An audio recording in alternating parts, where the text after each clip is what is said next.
Hello, everyone. Good morning and welcome to day 3 of our conference. I'm happy to be here today. I'll be co-anchoring this session. My colleague Jerry has been doing really well for the first 2 days. And so today I'm in here to try and fit into his shoes. Besides fitting into his shoes, I'm excited to be here today. But of course, I have mixed reactions because it marks the third day of the conference, and it's the conference and the boot camp, and it's also the last day. I don't know how you're feeling wherever you are, but I want to believe for the past 2 days you've been able to benefit and learn so much. We are all excited, and let's see how this day runs. Maintain the energy that you've had for the past 2 days, and let's finish it with a lot of excitement. My name is Vera Otiende. I am joining in from Nairobi, Kenya, and at ASFI, I'm the Vice President of Conference and Events, and I sit at the General Assembly together with my colleagues. And it has been such an excitement to be part of the organizing team for this particular conference. And so as we end the day today, I would want to keep on encouraging you that let's keep on doing what we are doing. It's great, and it's important to sit together collectively and think around the African agenda and what relates to Africa. That way we'll be able to solve our problems. And so today, at this time, allow me to welcome my colleague, Prof. Eunice, to take us through the recap of yesterday's activities. Prof. Eunice, over to you.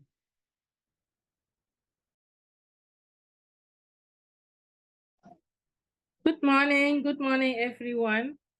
We are excited to be here today on the third day of our ASFI conference. I am Eunice Fombele, President of the African Science Frontier Initiative Members General Assembly. I am Chair ASFI 2024 Virtual Science Bootcamp Planning Committee. I am also the Associate Professor of Literature, Gender, Ecoculture, and Medical Humanities, the University of Buea in Cameroon. Good morning, everyone, esteemed colleagues and participants. It is my pleasure to share the highlights from day 2 of our 2024 ASFI Virtual Multidisciplinary Conference and Bootcamp.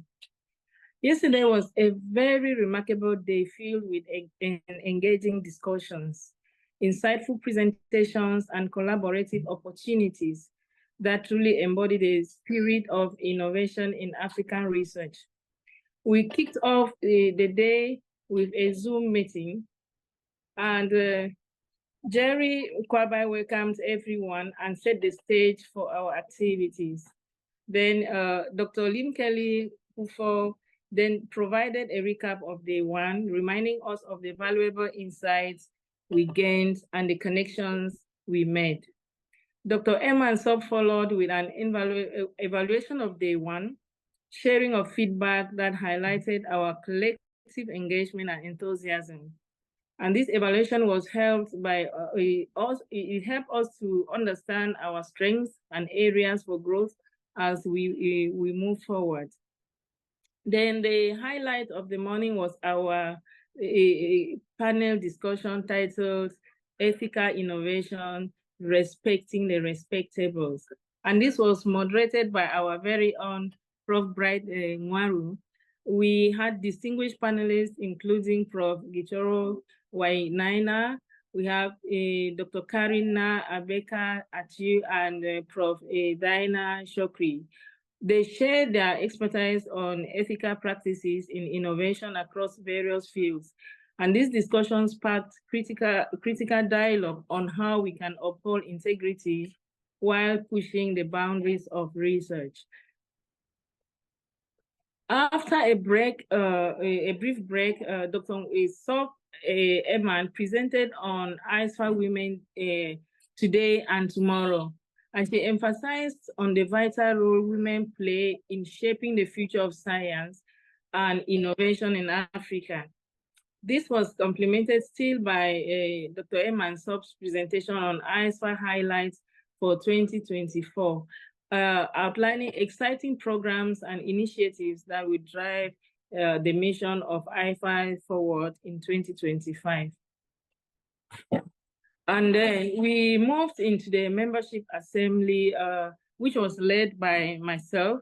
where we presented the characteristics of the General Assembly and discussed various ways we enhance membership engagement and collaboration within ASFI. Then Dr. Nidel Esa introduced the MASH mentoring program aimed at fostering mentorship relationships among participants, which is crucial for personal and professional development in our community. So the morning sessions culminated in a breakout session 2, where participants engaged in oral presentations on related topics. And this segment allowed researchers to showcase their findings in 6 parallel sessions, fostering vibrant discussions that highlighted the innovative approaches to pressing issues affecting Africa. After a well-deserved lunch break, we reconvened with Dr. Dumisane and Percy, introducing our second bootcamp workshop on enhancing skills for innovative research. And this workshop was led by Professor Gitoro Wainaina, focused on equipping the young ones and participants with essential skills to elevate their research capabilities. And the afternoon included a question and answer session that encouraged interaction between participants and speakers, fostering a collaborative learning environment. As we transitioned into the bootcamp group project, Dr. Uchechi smoothly guided us into breakout sessions where groups collaborated on their projects, exchanging ideas and strategies for successful outcomes. And finally, we wrapped up the day 2 with an evaluation session led by Dr. Jerry Kwabai, who calls upon Dr. Emma and Sof to share insights from day's events and provide closing remarks. So in summary, day 2 was not just about presentations. It was about building connections. It was about sharing knowledge, inspiring one another to innovate for a brighter future in African research. Thank you all for your active participation and contributions to making this day a success.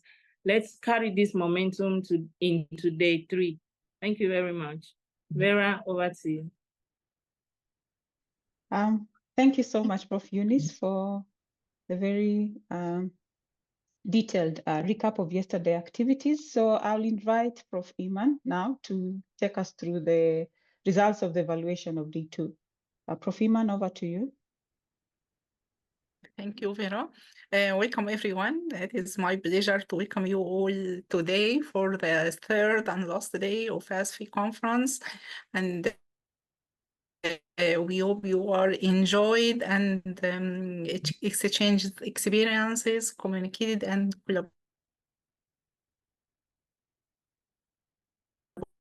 collaborated with others.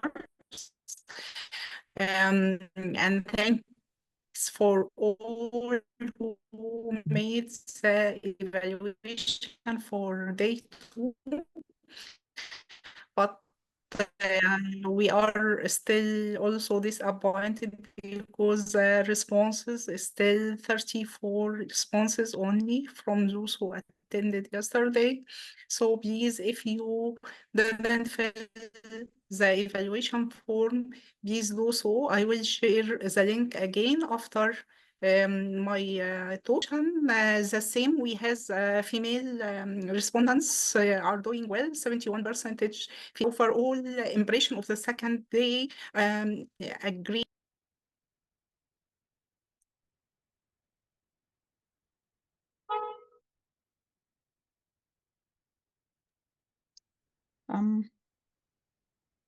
We just, okay, Prof. Iman, I think she's rejoining. Okay, welcome back, Prof. Iman. Okay, sorry for that. Okay. For the practical administration, 56 strongly agree and 30 agree. For the panel discussion, 73% strongly agree that it is interesting and relevant to Africa's development, and 21% agree. For the women's session, 41 strongly agree, 47 strongly agree that it is relevant for African development. The oral abstract shows satisfaction, strongly agree 47%, and agree 35%. For the boot camp, enhancing skills for innovative research, 68% strongly agree and 29% agree. For the bootcamp project, 59% strongly agree and 32% agree.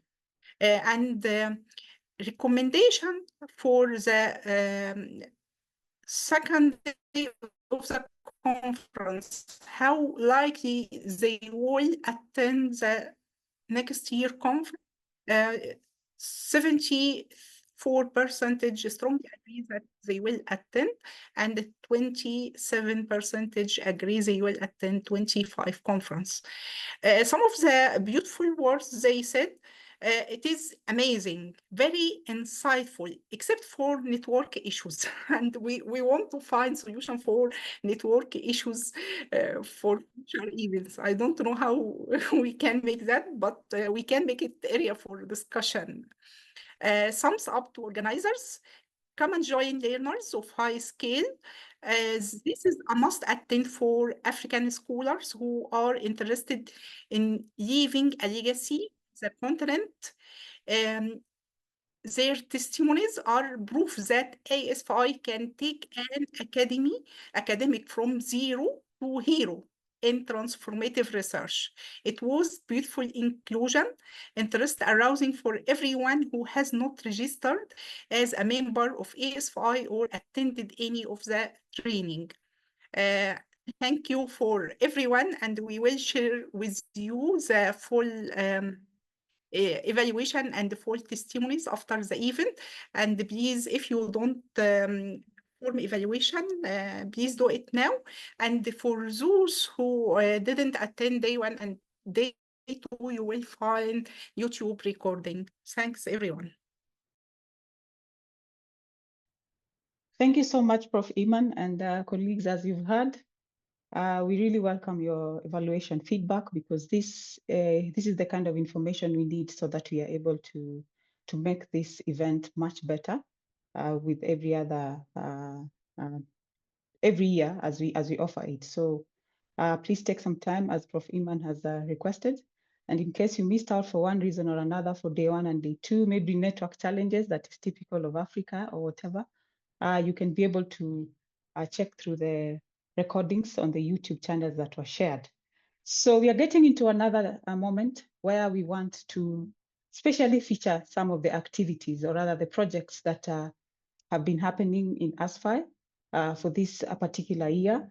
And allow me to very quickly invite my colleague, Dr. Nidal, to speak to us. So before that, we are going to have actually 4 sessions. So I'll very quickly just mention them. As you see, they're shared on the screen. And so I think when each presenter is done, you can hand it over to the next, so that we keep on managing our time as we are doing. And so Dr. Nidal will speak to us about research funding in Africa. Dr. Chinyenye will speak to us about the race, ethnicity, and health within the concept of umbrella review. And then Lina will speak to us about research misconduct in Africa. And then Adedeji will also speak to us about the impact of COVID-19 on African society. So this is part of the very active project that ASFI has been handling this year. And I want to welcome the 4 speakers to just take us through so that we can have an opportunity to enjoy. Okay, over to you, Dr. Nidal.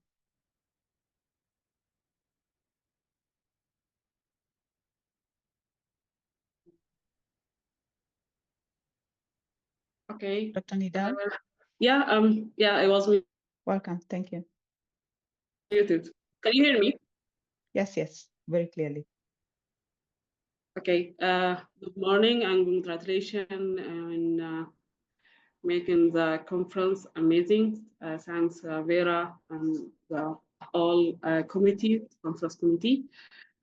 So I will present today the funding project in Africa as a project coordinator, also the VP of Science and Education in ASFI, and also Associate Professor in Clinical Chemistry in University.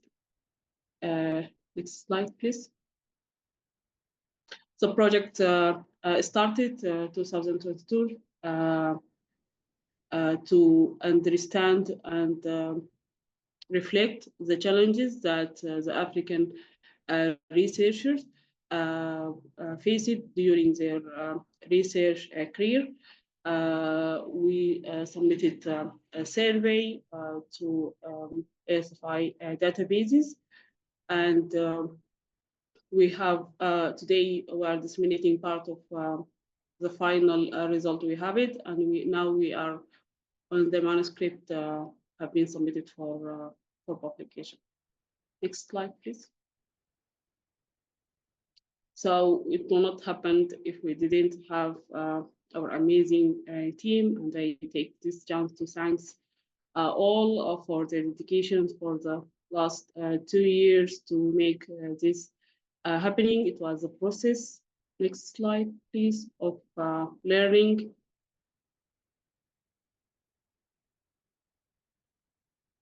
Next slide. Vera.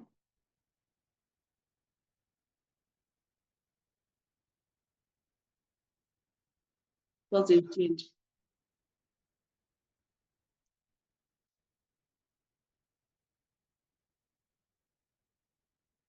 Hello, can you hear me? Yes, we can hear you, Nidal. We is hear it you, the- Nidal. Can Which you slide move do you to want? next slide? What slide do you see, Nidal? I just seen our team slide. No, it has moved to project timeline. I don't know if other people are seeing the same thing. Project timeline. Yes. Yes, I'm seeing Yes, the we project. have seen That's what project it is. timeline. Yeah. Nope, So for Nidal, me, yeah, I'm not sure Nidal, why. you have the project timeline projected. In my screen, I just seeing our team. It's not changing in mine. I don't know why. Yeah, now it's changing. Okay, so we have the planning phase when we prepare the proposal and the survey preparation. In May 2023, we disseminate the survey for ASFI databases, around 7,000 African researchers, and also during the ASFI training sessions, we ask them to apply for the survey, and now we are on the phase of manuscript submission for publication. Next slide. So during this process, we have learned a lot. We gain a lot of experience in how to work collaboratively and team work, and to enjoy success. Next slide. As we this is the main findings, part of them, that we have around 60% as a male and around 40 as a females.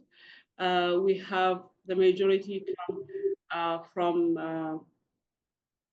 East West Africa, and also we have some of them, 50% of them, the clinician. The majority are academics, and 20% of them are the researchers. Next slide, please. Yeah, we ask about how they fund their research, and found that 70% of them, they are self-funded, that they all few of them just have funded by their institute or having grants. We also have that we found that there is a differences between gender who win a grant between different disciplines, and also we found that the majority who even applied for a research are within the agriculture and life biology science, and whoever won a grant, okay, and who succeeded to reach the grants are only for the physics and technology researchers. Next slide, please. So we achieved that we have submitted last and presented on the previous annual conference, 6 abstract covering different sections on our survey, and the first draft of our manuscript has already submitted. Next slide, please. And now one we more are minute, looking. Nidal. Maybe you can just Yeah. in the Just next is the minute. last slide that we have open for collaboration to cover the other sections of our survey. Thank you.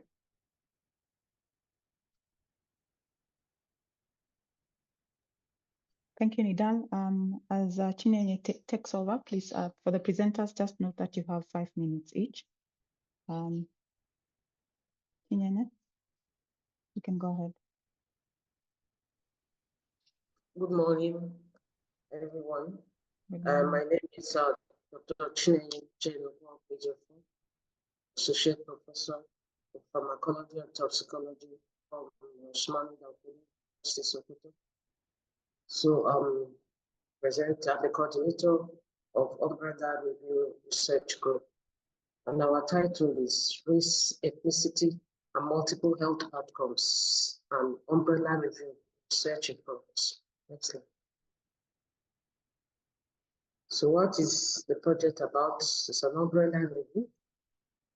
And the title I've mentioned is to synthesize global literature on role of race, ethnicity in various health outcomes.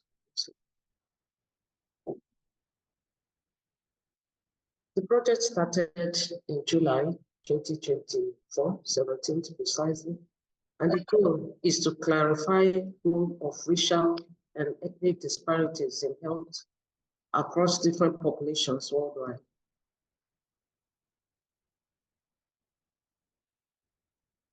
The outcome is to identify health outcomes with race, ethnicity, related disparities.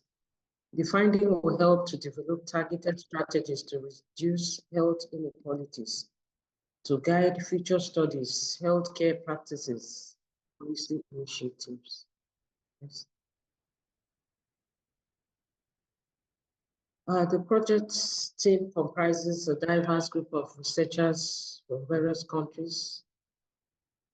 I, as the coordinator, Ebenezer Ozamaka as the co-coordinator, and we have a total of 27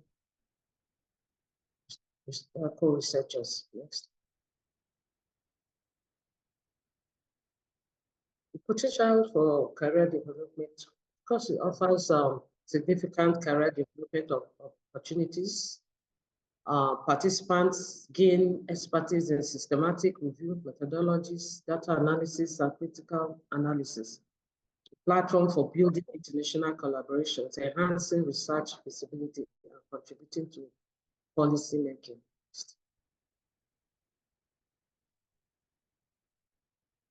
The project will contribute to the development of Africa in a number of ways. Insight into root causes of inequalities that may disproportionately affect African populations. Can also guide healthcare practice and policies leading to improved health outcomes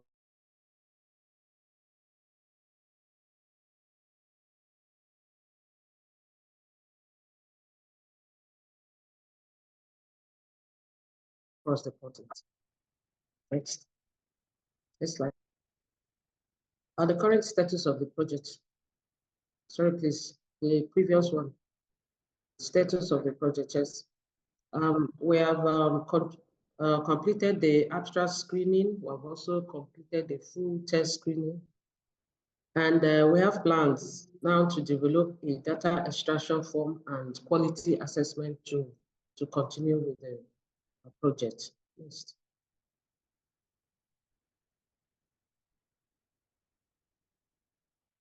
We're expected to complete this project by mid-2025, and going forward, we have extract data and quality appraise, including studies, to perform meta-analysis of the studies, write papers, and publish in reputable journals.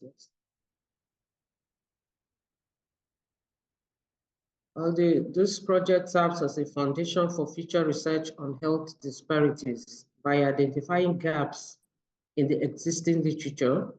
The project can also inspire further studies exploring specific racial and ethnic factors influencing health, also promote deeper understanding of global health equity. So, thank you so much for this. Good morning, good Thank you evening. so much. Yes, welcome, Lina. Yeah, thank you. Good morning, everyone. Good afternoon, wherever you are. Our research is research in Africa survey, which is short as RAMIFI. My name is Lina Faza. I'm clinical pharmacist epidemiologist. I had been a part of a research group of elite, and next slide, please. Elite African scientists and researchers. Next, please. As we all know, ethical principles in research are critical to the research process. It playing a key role in fostering trust and facilitating the application of research outcomes across various disciplines. Next.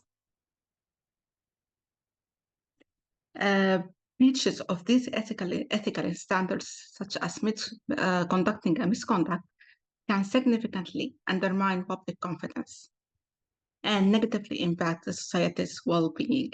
Next. While extensive data available on research misconduct in developed countries, there is a notable scarcity of data in Africa. This is where RAMIFI comes in to fill this gap. Next.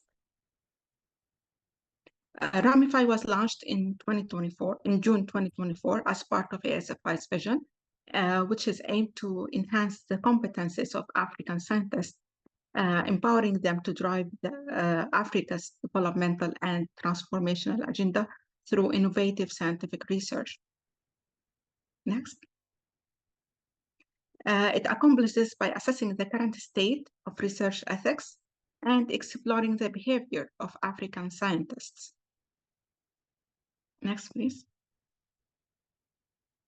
Furthermore, the RAMIFI project serves as a first activity of the matched mentoring group, which have been spoken about yesterday, or the first day actually, within the ASFI community, focusing on skill developmental capacity, capital building for mentees, which I have been honored to be one of the mentees, and I have learned a lot and I'm still learning. Next, back to RAMIFI. We focused on data fabrication, falsification, plagiarism, and protocol violations, coercion of study participants, violation of authorship rules. Next, please. Our objective is to determine the frequency of research misconduct in Africa, to assess the level of awareness of research misconduct among African scientists. Next.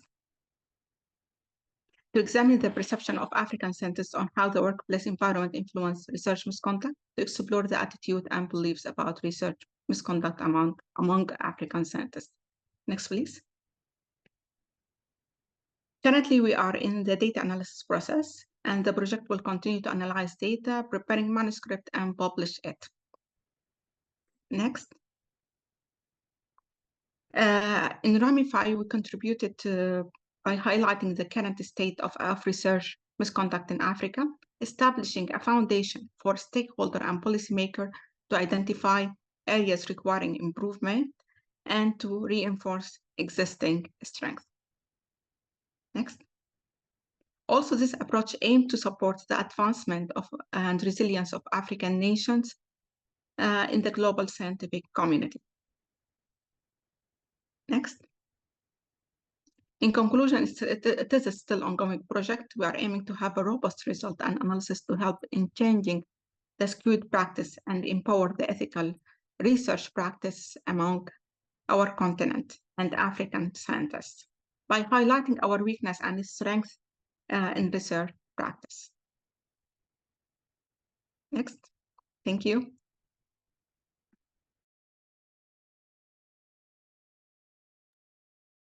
Thank you so much, Adedeji. If you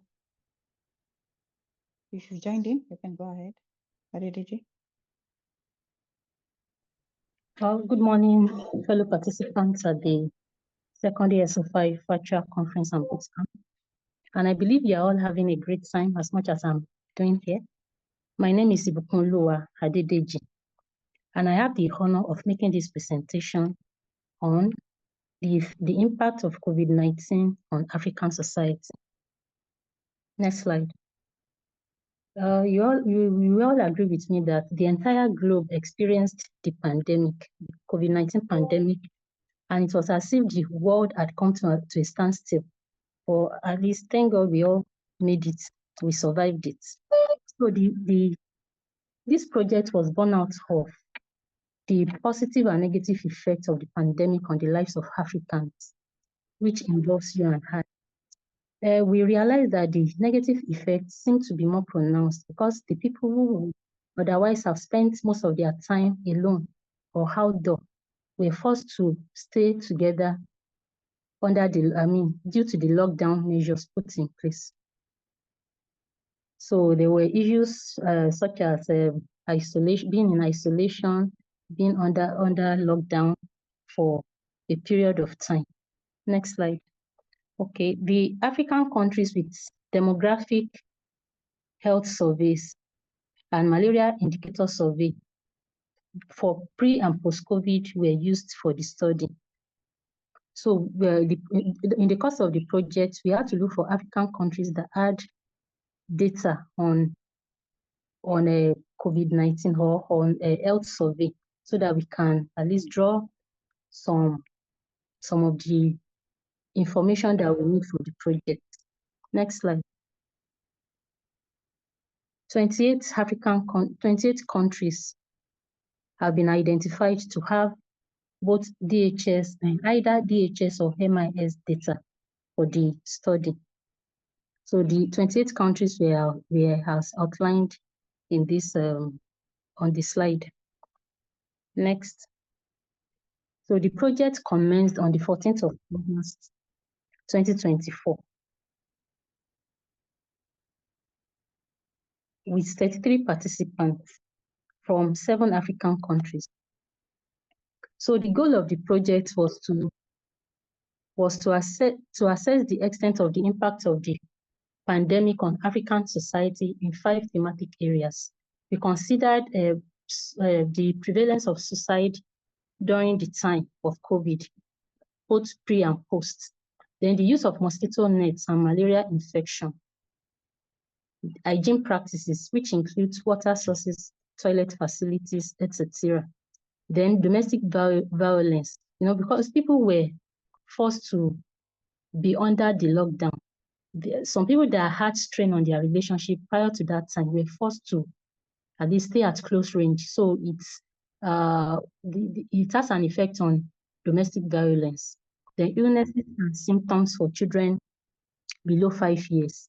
You know that during the COVID, most of the children that were under the age of 5 did not have the symptoms of the virus because of the age. We were told that they could at least survive COVID. So the expected outcome is that the project can assist countries. The essence of carrying out this project is so that in Africa, we can be more proactive and strategic in our move against future pandemic. We don't pray for another pandemic, but in case it happens, we need to put measures in place so that we will be able to guide against the effects. Then this project is still ongoing and at the data collection stage. Next slide. Okay, the project consists of 33 participants from 6 countries, and we were privileged to have Professor Bright and Dr. Herman as our mentors and leaders of the project. Next slide. The contribution of the project to African development is, like I already said, it will make us to be more proactive in our move, to be more strategic in putting measures in place against the next pandemic. And more awareness will be created in the area of personal hygiene, like hand washing and isolation of infected people. Next slide. Adediji, please wrap up in the next minute, just in 1 minute. Okay. So collaborations, the project is helping to build the research know-how of the participants. Also, it involves analysis of data. The project is helping to hone the data analysis skills of participants. Also, several publications will come out from the project, providing career development outputs for participants.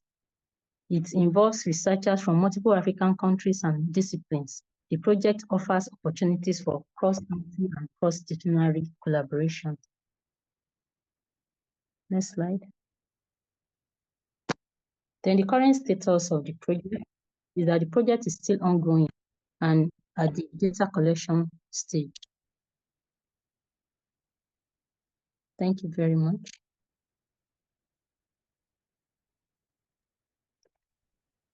Thank you so much for the wonderful presentation. So allow me to welcome Dr. Uchechi, please, to take us through the presentations for the bootcamp activities. Dr. Uchechi.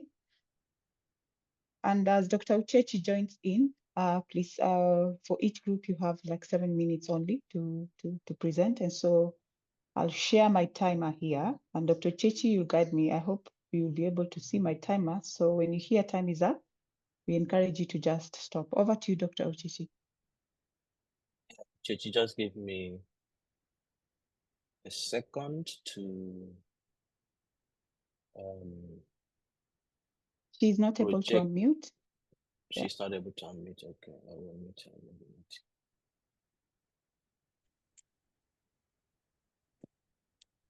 Good morning, everyone. Hope you can hear me.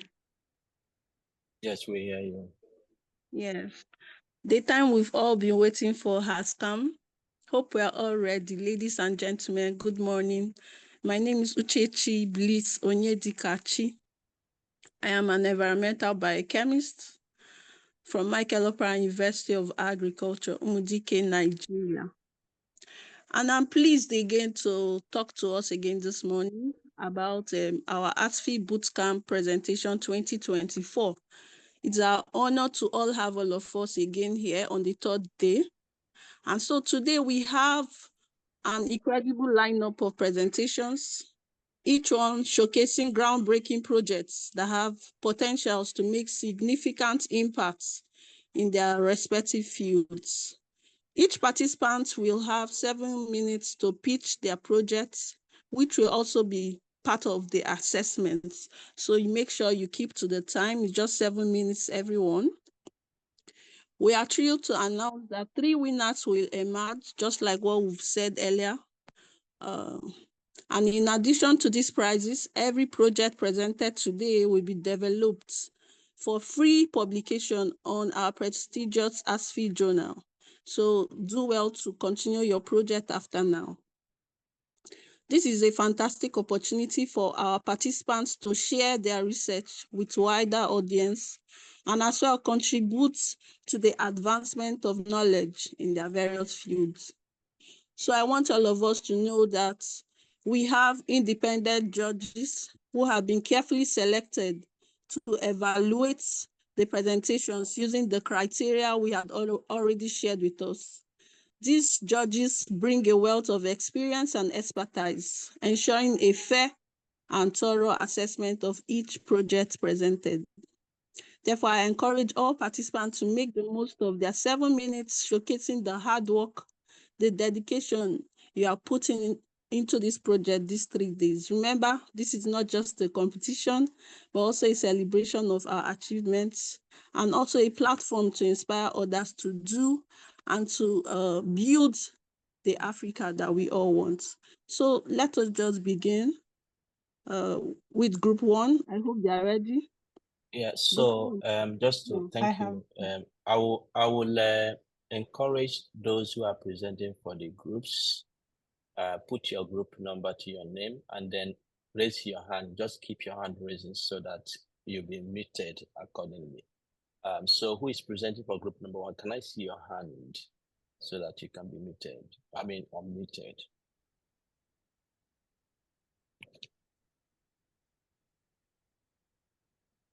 Who is presenting for group number 1? We don't have time. We need to really push this fast. Group number 1, who is presenting?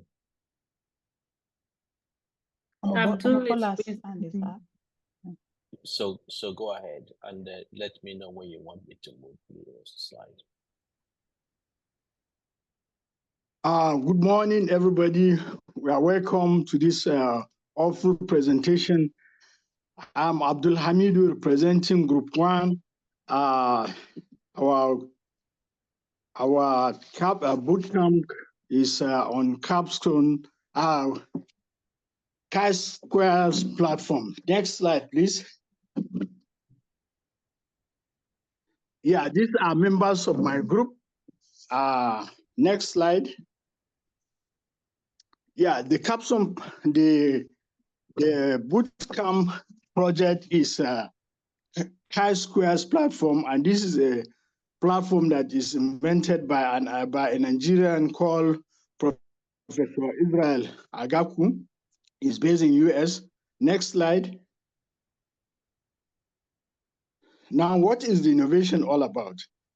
The innovation is all about getting a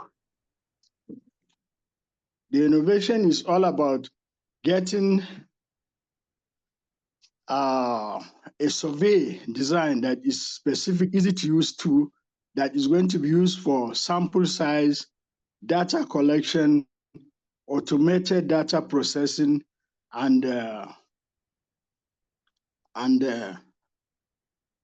instant reporting. Next slide, please. Now, this is an end-to-end support group for researchers, because if you are embarking on any research, you go to this place to look for something, go to another place to look for something. Now, this package is meant to have all what you need in one place. And that is why it takes care of the sampling size calculation, it takes care of the probability-based sampling, it takes care of the data collection, and it takes care of even publishing and data support and analysis and writing. Next slide. What's the impact of this innovation? The impact of this innovation is that it's a kind of data quality assurance platform, and it saves time and cost, and then it is adaptable, as over 100 universities in Nigeria have started using the platform for its own research, and it is meant for a knowledge dissemination. Next slide.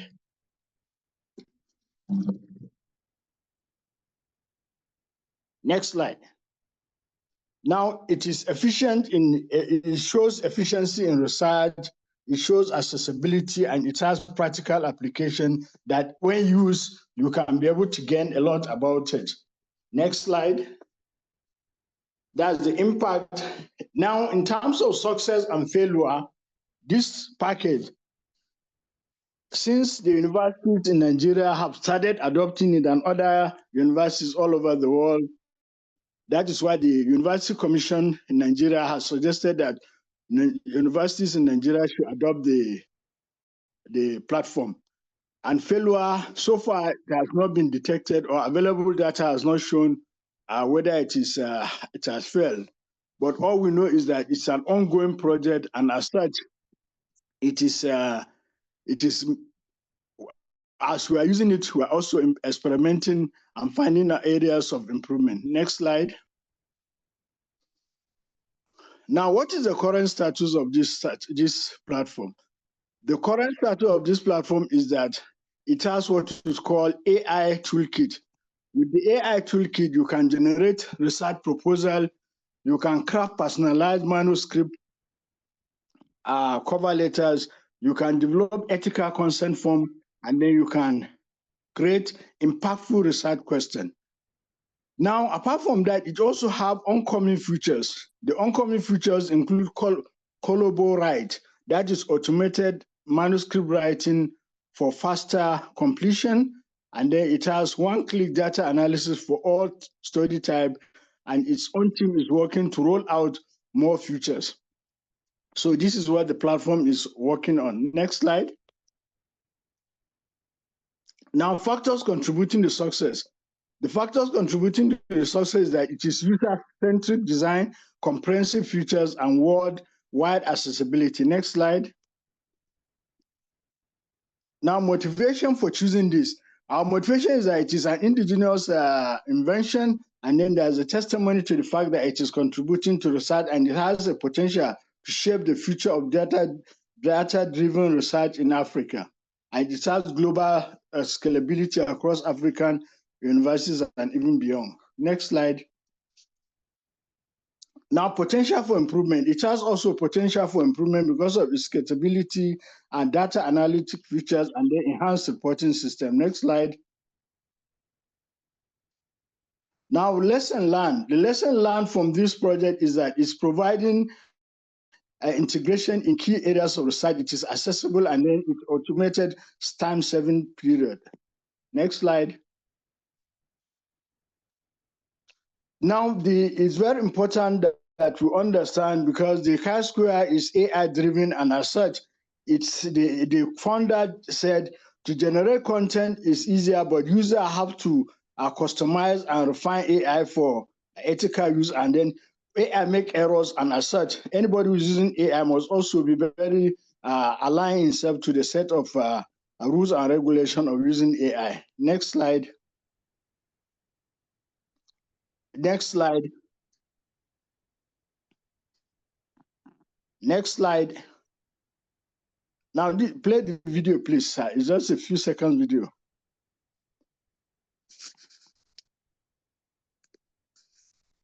Now, what this video is showing you is that it has gathered everything that is needed in terms of research in one place. As such, you can use the chi-square to arrive at whatever you want to do. Thank you very much. We hope that. Keywords. Collaborate with your team in real time. Plus, leverage AI to automatically generate survey questions. Remember the days of clunky surveys? Hours spent designing, collecting, cleaning, and... Thank you very much, sir. Thank you. That's our presentation. Thank you.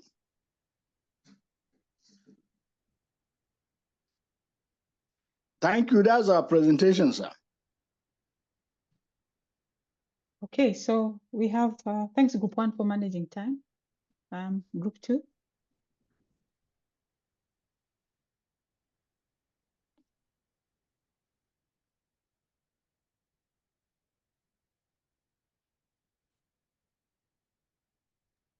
Group 2 presenter Henry, you need to unmute yourself. You have been given the right to unmute. Please unmute. I think your timer is counting.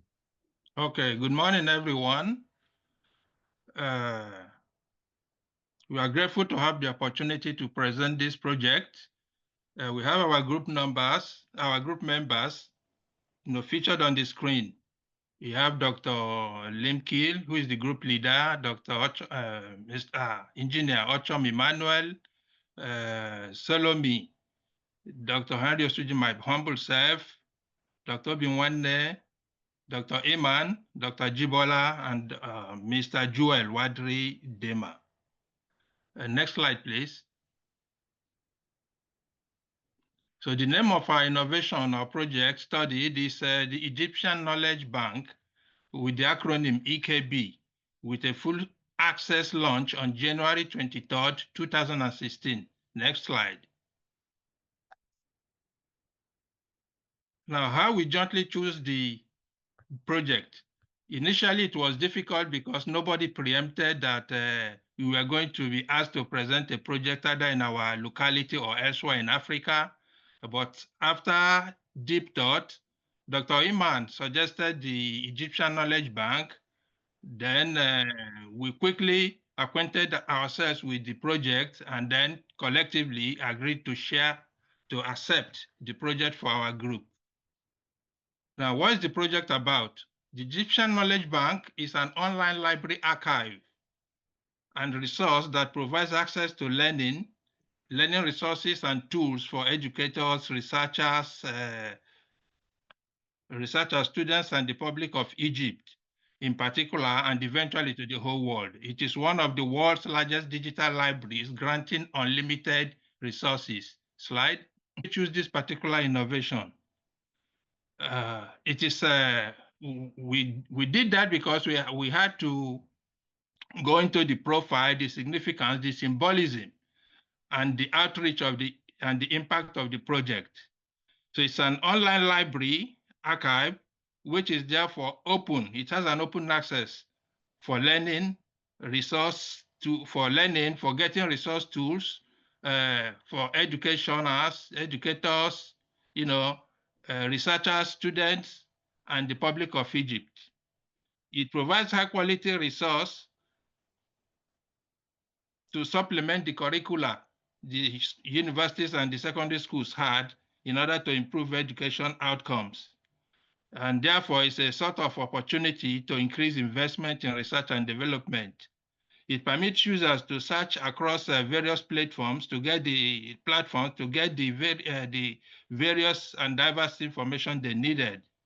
Now, this knowledge bank partners with over 26 regions in the world, and it accommodates a lot of publishers, hosts about 120 databases, and it is free access. So the Knowledge Bank also contributed a lot to the achievement of the goal number 4 of the Sustainable Development Goals for 2030, which highlights quality of education. The outreach of the bank is not only local, but global. So any person anywhere in the world can, through digital or electronic means, have access to the content of the bank. Next slide, please.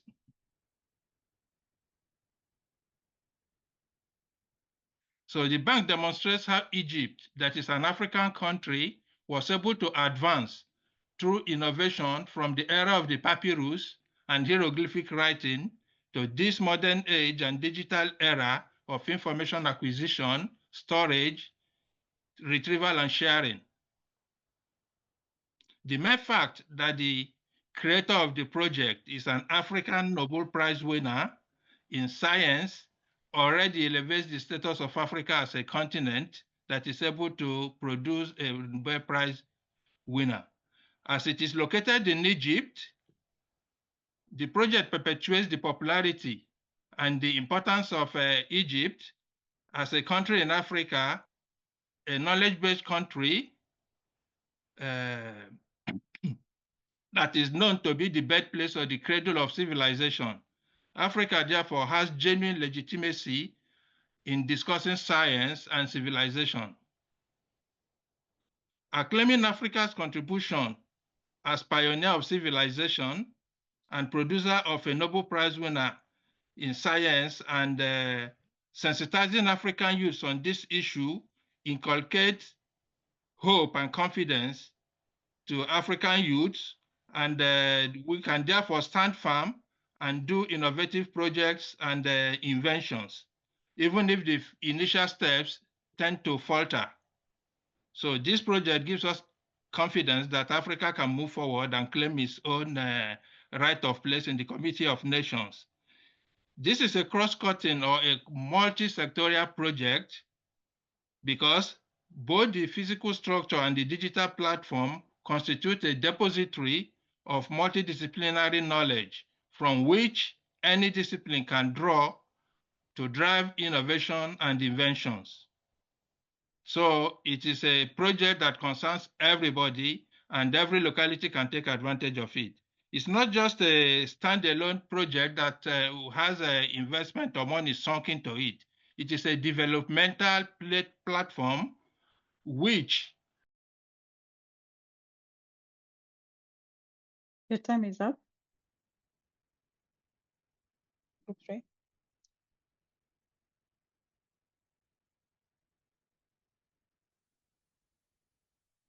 Hello, everyone. Thank you for this opportunity. I am Saad Tahir Ahmed. In behalf of Group 3, I will present our selected innovation, which is called Savannah Innovation Hub. Next, please. This hub is called Savannah Innovation Lab, based in Sudan, formed by Yusuf Yahya in 2018. This lab aims to provide mentorship to young entrepreneur women and vulnerable groups by giving them launchpad and grants to start off their business in Sudan. And we all know that Sudan have afflicted a lot of adversity, starting from the sanction from the 1990s, coming to the political conflict, and eventually the war. The lab also provides training, coaching, and teaching for business. This innovation stands unsettled to unsettled region of the African continent. We will see now, next please, how this innovation or hub or lab help people. They continued to carry out the lab activity after war.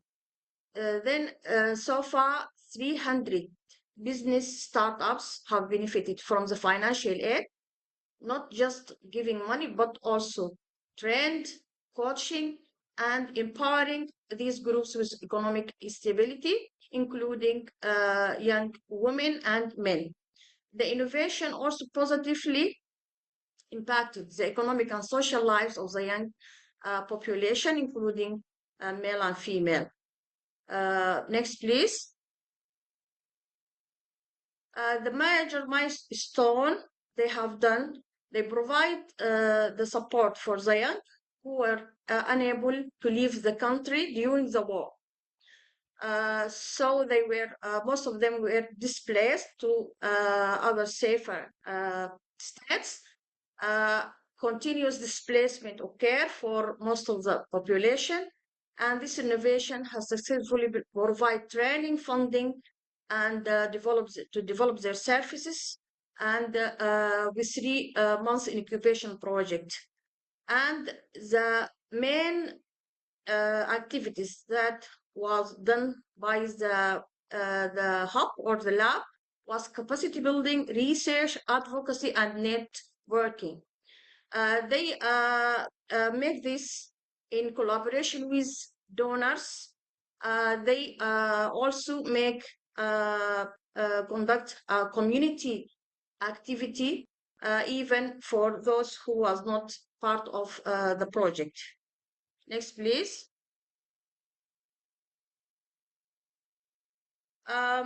We now see, we want to see now, after the war burst out in Sudan, this the members of the lab or the initiative have been everywhere, distributed everywhere in other African countries. So they come again to make a network in Uganda, Kenya, and Egypt. And they make this the network in these countries. So he stated that if anyone the war stop, we don't want to go back to square zero. So he is optimistic about that this business hub will flourish after the war. Next, please. A lesson learned from this innovation is that it provides resilience in adversity and importance of talent development, and also it can be integrated in future innovation by creating robust support system for the entrepreneurs and focusing on nurturing talent and challenging environment. This initiative can be replicated in other African countries, and as we know, most of the African countries are suffering different adversities, including many events like political instability, wars, famine, environmental hazards, and this can be a model to face adversity in these countries. I think this the last one, the last. These are a page from the bootcamp participants. Next. These are commentaries or testimonials from those who have benefit from the initiative. One of them says the Sudanese startup scene and Sudanese private sector more broadly are playing and will play a major role in Sudan's construction. This is by Timothy Mott. And also another testimonial is thank you, Yusuf Yahya, for always supporting us and the ecosystem. I couldn't agree more that the legacy of sanction and outdated or poor considered internal regulation remain a major hindrance to the growth of free, open, and dynamic markets in Sudan. This is by Terneem Said, who are beneficiaries of this lab. Next. You have a minute, 1 minute. Yes. By this, we end our presentation, and thank you so much for attention.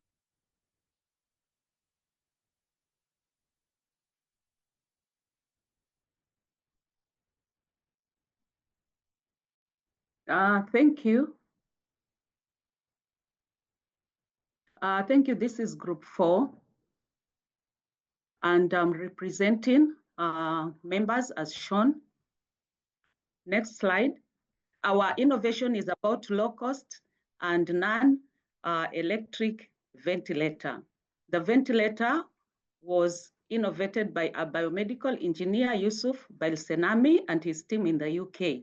And it was due to the strain placed on the healthcare systems during the COVID-19 pandemic in 2020.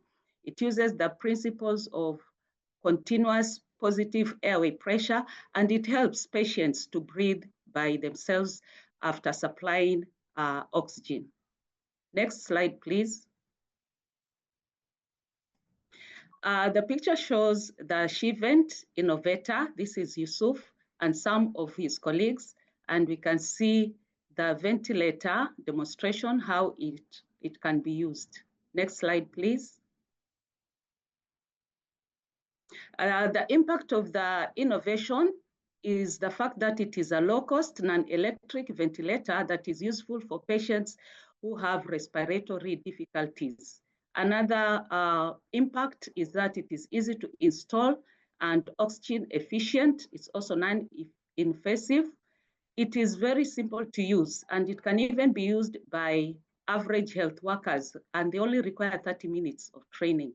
It can support health facilities that have a growing demand for oxygen in patients, and also in rural areas where there is no access to electricity.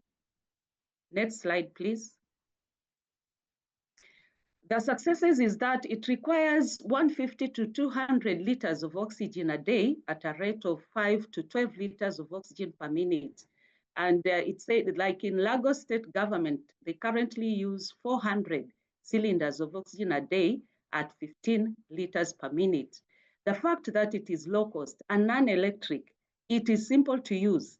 It's actually a success because it can now be used in the areas where there is no power and also in the low resource areas. Also, it has completed its functionality testing in the UK, and it actually meets its global standards. Next slide, please. The current status of the Shivent is that there is it's in the phase of mass distribution in Nigeria and other African countries. Next slide, please. Some of the factors that have led it to its success is that the high prices and shortage of other mechanical ventilator systems in Africa, the fact that it is a low-cost ventilator, is quite affordable, it is simple to use, and the fact that there's a high number of patients that suffer from chronic respiratory diseases makes it relevant even after the post-COVID era. And also the mechanical ventilators serve almost 200 million people in the world. Next slide, please. We were motivated to look into this innovation by the fact that this is an African Nigerian scientist, and also its relevancy to continents challenges motivated us to look into it. How can it be improved? It can be improved such that it can now be able to take care of unconscious patients because currently it only takes care of patients who are able to breathe. Then also it can undergo preclinical trials in other African countries. Then also massive marketing can create more awareness, and also it can be improved by other African governments owning it up such that they're able to implement it for use in their hospitals. Next slide, please. Lessons learned. This cross-border collaboration is essential. This is because the ventilator was fabricated through a partnership with well-resourced team in the UK. The fact that it has tailored solutions to the local context, very important. Affordability and scalability. Cost-effective, it's efficient, scalable, and accessible for low resource settings. Fourthly, it meets global standards. In fact, it meets the international medical safety and operational standards. Next slide, please.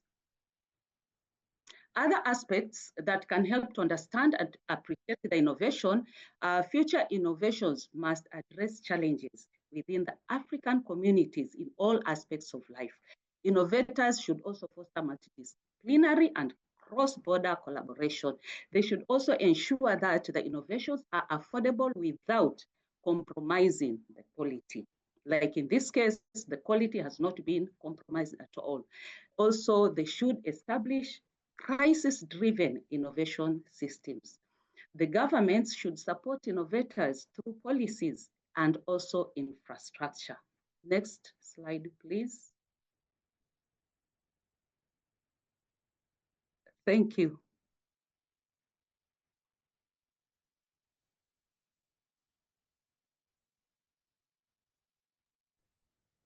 Thank you so much.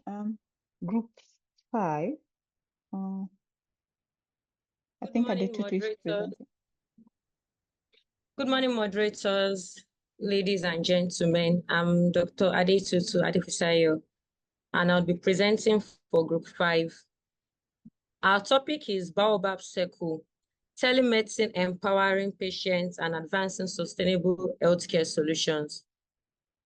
Sorry, please, next slide.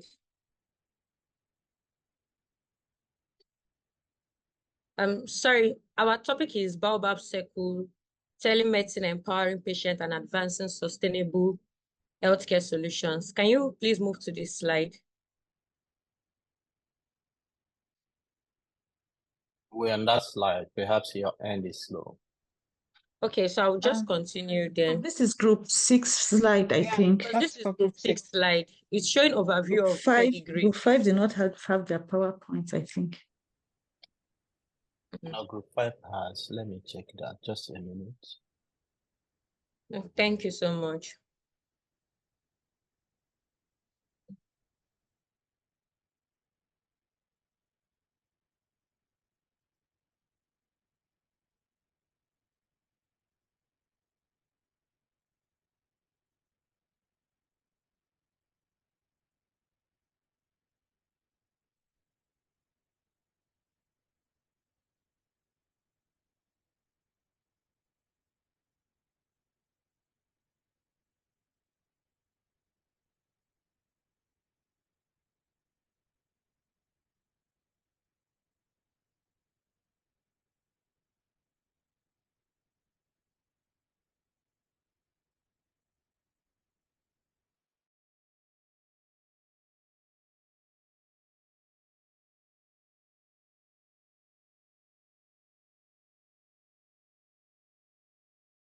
Adetutu, you can go ahead.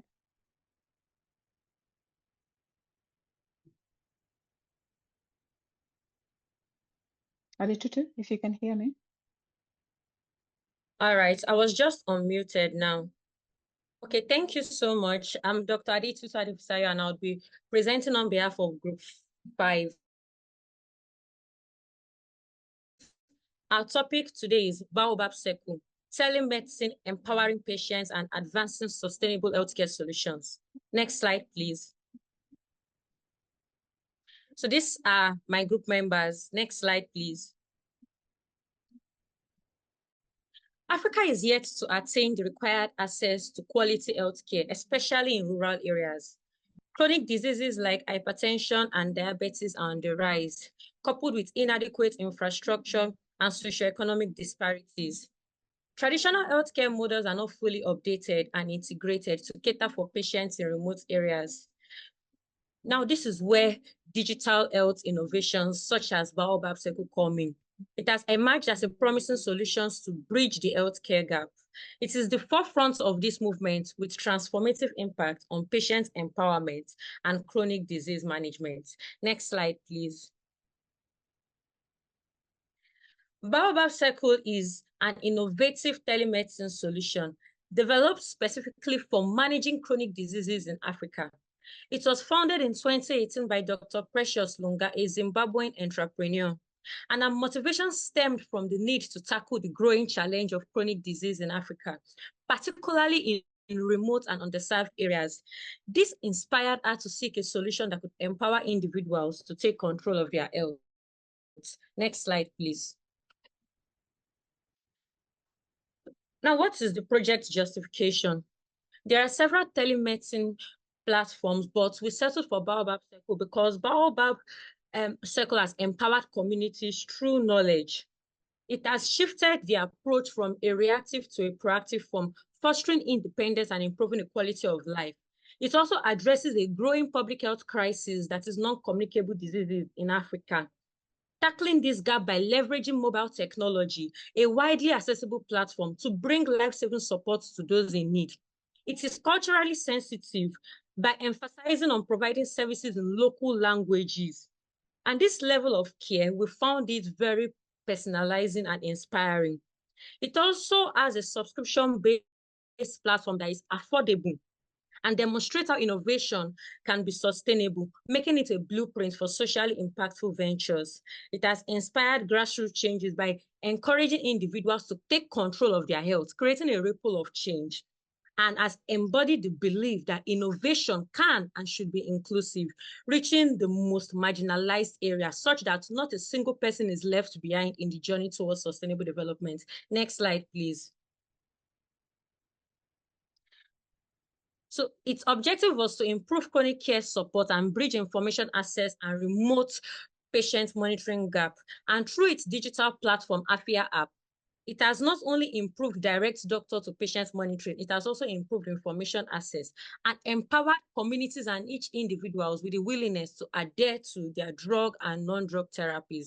Next slide, please.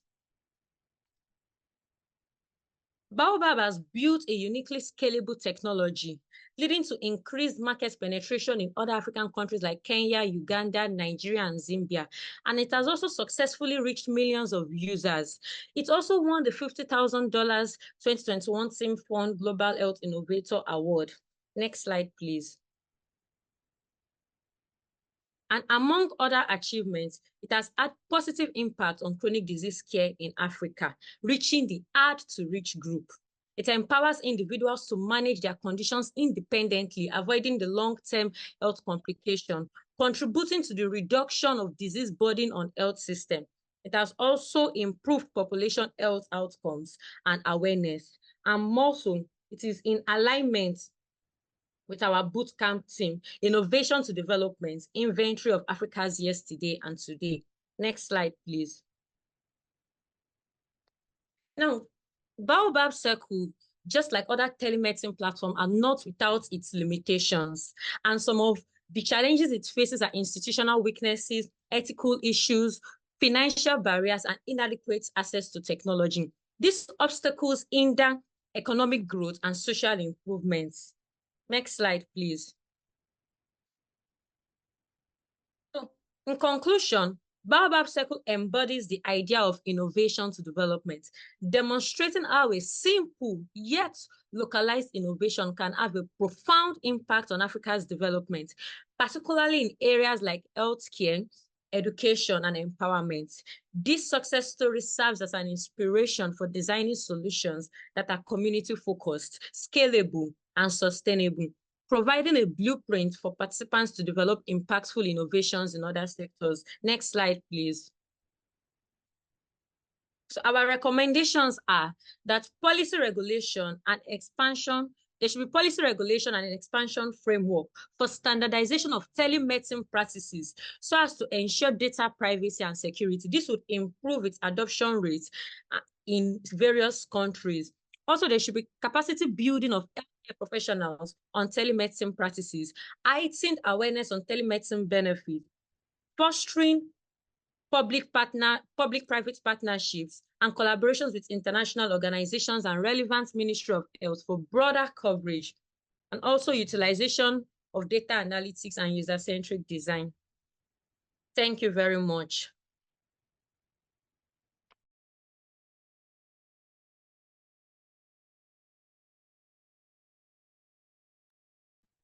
Group 6, Brenda, can proceed. Good morning, everyone, and welcome. I'm glad to be part of this exciting event. I'm Brenda Zianga from University of Douala, Cameroon, presenting for Group 6. And we are presenting under the topic, Innovating Against Counterfeit and Substandard Medicine through the M-Pedigree project, innovation project by Bright Simmons, Vision for Health Security. The group members are listed here below. We were 7 of us, and all of us took part in the preparation of these slides. Next slide, please.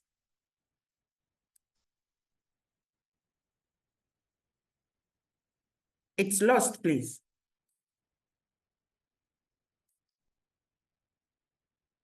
Oh, thank you.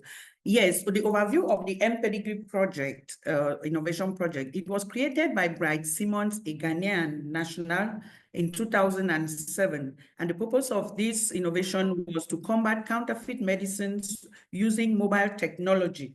The mechanism used was a unique scratching of codes on medicine packaging for verification via SMSs. And these SMSs or scanned codes were sent free of charge. And so there was no cost implications for the users of this innovation. Next slide, please. Why M-Pedigree?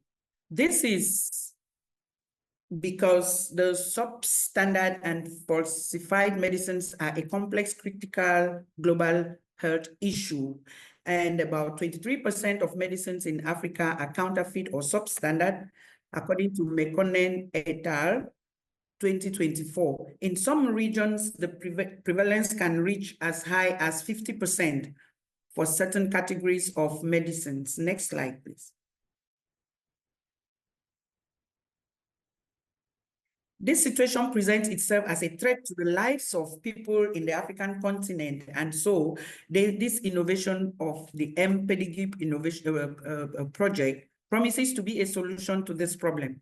It is an innovation that allows consumers to send free messages through SMS to drug companies to verify the authenticity of the drugs and medications they buy and use. Next slide.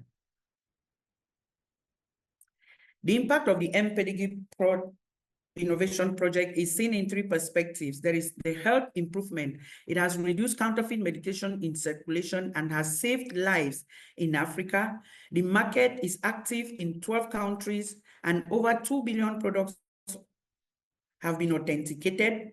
Then stakeholders have engaged. It has brought in partnerships from telecommunication companies and manufacturers and even governments. Next slide.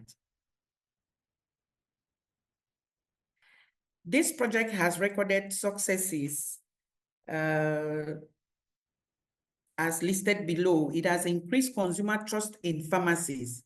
Most of the people who buy from the streets and buy substandard medication did not trust our pharmacies. Now they have the trust of these citizens. And secondly, it has expanded beyond pharmaceuticals to other sectors of the society, cosmetics and agriculture, just to name these 2. It has had challenges of scaling the operations into some other regions. We hear it is active only in 12 countries, so there's a challenge of getting it reach other regions that it has not reached. For example, South Africa, with the issue it has now with food poisoning from spaza shops, if the society could check the authenticity of products, they will not be buying these expired products and having food poisoning. Next slide.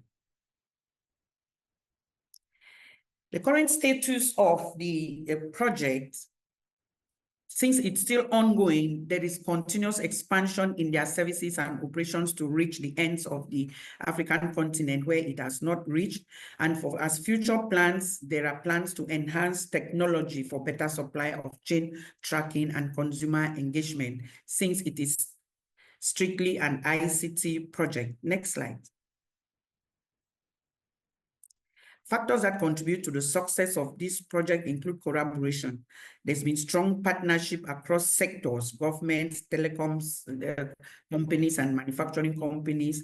And there's been accessibility, mobile-based solutions leveraging high phone penetration in Africa.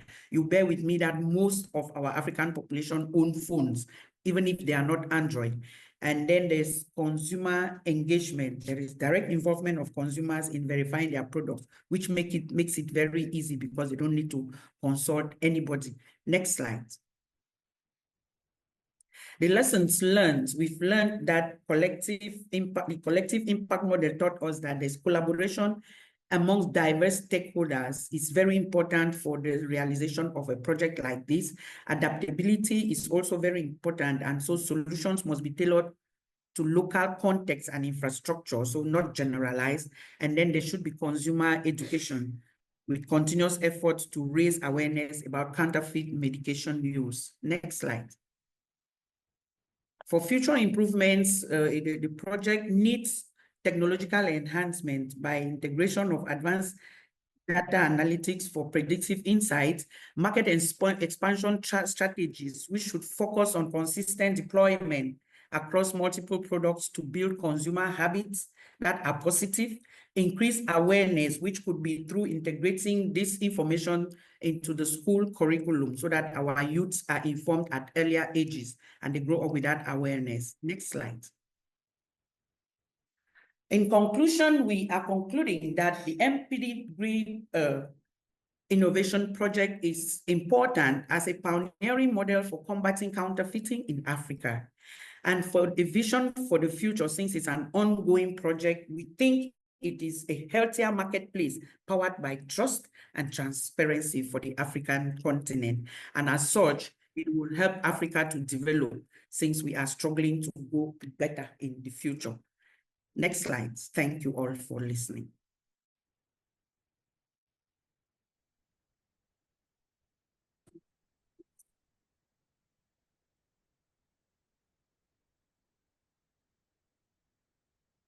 Tinan, you can proceed. Hi, everyone. I'm Tinan Fodeli from Group 7. We spoke today about direct learning, a transformative education innovations. Next, please. Direct learning is a comprehensive digital learning platform that provides high school students with curriculum-aligned video lesson and assessment, enabling personalized learning to identify areas that need improvement. It was co-founded by Isaac Niangolo and Eric Odi in 2014. You can use it as an app. You can download the learning app from your device app store. Next, please. Ziraki initially introduced an interactive digital learning platform for high school students, specific for high school, which includes quizzes and system for tracking their performance and help the teachers and parents to track it. But it wasn't until the COVID pandemic struck in 2020 that it's become popular and now selected as the field's global impression project partner for Harvard Business. That failed for 1 week as a part of required course started in Nairobi and Kenya. Next, please. The impact First, the platform has significantly enhanced education access, especially in rural area. Second, reach over 50% of Kenyan public high school. Over 6,000 schools and 3 million students are using this platform with expectation for growth as more schools adopt digital solution in Africa. Significantly, last not least, significantly reduce administration tasks and improve teaching practice, lead to improved overall school efficiency and effectiveness. Next, please. Success of Viraki technology. Widespread adoptions serve 3 million students in 6,000 schools. Rapid growth scaled from 1,000 per month to 100,000 download in early 2022. And that numbers doubling at end of 2020. That means more than 100,000 in 1 year. Mobile accessibility. The platform allows teachers to integrate via mobile phone, enhance communication, its integration, bulk message for communication, improving interaction between teacher, partner, and student. Data-driven inside the analytics system provide performance breakdown, helping school manage student data effectively. Next, please. It is still going and expand its reach across Africa, including countries such as Uganda and next, please. Next. Factor contributing to success Iraqi is strong funding support, wide adoptions because it rise 1.8 million in seed funding, wide adoptions, like what he said before, focus on data management, market expansion plan, because Iraqi aim to enter 10 new markets, starting with regions they understand. Mobile first approach. The transition to mobile first cloud space. Next, please. The challenging in Iraqi technology, lack of infrastructures. School initially struggled to use digital learning platform, insufficient training for teachers, resource limitations, and market readiness. The timing of the product launching coincided with the COVID pandemic, which create both challenging and opportunity, both of them, but also highlight the existing gap in readiness for digital solution. Next, please. Motivations for choosing Iraqi digital transformations, the aim digitalize education in Africa, market expansions. Next, please. The improving, if we look first for the challenging, we find the improving is solve this because lack of infrastructure, infrastructure development. We have infrastructure development. We have insufficient training. Now we have a teacher training to implement training program for the teacher to help them integrate learning. Previously, we have resource limitation. We use a user feedback from teachers, students, and parents, and expand the features, introduce the additional administrative tool such as timetabling software. And the last one, and consumer education to cover the market readiness as increased awareness of understanding of platform benefits among school and parent to drive adoptions. Next, please. The lessons learned from Iraqi emphasize user-centered design. It should precise the needs of end users. Then leverage mobile technology. A mobile-first approach can enhance accessibility and convenience. Then focus on data-driven solution, provide robust data analytic, can help school manage student performance effectively. And this is crucial for informed decision-making. Then build a strong partnership, collaboration with investor and local network, also can provide necessary resource and insight for scaling operations. Adapt, the last one is adapt to market need, understand regional difference and tolerant solution accordingly can facilitate successful market entry and expanding. Next, please. The last thing, Iraqi Link provide essential insight into impactful education innovations by integration student-centered methodologies, With the technology and collaboration, this approach showcases the potential for transformative change in education system worldwide. Especially in Africa, because it's learned from Kenyan best teachers, bring best high teacher home and empower foreign students to easily in. Thank you. This is our presentation.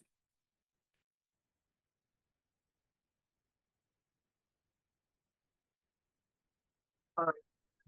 Good morning to everyone. This is Group 8, and looking at the conference theme on revolutionizing perspective, unleashing innovation in Africa, we in Group 8 are focusing on Atazan's groundbreaking contribution to telemedicine, dubbed CardioPath, saving life one heartbeat at a time. Next, please. So these are the members, and then our outline as well. There are a lot of things we'll be talking about. As part of our introduction, sorry, it seems they present the one. Next, please. Next. All right. So as part of our introduction, cardiovascular diseases is currently one of the leading causes of mortality around the world, with cases rising daily and then people dying at every point in time. But if there is improved diagnosis, people will be able to survive this condition. And that is why we bring on board the CardioPath, which is a life-saving technological advancement that addresses inadequacy within our health system, bridging a gap between the specialized cardiologists and the persons within the rural areas. The visionary behind the CardioPath is a young man with the screen known as Atazan, a Cameroonian young man who, through his postgraduate studies in IT, developed this device that could help diagnose, send results remotely to cardiologists, and then receive recommendations on their treatment line. Exactly 3 years after the innovation in 2021, he received a prestigious award, which is a Rolex Award for African enterprises with groundbreaking discoveries that could affect the life of persons in 2024. His pioneering idea in telemedicine actually revolutionized access to cardiology diagnosis in resource-limited environments. The impact of the innovation. Next, please. The cardiology devices addresses key factors. One, in helping healthcare providers conduct heart examination. It transmits the data wirelessly to cardiologists for analysis, and then it provides a timely diagnosis and treatment recommendation without requiring that the patient will have to travel long distances to see the cardiologist. With our successes, the adoption across Africa via the next slide, please.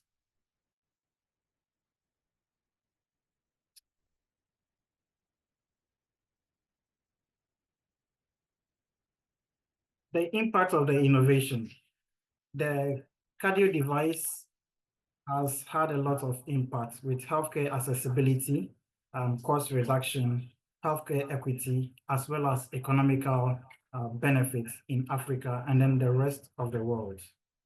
As part of some of the successes as seen in the next slide, there is adoption across regional bases. Next slide.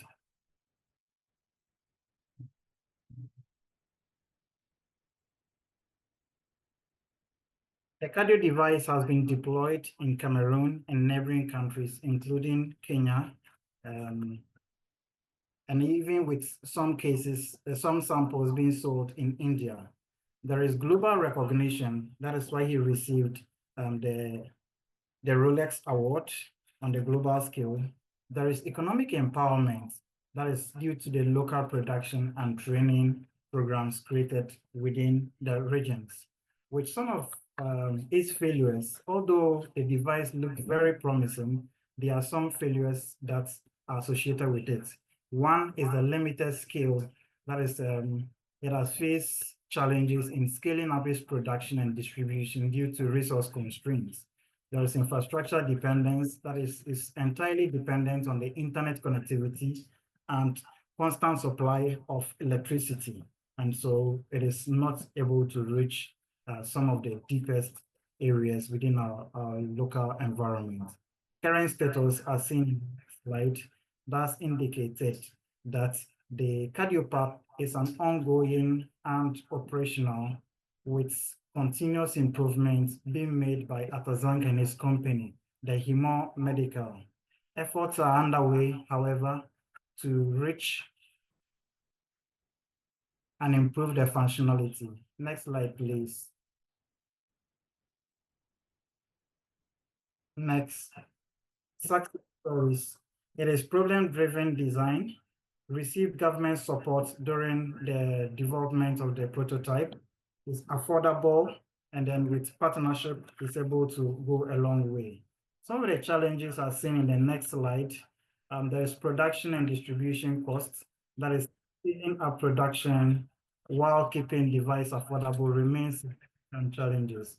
There's infrastructure barrier, training requirements. That is, personnel who are supposed to use the device are supposed to be trained on how to go about it. Our motivation for the project. The CardioPath exemplifies how African innovators can address local challenges through global solutions. It is an inspiring case study for researchers and entrepreneurs in developing regions. Next slide, please. Next, potential improvements. Next slide. Okay.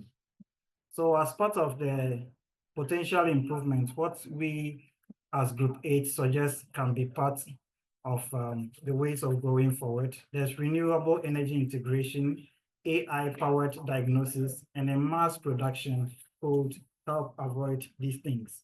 Some errors or failures that can be avoided. There's strengthening infrastructure, enhanced fundings, as well as to Africanize the innovation. Well, thank you.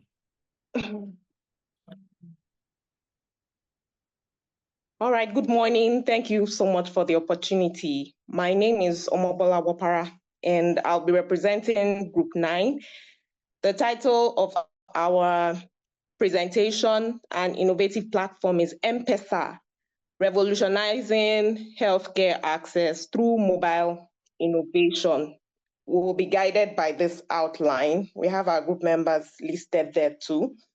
By way of introduction, M-Pesa is a mobile-based payment and money transfer system that was launched in Kenya by Safaricom in 2007. Safaricom is the largest mobile phone operator in Kenya, and till date, they are serving about 7 countries, with M-Pesa. It serves over 66.2 million customers as of 2024, and that shows that it is still an ongoing platform with wide penetration in Africa. It enables secure deposits, withdrawals, and transfers via SMS, even for unbanked populations. You can see that the number of M-Pesa customers from 2017 has increased steadily from 29.5 million to 66.2 million in 2004. M-Pesa has impacted healthcare by providing emergency funds for medical emergencies. It has also collaborated with public health regulatory bodies in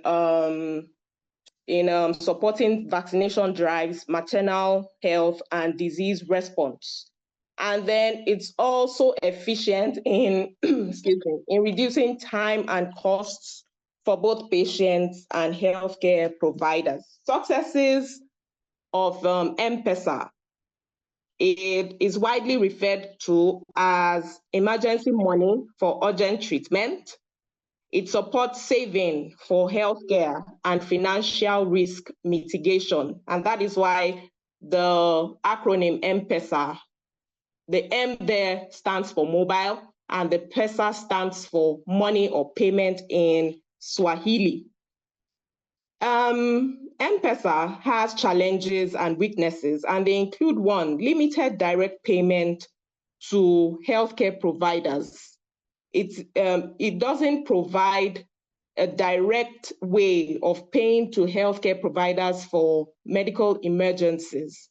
Okay, you have to still go through the M-Pesa agents to be able to withdraw funds so that payments can be made for medical emergencies or medication purchase. Users often need to withdraw funds in cash for payments. Factors that have contributed to the success of M-Pesa include one, simplicity and ease of use. It's quite simple and it's easy to use.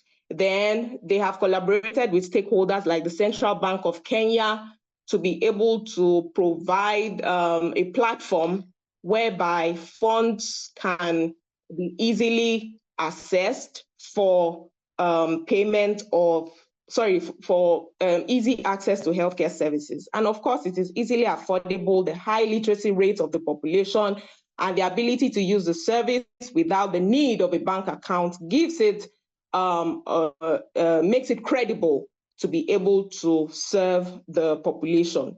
Our motivation for choosing M-Pesa include access to healthcare through mobile technology, and then it also enhances financial inclusion. It also provides job opportunities for the youth or the productive population so that they can make ends meet. Lessons learned from the M-Pesa platform is that, or they include one, the ease of use encourages adoption. Then it leverages on technology by using mobile platforms for broader healthcare applications. They are able to collaborate with stakeholders, public health regulatory bodies, banks, and even Safaricom, which is the founder, or the body that launched the platform. Then it also focuses on patient experience to improve outcomes. In conclusion, M-Pesa revolutionized healthcare access by bridging financial gaps and enabling timely care. Its simplicity, affordability, and broad adoption make it a model for innovation. Scaling similar initiatives globally could transform healthcare systems in underserved areas. Recommendations based on the challenges and the weaknesses of the system, we hereby recommend for improvement, integration with healthcare services, development of healthcare specific features like appointment scheduling, and the rest. Then enhance data privacy and security, because this system may be vulnerable to cyber attacks, which may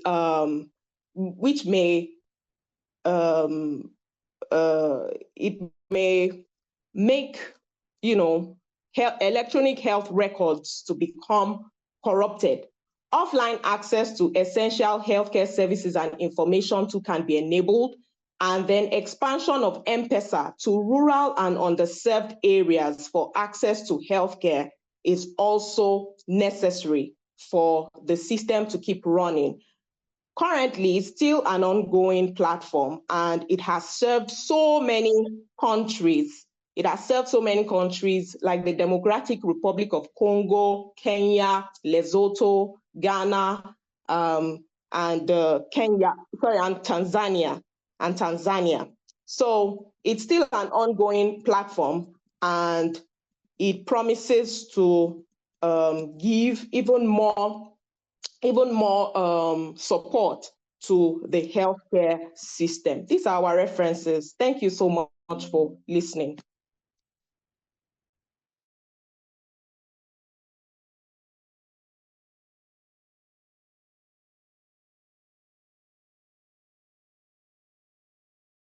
Henry, you can proceed. Okay, thank you very much. My group was group 10, and those are the group members. We had the following group members, as you see in the screen. Next slide, please. Our innovation is, what the innovation is about is artificial intelligence supported patient information management system, PIMS, in Africa, a path to improved healthcare outcomes. Next slide. The impact of the innovation, improved patient care, which will give us quick access to patient information, enhanced efficiency, streamlined administrative tasks, and improved paperwork, reduced medical errors. Then we also have strengthened health systems. Next slide. Case studies of successful patient information management systems, implementation in Africa, successful PIMS projects in Africa, in African countries. We have South Africa, Kenya, Ghana, Rwanda. And so the project is not, we are not reinventing the new wheel. Next slide. The current status of the project, iteration and the conceptualization, that's just a visualized thing. Next slide. Identify the strength for the project. Of course, the strength we have is multidisciplinary team. We have teamwork. Teamwork was exhibited at the initial stages of the project. The project has experts in information, in ICT and healthcare. We have good leadership with clear goals and vision. Next slide. Possible weaknesses, coordination of the project team members, given the mere fact that they come from different countries and regions with varying healthcare and ICT use related policies. Commitment by members, since the project is still in its infancy, is not guaranteed. Since the strength outweigh the weaknesses, the project team shall find means to address the weaknesses and capitalize on the strength to continue with the project. Next slide. Motivation for choosing this project. The project is addressing one of the biggest challenges we on African continent concerning human health. A health mind to boost innovations lives in a health body. It is only a health nation or continent that can think of productivity, growth, and sustainable development. Next slide. Lessons to be learned from the innovation. To embrace change. There is need to change the status quo from the traditional manual systems to the digitalized systems. This helps to improve efficiency in service delivery to our society. It also requires teamwork and collaboration to incubate the ideas that can be turned into tangible products to transform society and its general well-being. Next slide. Other aspects that can help to understand the innovation, to manage change through community engagement and training. The innovation requires mobilization of resources, both human and financial, visionary leadership, commitment, and expertise by the project team members, together with ability to promote societal well-being, will determine the project's success or failure. Thank you very much.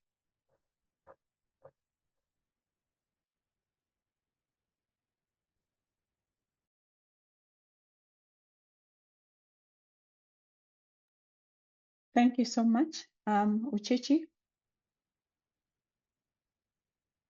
Dr. Uchechi, if you're here.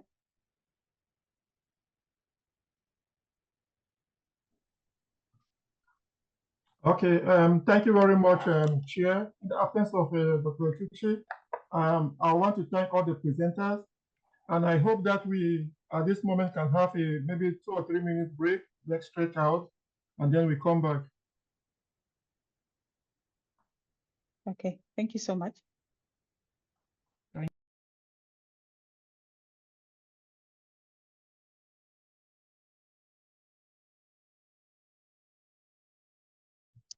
Hello, everyone.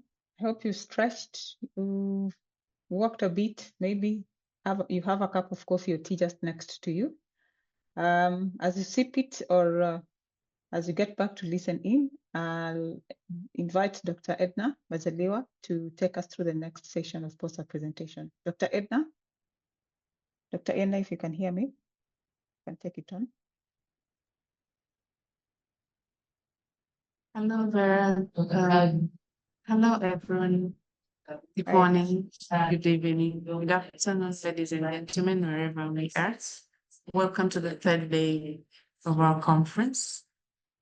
We've had an impeccable day 1 and an amazing day 2. I'll leave day 3 for you to tell us what it is. My name is Dr. Edna Majaliwa, pediatric endocrinologist from Tanzania. At ASFI, I sit as a secretary organizing committee and the chair of abstract committee. I'm also an assistant secretary for the ASFI General Assembly. Dear colleagues, we now come to the post-viewing session of the program. In addition to the oral abstracts presented during the first and second day of the conference, 20 posters were accepted for this year's conference.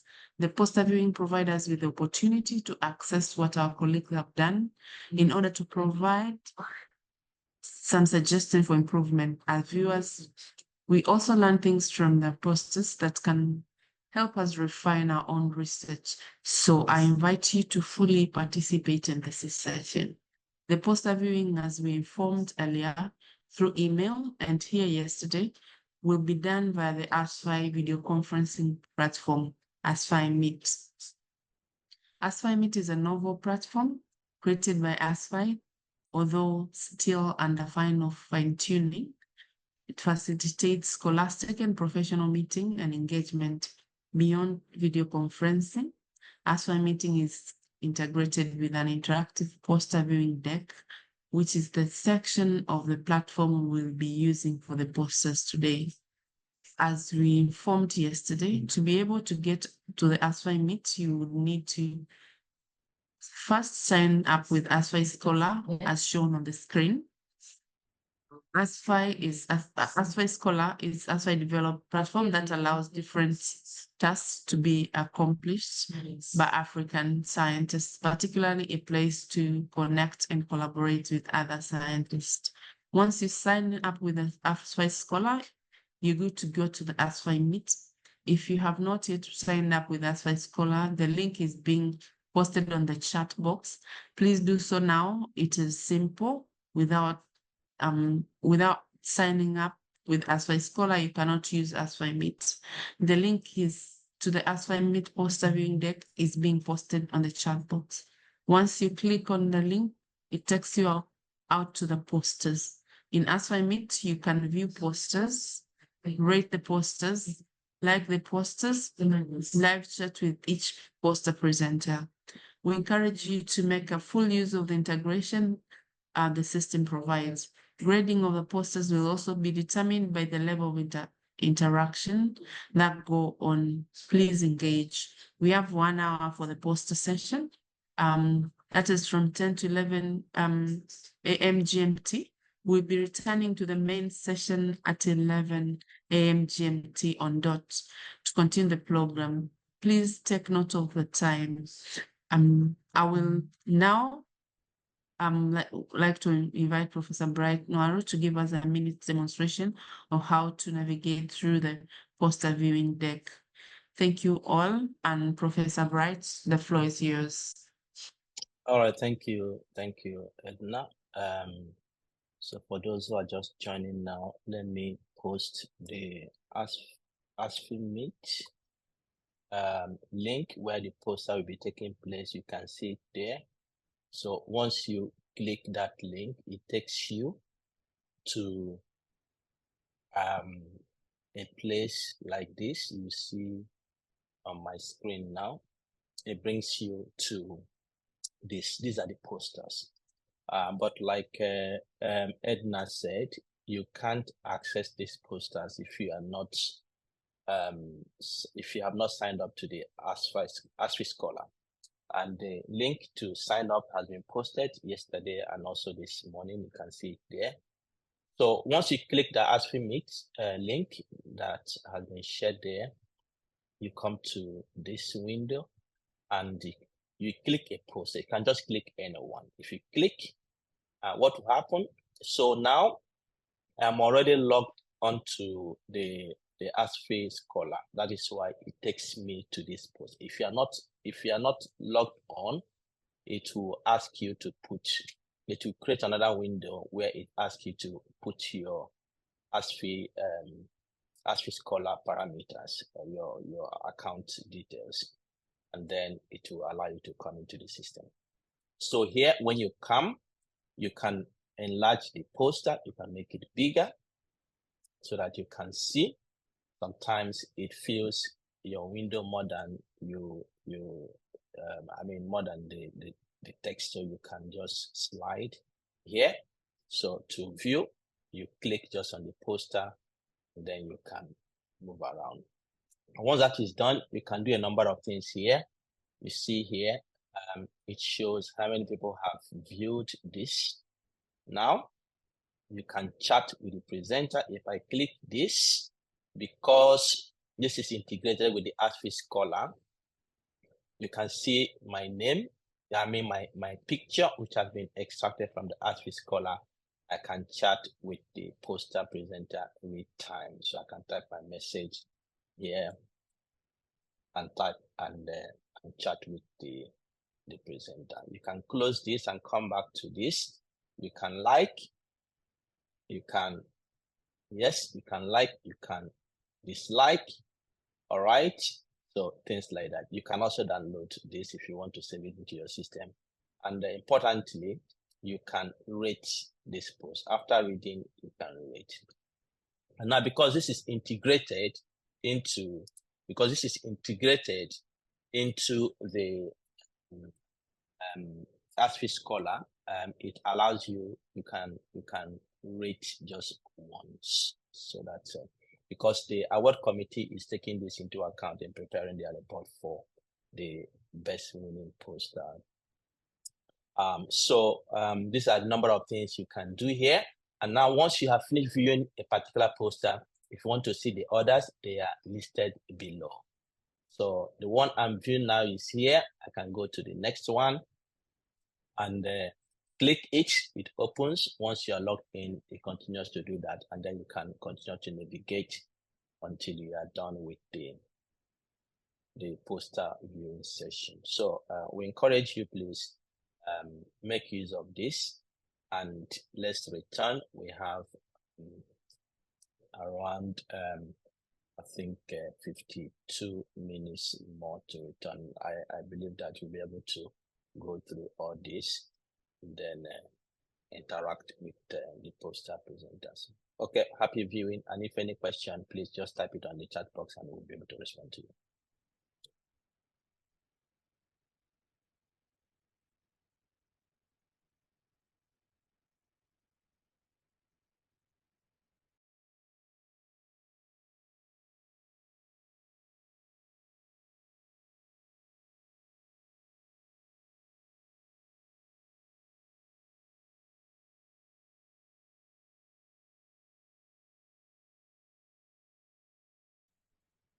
Hello, Prof. Can you hear me?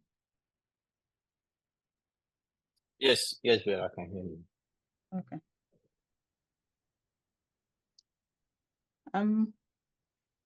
Thank you so much. I hope you all had fun getting through the posters and at least giving a few feedback and interacting with the poster presenters. So we are done with the poster session, and now in our next session,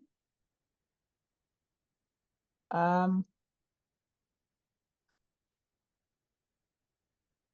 are getting into the session of my career, my story, and how I became me in career and influence. we are going to have our experts speak to us around the experience. So this is more like an experience session where we'd get to know exactly what some of our African colleagues and scholars had to really deal with or go through, or the kind of support that they got to be where they are. Allow me to take this opportunity to hand it over to Professor Madison to be able to, sorry, to Olusegun rather. Yes, Olusegun, you can take it over from here. Thank you. Yeah, thank you. Thank you, everyone.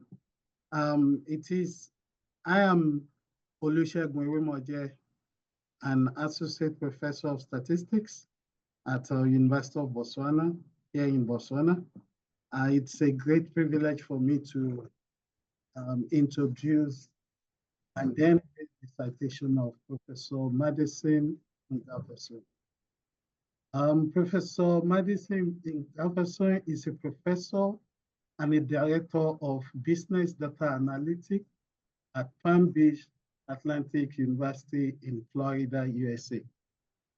He is also a mentor in the Doctor of Business Administration program at Swiss School of Business Management, Geneva, an adjunct professor of business analytics at Washington Baptist University in Arkansas.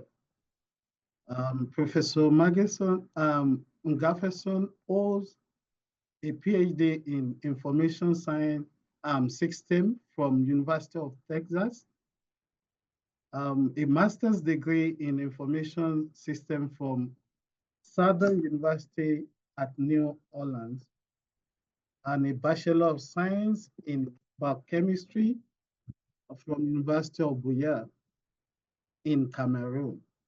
He also obtained his business analytics certificate from Harvard University.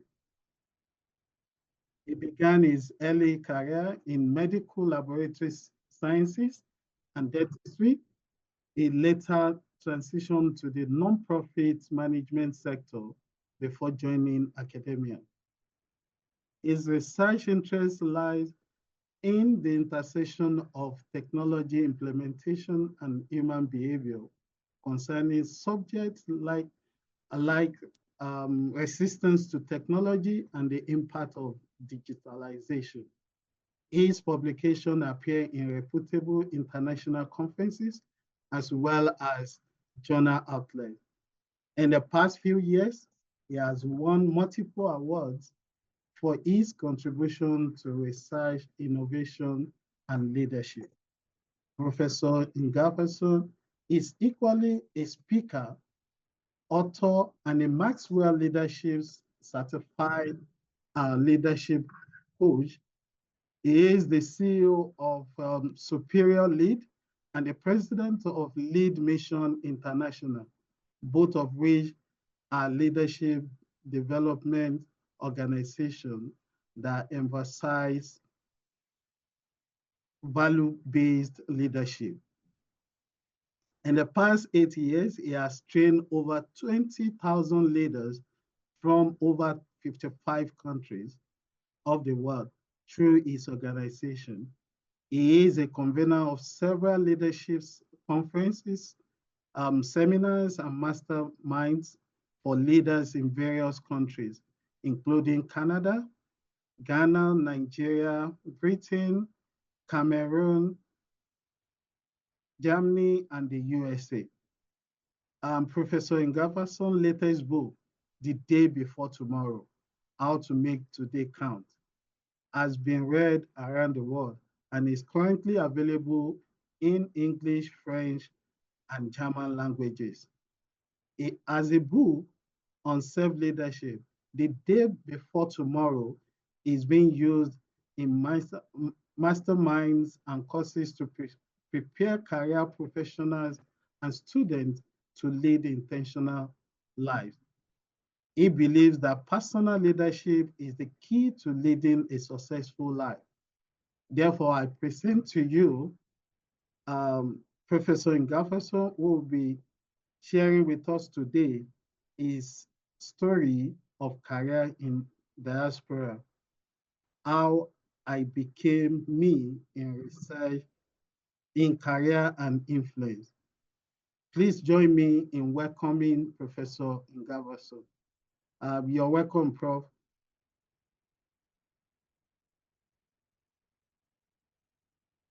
Professor Ngavaso, please, you're welcome to present. Is he in the house? I have given him co-host rights, and I think he should be able to unmute himself. Prof, if you're around, can you unmute yourself? Then you can.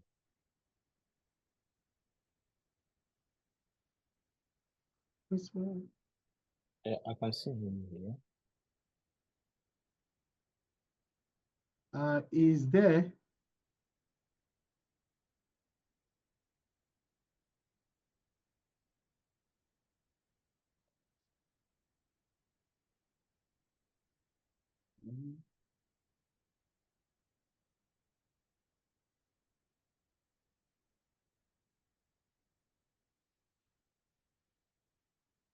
Professor Ngavaso, are you there?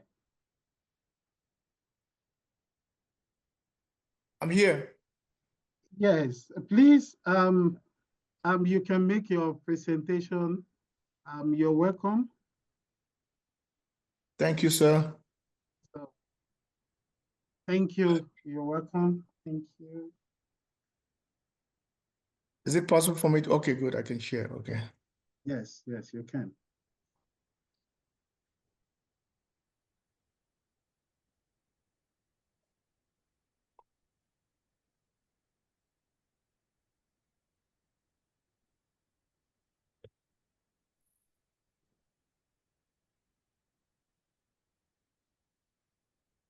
Sorry about that.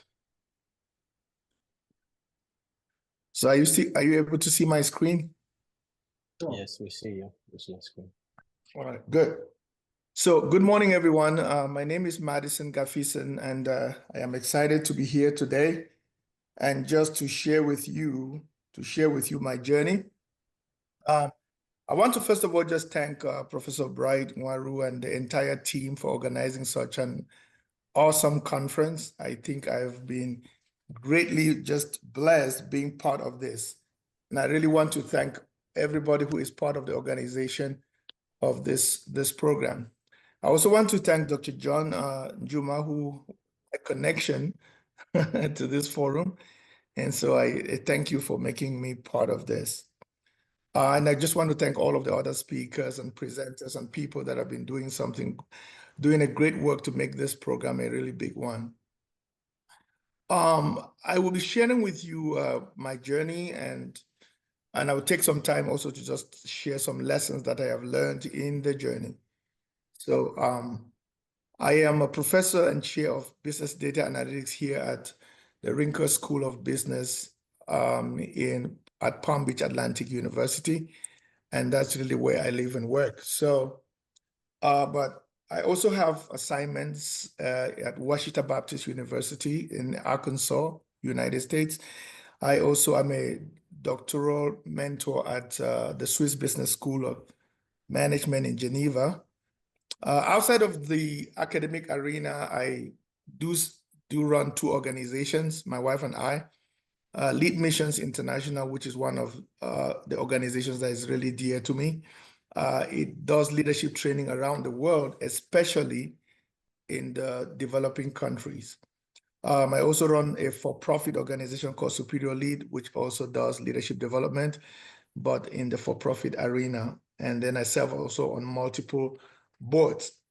And because of what we do around the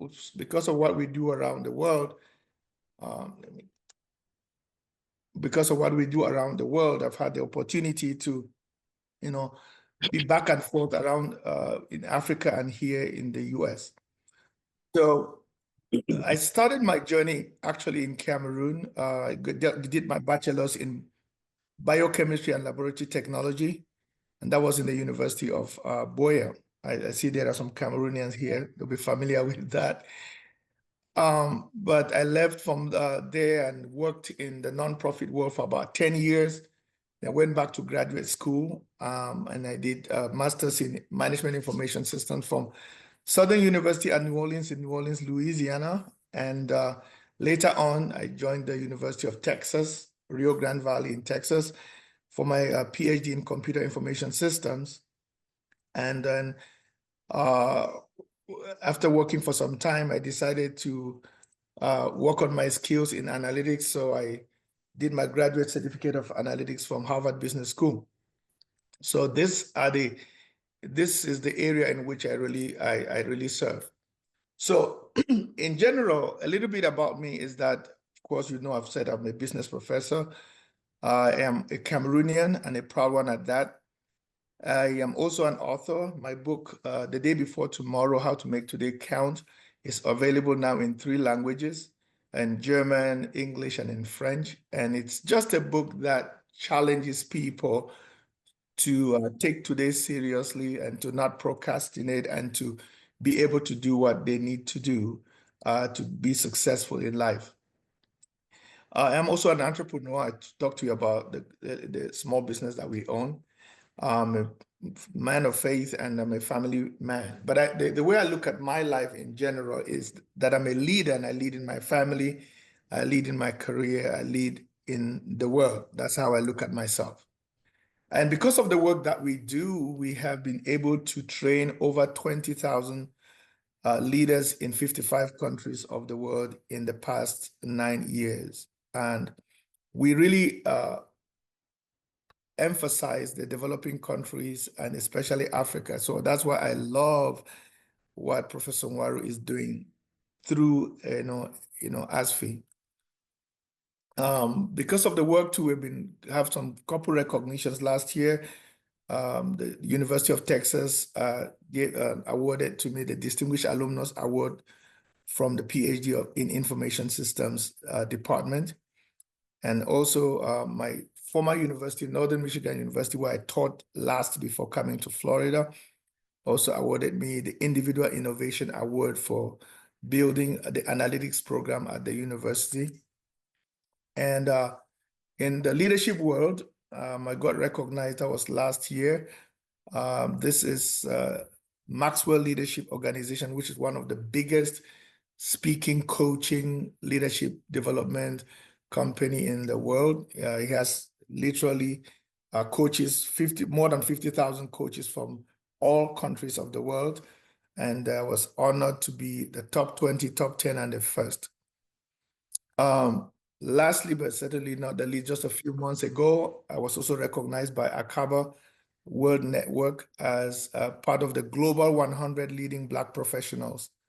And the reason why I was sharing with you this is not to in any way to brag. I'm certainly not that kind of a person, but just so that you can appreciate my journey when I go back, because life didn't start for me where in all of these arenas that I've pointed to you.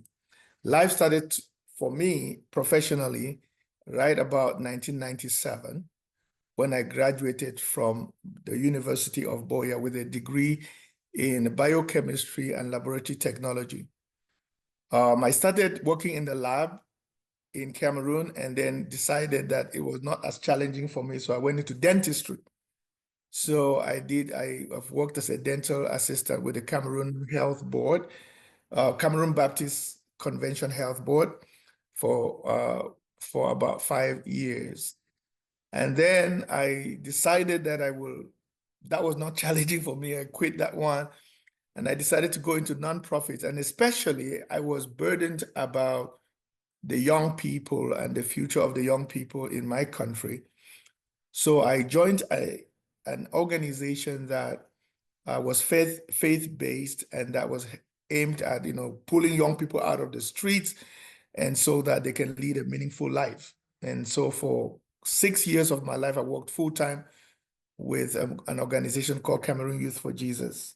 And it was during that time that I really caught my desire and my passion for developing leaders. And that really helped me as a person to refine what I wanted for myself in life.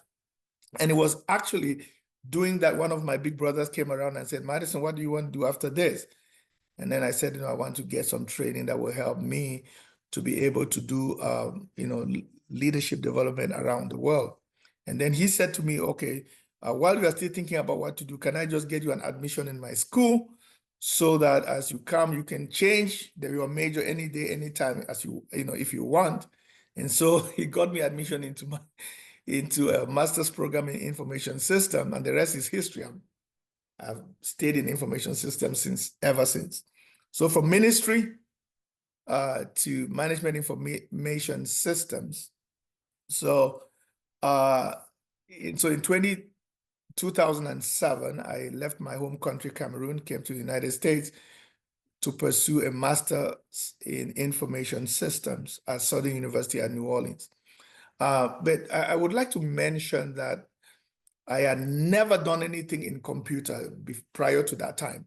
The closest I came to computers and computing was a couple months before coming to the US. I decided to learn how to be able to type on the keyboard. That's the closest I came to computers.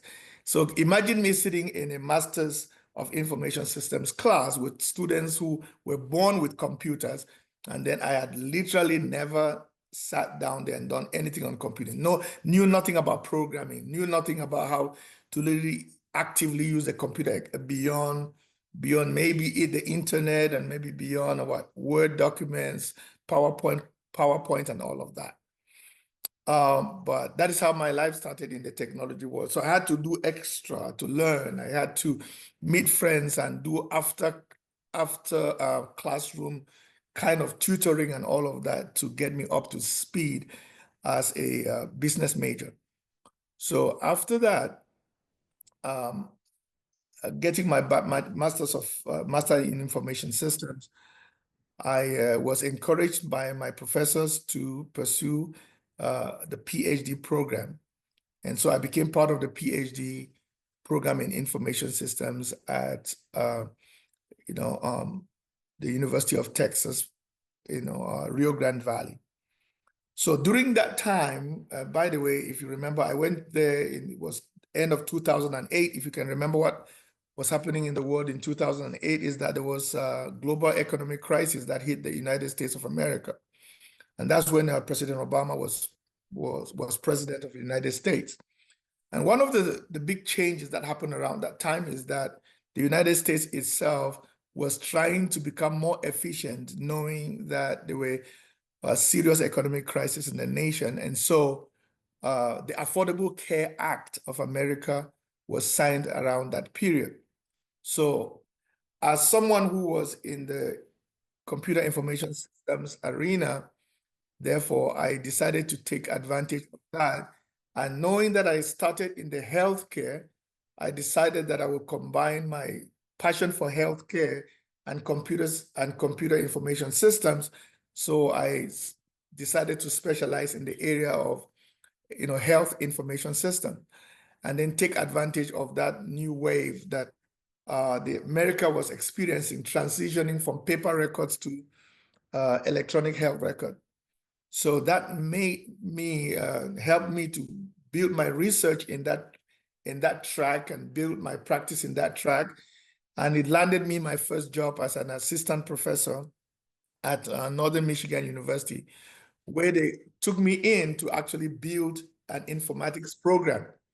So in my years out at Northern Michigan University, I actually built a program in an informatics program, certificate program at undergraduate and at graduate levels, serving there as an assistant professor. It was also there that the dean appointed me to lead the MBA program. And the MBA program was quite a program, one of the programs that had really made the university, let me say, popular. But then the program was failing. And when I took over the MBA program, I didn't quite know that that's what was happening. And so that was that became one of the highlights of my career, in the sense that it was later on that I discovered that the program was failing and that there were just 20 students in the program, and many people had argued that that program should be scrapped, and they asked everybody in the block, all of the full professors, the associate professors, everybody refused to take on that program. So I was a new kid on the block. I never knew better. So they said, take over this. And I said, yes. And only to discover that it was a setup, because they were looking for somebody who will help bury the program, and they can blame it on that person.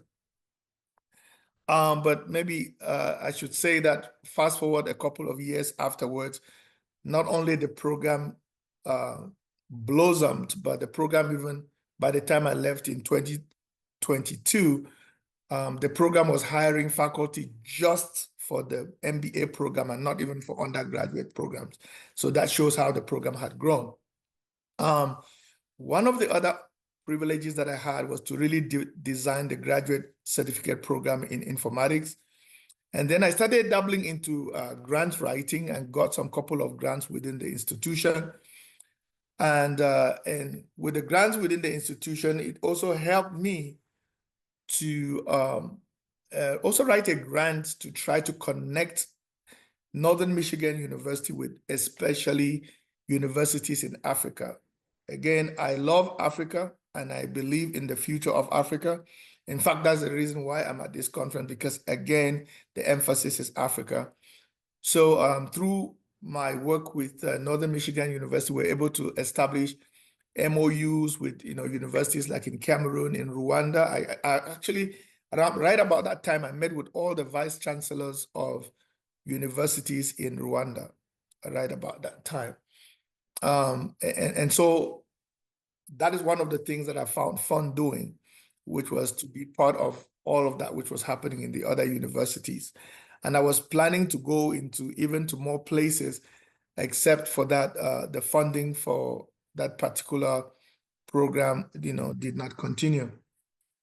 But then in the process of doing all of this, I got promoted and tenured as an associate professor in 2019. And then, but I started already seeing the move of analytics and the future of artificial intelligence that was about to happen in the world. So one of the things that I really started to do was to tap into that and build a research agenda that finally allowed me to earn a sabbatical. So for one whole year, I took a sabbatical for professional development and a couple of research pieces that I wanted to do. And then I ended up during COVID all through 2020 at the Harvard Business School, even though we're completely doing that online because of the situation that was in the world. So, but then that allowed me to really complete some key pieces of research and then to get my certification in data analytics from Harvard Business School, but also being able to come back and then build the curriculum for at the graduate and undergraduate levels in business analytics at my former institution. And that's what made my former institution, Northern Michigan University, to really award me what they call the Individual Innovation Award, being able to put together that program. But I actually, at this juncture, wanted to move from my previous university, but I also did not want to have a lateral move. In other words, just move from associate professor to another associate professor, or just, without any challenging task or without taking on further responsibility. So being able to complete my certificate in analytics at that time, being able to have completely started a new curriculum in analytics at both graduate and undergraduate levels, then provided me with the opportunity to argue my case at my new university. And my new university, Palm Beach Atlantic University, really, really wanted someone that will come and take on a new program and and lead and start the program and lead the program. And so I was able, therefore, through that, through my research and all of what I had done before, to be able to negotiate to come in full-time with them and have an early promotion to full professor 3 years before my time, actually. So I currently work as a chair and a professor of business and data analytics at my current university. I have just hired, I think that, I think a third or fourth person to work with me in the department and, teaching and all of that. So I'm building the program, bottom up. And then right now we have started a data analytics club there, and which we hope to grow it into a conference. So I'm just waiting for our new building for the School of Business to be completed so that we can change and turn that into a conference that we will be doing annually. So this has kind of been like my professional journey. And I just wanted to close by sharing some of the lessons that I have learned in my journey. So first and foremost, number one, understand and utilize your strengths. Now, there was a certain professor, an older gentleman who was retiring from my former university, Northern Michigan University, and I happened to take him to lunch, and I just asked him, I said, how will you advise a younger person, a younger faculty like myself, regarding what it takes to be successful in academia? And he told me, he said, Madison, you cannot be great at everything, but try to be great at least one thing. Try to be really good at one thing. Distinguish yourself at least one thing. And in academia, you all know, it's either research, it's teaching, or service. So for me, and research came kind of handy for me. And so I took research really seriously, and it always gave me the upper advantage. Of course, I do teach well, and I do a lot of service too, but then research became something that I want to do for the most part. So I learned that you need to at least be great at one of those things if you want to stay in academia. Second thing that I learned was to lead my career and be ready to fire my employer if need be. I think that most of us just accept employment like, okay, this university employs you and you kind of just, you are loyal, you will give your allegiance to the university, but you kind of forget about yourself. The way my mindset has always been, even with my current university, they want me there, they fought hard to get me there, they did everything they could do to get me where they are, but I always like to work first for myself and then for my employer. What that means is wherever they set their minimums and their optimal performance, I want that my least should be their optimum. So in other words, even if I sleep in the night, I will still meet the, probably way beyond the optimal that the department or the university sets for me. The third lesson I've also learned is to gain, indispensability by solving, problems and by being hyper productive. Now, when I came to Northern Michigan University, like I told you the story of the MBA program was failing and they gave it to me. And I did not know, because I was the naive one. I didn't know. I was young. Nobody was doing whatever. I was still like 2 years old in the university. But they wanted it to die in my hands. And they wanted this black guy to bury it. By the way, my university in Northern Michigan had about 5% of other races. Everything was 95% Caucasian. So if you know what kind of environment I was in, if you can imagine that. So I think we were just about 2 black professors in the entire School of Business, maybe 5 professors out of over 300 in the entire university. But I was given a DED program. I turned the DED program, and resuscitated the program, and the program was alive. And that really made the university to trust me and give me a lot of opportunities, like being able to work, connect African universities to my former university. And so gain indispensability by solving problems. If you see a problem in your workplace, you see a problem in your university, you can dive in and be the one who solves it. And guess what? They're going to remunerate you for that, and they're going to love you for that because they are looking for solutions. Understand that I always say this, right? Understand institutional politics, but refuse to play by it. I mean, I've seen many young faculty that come in and they start taking sides and getting camps, and very soon, you are the one that is going to be a culprit, right? Because when the big elephants fight, what happens? They say it's the grass that suffers. So I've learned to stay out of politics and to do what I need to do. I encourage people that are in academia to be involved in entrepreneurial ventures outside of the institution. Today, I own my own private practice and consultancy, and I believe that it helps you stay on top of things, and it helps you stay inquisitive, right? And then also for those that are in the tenured positions, I want you to know there's a life outside of tenure. Most of the time when people attend tenure in a university, they just settle and then they try to do everything to make sure other people are never tenured. That's not my philosophy. When you are tenured, that is the time you can really do the most good, because you can say it the way you want to say it, and you can do anything you want to do any kind of research you want to do. But that's the time to really do the most good in the world, when you are really tenured and now your hands are free, and nobody can stop you, right? The other thing is just to consider, again, like I said, consider yourself, whether it's within the university or outside of the university, as an entrepreneur. Now, any place that I go into, any institution that I worked in, I design my own program. So if I want to go to Africa, I will design a program to collaborate with Africa.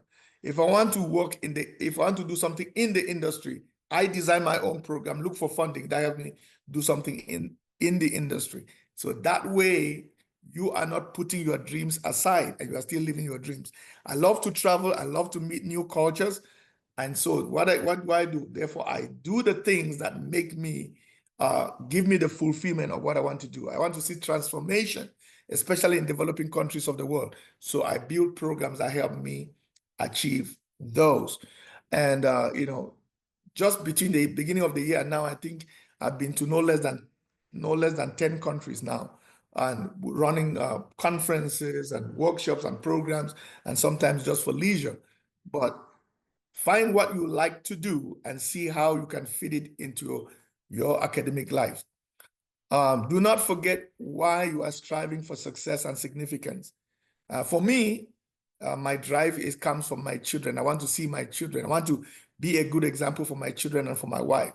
For me, I want to be a good example for my students. For me, I want to be a good example for my country and for all of the leaders around the world that I mentor. So I tell people, don't forget your why.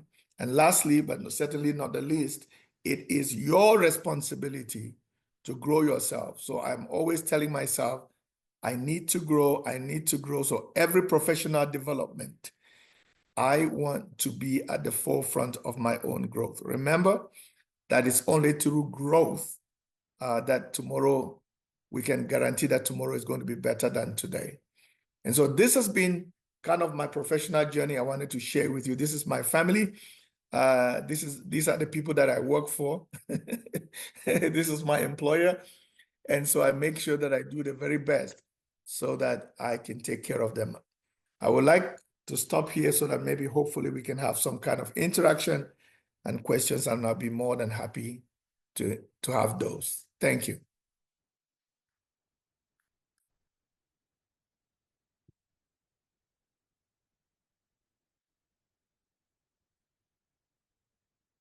Hello there.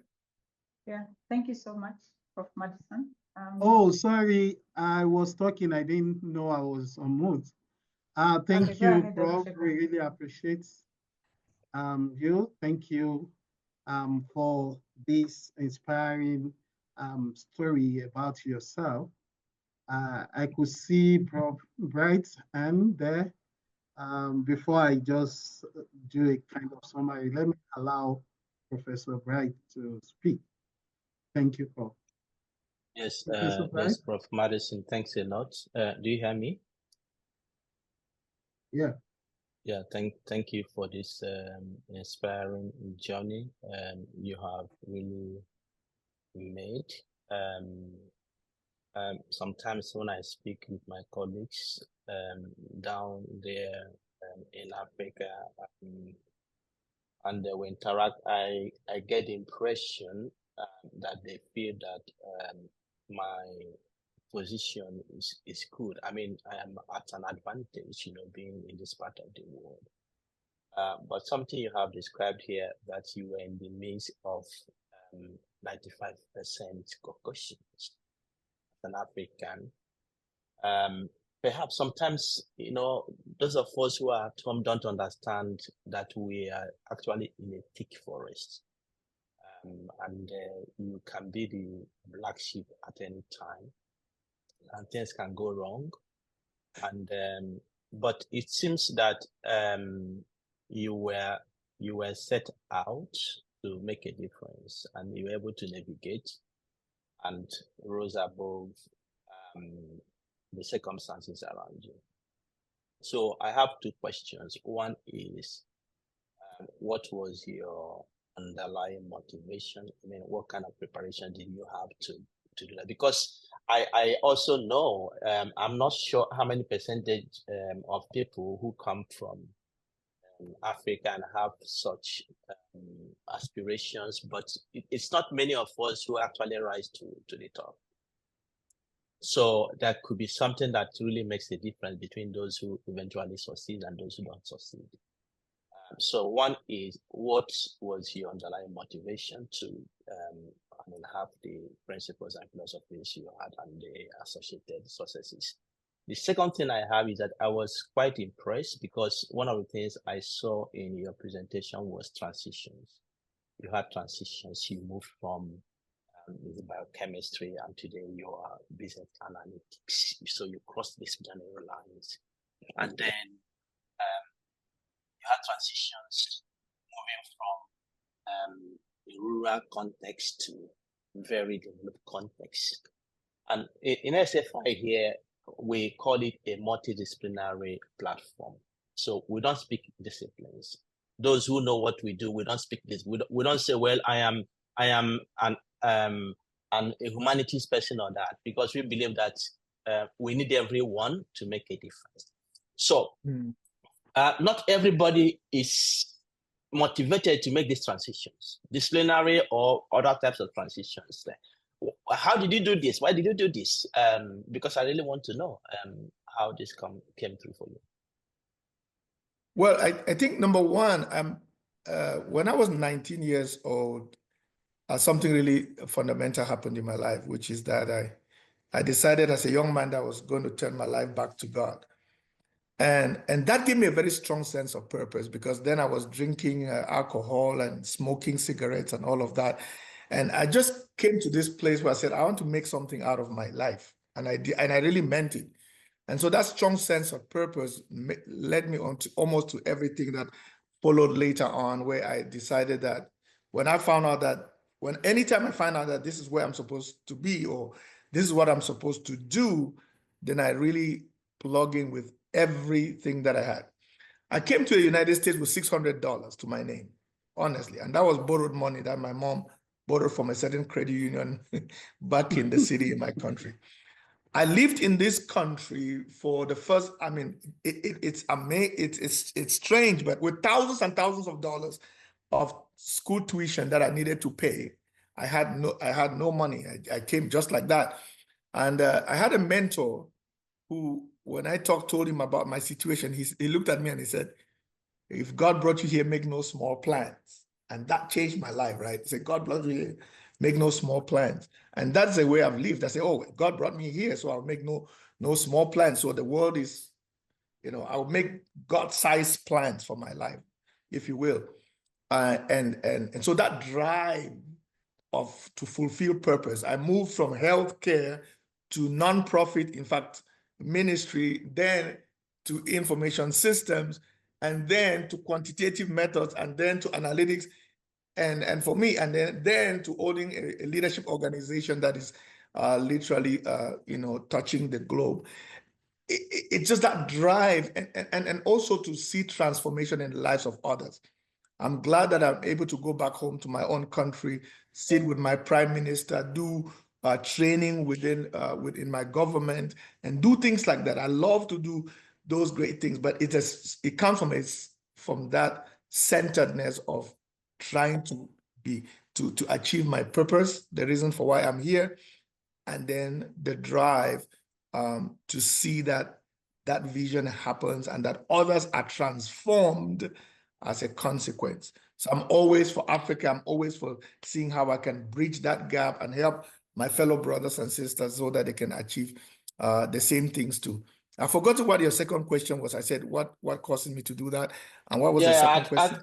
I think it's quite related. I was asking how you made these transitions, crossing disciplinary lines, because many of us are really afraid to do this. They don't want to do this. Of course. The thing is, this is what I will have to say about making transitions. I would say that if you don't get out of your comfort zone, you will never really experience the miracles that you are really looking for, if you will. It is because you break that fear, and it's because you go out of that comfort zone, that is when you get to really live the life of your dreams. The life of your dreams is outside of your comfort zone. And unless you break it, you will never live it.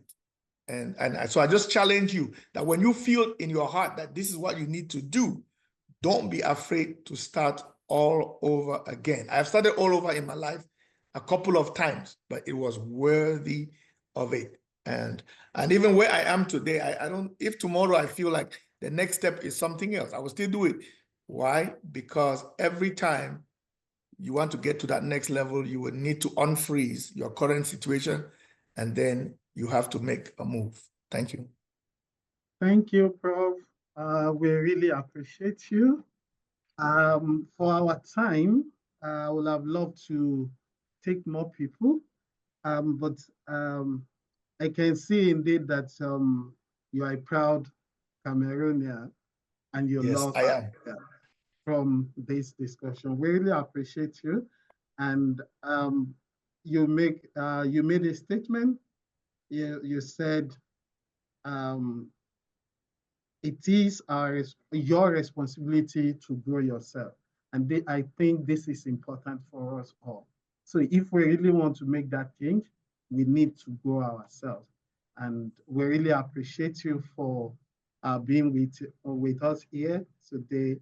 Can we give him a round of applause? Thank you, thank you, thank you. We really appreciate you.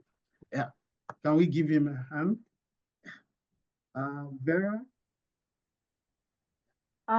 Thank you so much, Olusegun and Prof. Madison, for such an inspiring session. One thing I came out of this with is I need to redefine my purpose, which is a very strong statement. Allow me now to welcome Swad Ahmed. Swad, you can go ahead and introduce Prof. Abir. Swad, are you with us? Yes. Okay, go ahead. Thank you. I'm here. Hello, everyone. Good morning, good afternoon, good evening, everywhere, everyone, everywhere. I'm Saad Tahir Ahmed. I'm a community physician, assistant professor, Faculty of Medicine of Duma Islamic University for Sudan. I'm based on Oman. It's my pleasure and my honor to introduce our esteemed speaker for today, Prof. Dr. Abir Mustafa Sayyid Ashmawi, a high distinguished professor of medical biochemistry and molecular biology at the National Cancer Institute, Cairo University. Professor Ashmawi was born on October 6, 1975, and her impressive journey includes a BSc in biochemistry from Ain Shams University, 1996, and an MSc in biochemistry from the same university, 2002, and a PhD in medical biochemistry and molecular biology from Cairo University, 2006.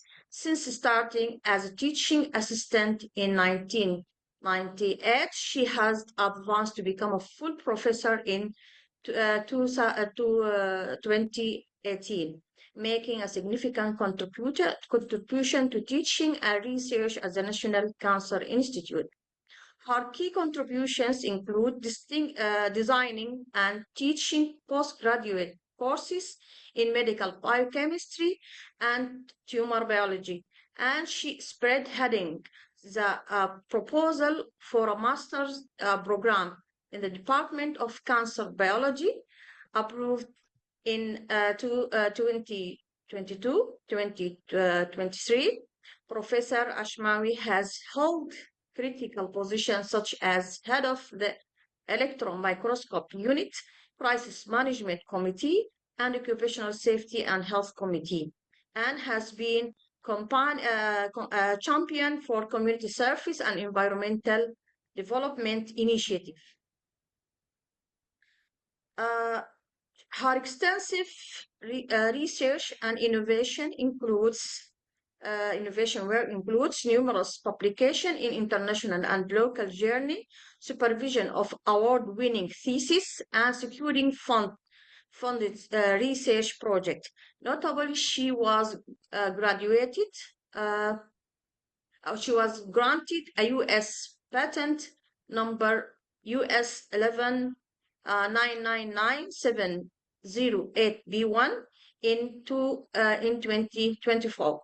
She has also completed fellowship with distinction at the National Defense College, Nasser Military Academy, 2019, and has passed advanced courses in leadership, crisis management, and national security strategy. Prof. Ashmawi is a member of the Scientific Research Committee at the National Council for Women and Service and Arbitration Committee for evaluating scientific production for professional promotion. Her dedication to professional development is evident through her participation in numerous training programs on research project writing, quality management, teaching method, academic standards, and leadership skills. Among her many achievements, Professor Abir Ashmawi was recognized for supervising the best doctoral thesis 2011-2012 and has received numerous research grants and certificates of appreciation. She's an active participant over 30 national and international scientific conferences. Now we have the privilege to have Professor Abir Ashmawi with us today, and we look forward to her lightning presentation. Please, all audience, join us in welcoming her to the stage. Now you are welcome, Dr. Abir. Good morning, everyone. Are you hear me? Yes, we hear you. We hear you. Okay. I will share my presentation now.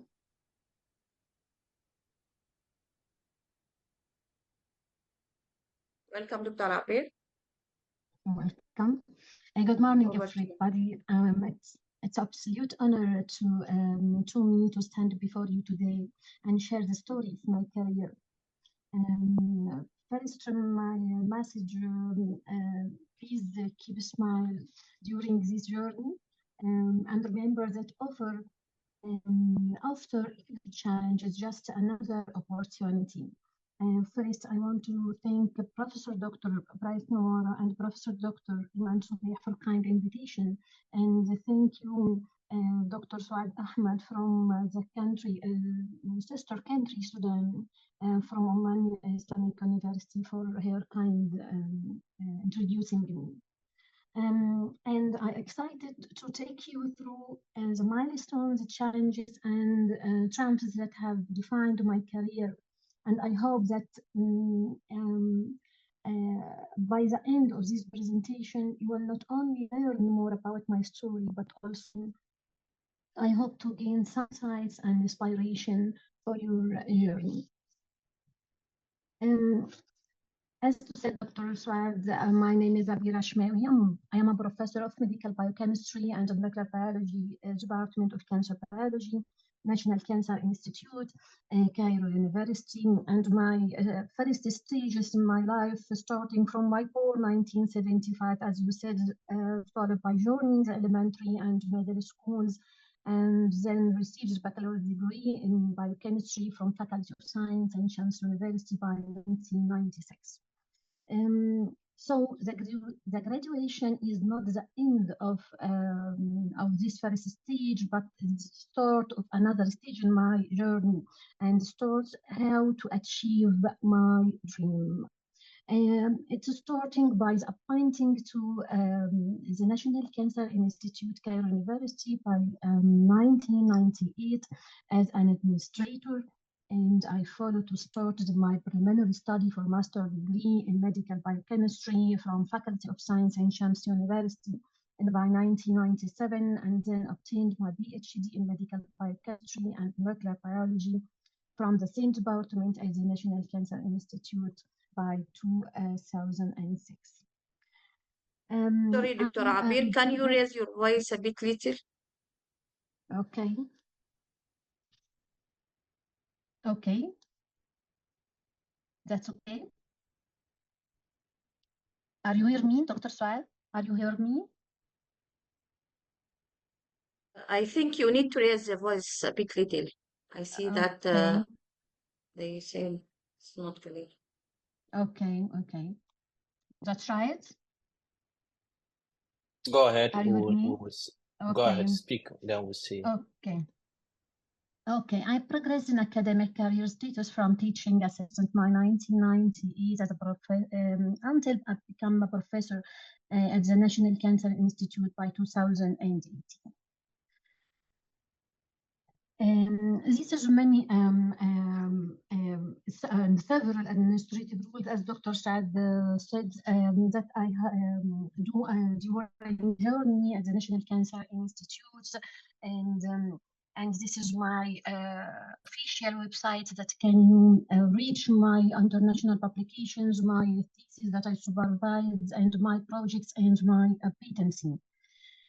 So the importance of supportive initiative person is my take message today, because your parents at home, your teacher at the school, your mentor at work, yourself, it should be very important during your journey, because the role models are very important.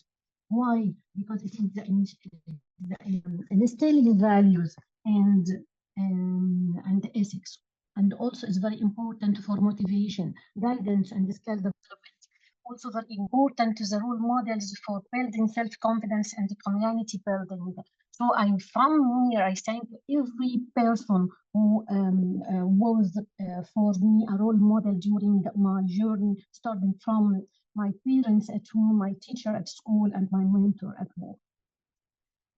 But I have realized that mentorship also is not just about teaching others, it's also about learning from them as well, because my students and collaborators, even junior researchers, have taught me just as much as I have taught them. Listening to new perspectives, being open to fresh ideas, and providing guidance that first independence are very important. So the mentorship, it must be two-way streets, not one-way streets. And now let me tell you what about the obstacles that I faced and the challenges that I faced during my journey and how I can overcome this. The first obstacle was the demanding balance between my academic responsibilities, research, and personal life. Because during my journey, I get married and I have 3 children, so there is a big obstacle to me.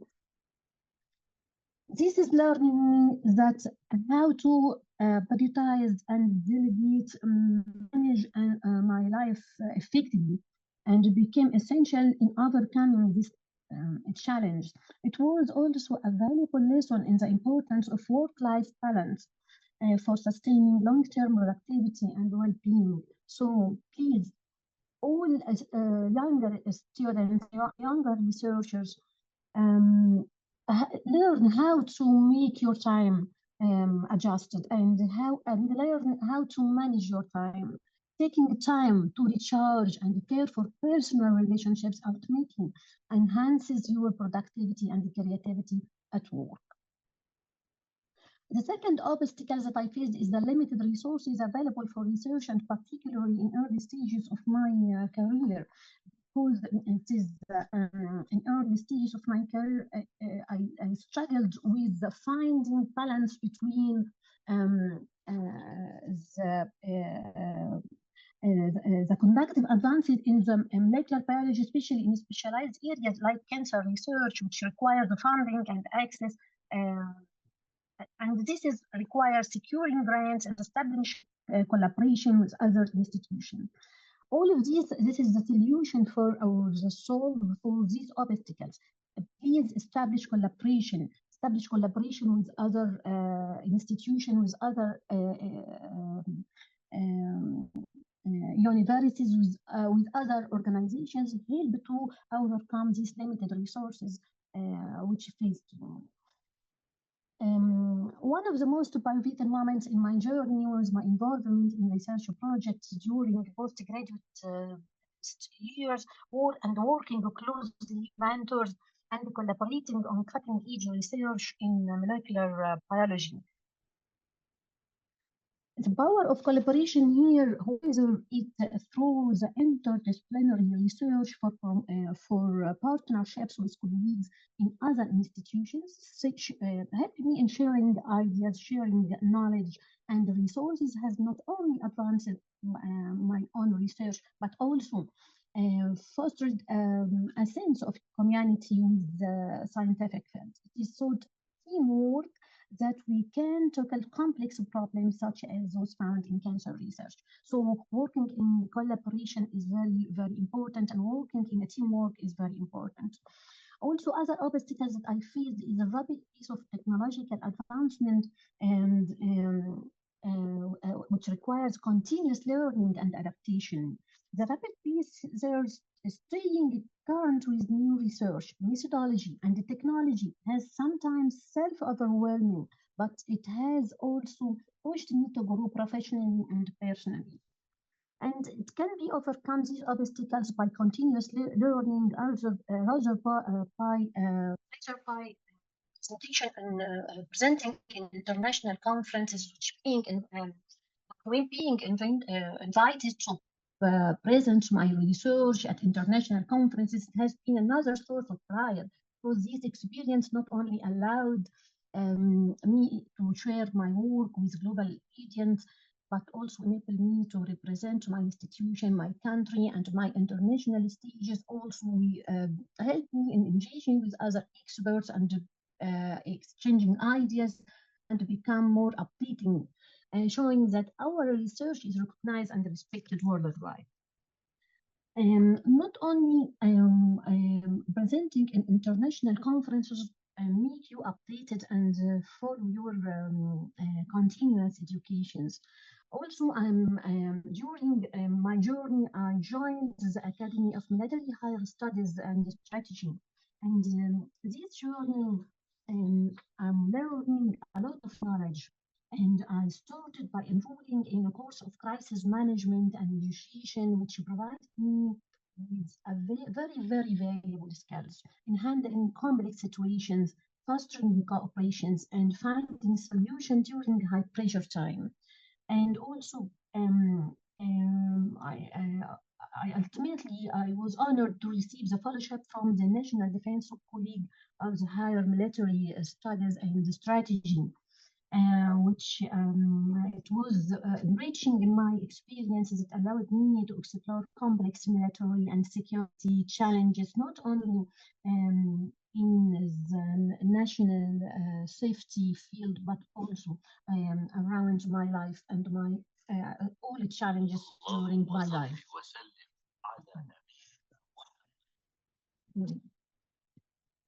Also, other obstacles that I faced that as a woman in scientific fields. I have at times faced gender-based challenges whether in terms of recognition, opportunities, or even in overcoming stereotypes. Actually, these challenges have made me more determined to create more inclusive environments, not only for myself, but also for other women in science. I have worked hard to advocate for equal opportunities and support female scientists, helping to break down barriers for future generations, especially after joining the National Council for Women since 2020. As a woman in science, I have learned the importance of advocating for equality and empowering the next generation of female scientists. Throughout my career, I have worked hard to create inclusive spaces where women are encouraged and supported. I have realized that we all have a responsibility to mentor, support, and open doors for others, especially for underrepresented groups in the scientific community. So we have to ask ourselves two important questions. What's your influence on your scientific community, and what's your impact on your society? The impact and the contributions of you during your journey is very, very important during your journey. First, influence on my scientific community. I sharing all my knowledge that I learned during my journey with all faculties of the Cairo University. I spread the knowledge of crisis management and health caring, awareness about early detection of cancer, and also in participating and organizing the medical conveys, which is a very important evidence that we can help communication and your society. And also, it is an honor to me to participate in judging smart and green projects as a part of the presidential initiatives in these last months. Actually, participating in organization of medical conveys is very vital activity that highlights the role of healthcare professionals in serving the community, especially in underserved and remote areas. That's to providing basic health and services, also helping there to rising health awareness and promoting public health, and also is very important for community engagement. Joining to the National Council for Women and each campaign helping women, it was very important. So my vision, and finally, my vision for the future is driving innovation in cancer research, expanding access, equality, education, supporting women and underrepresented groups in science, and fostering interdisciplinary collaboration. And finally, thank you for joining me this journey today, and I look forward to the future with optimism and purpose, ready to face new challenges and continue making a difference, inshallah. Thank you. Thank you so much, Professor Abir Hashmawi. Thank you for sharing this promoting a pathway for African women in science and in the community and in at the level of policy making and decision making. Thank you so much. And I think now the floor is open. If anyone have a question or discussion point for Professor Abir.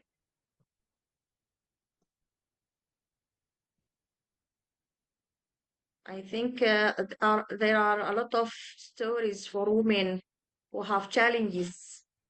Yes. Dr. Prof. Abir have given insights for that. Thanks, yes, Prof. I don't see hands.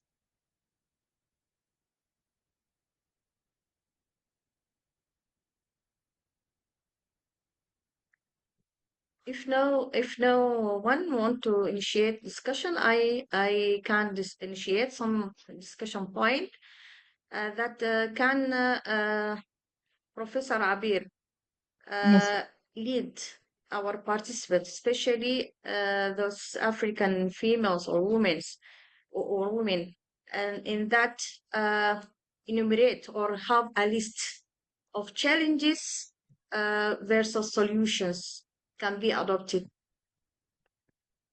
against that.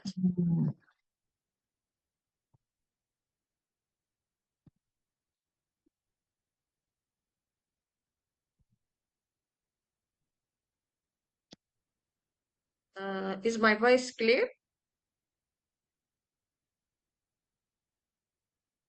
Hello? Hello? Yes. Yes, we can hear you. Are you hear me? Are you hear me, Dr. Saad? No, I don't hear. If you have my point, or I will repeat. Yes, again. I hear you. Yes. Can you give us a list of expected challenges for women in Africa, and that what can be options to overcome these challenges?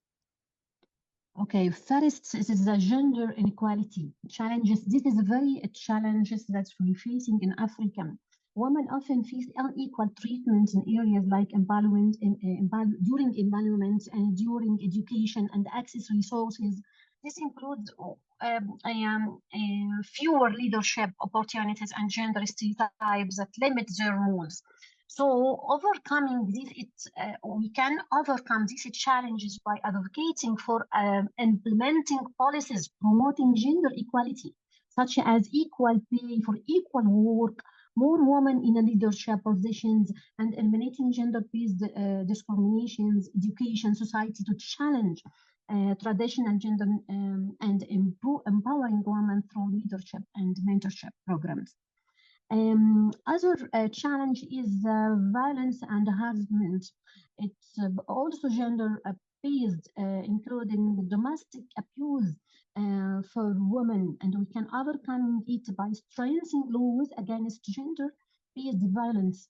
And during my joining in the National Cancer Council for Women, we have 16 days about strengthening the law against gender-based violence, providing resources for victims, increasing public awareness campaigns, also additionally promoting safe spaces for women and supporting grassroots organizations working on women's rights are very essential steps. Also, limited access to education can also a big challenge for women. In some parts of the world, girls and women still lack access to quality education due to cultural barriers, economic hardships, and geographical constraints. We can also overcoming this challenge by we can overcome these obstacles by expanding educational opportunities for girls, providing scholarships and addressing cultural norms that prioritize boys' education over girls. Also, governments, NGOs, and communities can all play a role in improving access to education for women. If we talk, there's many challenges that women facing. Also, reproductive health and rights is very important for women, and it's a very important challenge. Many women lack access to proper reproductive health care. Many women and family planning services. In some regions, restrictive laws prevent women from making decisions about their own bodies, leading to high maternal mortality rates and during their pregnancies. And we can overcome these obstacles also ensuring access to comprehensive reproductive health is very important. Family planning, education, and the right to choose. Also, governments and healthcare systems should prioritize women's health and the global partnership. All that can help to reduce barriers. Also, another challenge that the woman faces is the economic the women often have fewer economic opportunities, are overrepresented in low-paying and informal sectors, and may face discrimination in the workplace. Can also overcoming this by promoting women and finance and give it a program and supporting equal access to jobs and pay. Also, culture, our culture and society and social expectations is also a big challenge for women, because many traditional gender roles often dictate what women can and cannot do, limiting their freedom for choice and opportunities. Overcoming it also it depends on culture stereotypes and education and educating people about the importance of gender equality in all spheres of life. Also, another challenge is the health, regarding the health disparities. Often disadvantages in terms to access health care, especially underserved areas, also face specific health risks related to pregnancy, childbirth, and reproductive health. All of these are challenges that women, especially in Africa, face, and also we can overcome these obstacles by improving healthcare for women, especially for under-reserved area. And I think in Egypt we do our best through the council, the Egyptian Council for Women in Egypt campaign. Many campaigns were done to overcoming these challenges that the woman faces. There's a lot of it. There's a lot of challenges that the woman Thank you so faces. much. Thank you so much, Professor Abir Ashmawi, for this insightful presentation and this helpful recommendation. Now we come to the end of our session with Professor Abir Ashmawi, and over to you, Vera. Thank you so much, Swat. I would invite Prof. Bright to just give us some comments before we get to our next speaker. Prof. Bright. All right.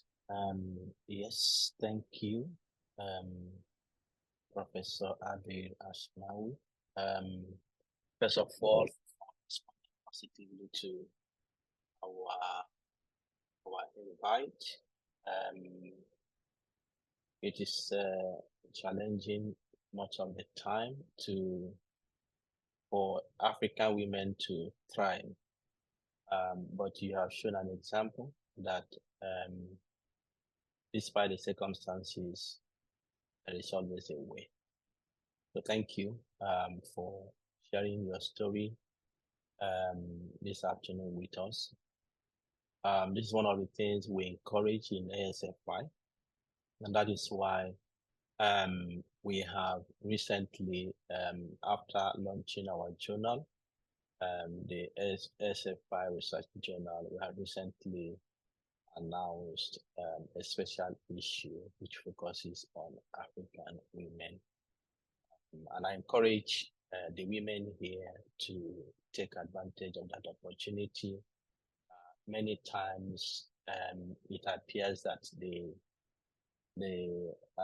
society does not create that opportunity for you, but in ASFI we are creating lots of opportunities, and we would like you to take those opportunities, because then when we hear the complaint, we will tell you that no, it wasn't our fault. Perhaps you didn't take it. But this is an example of what an African woman can do despite her circumstances. So we appreciate this opportunity you have given us to hear your story. Thank you very much.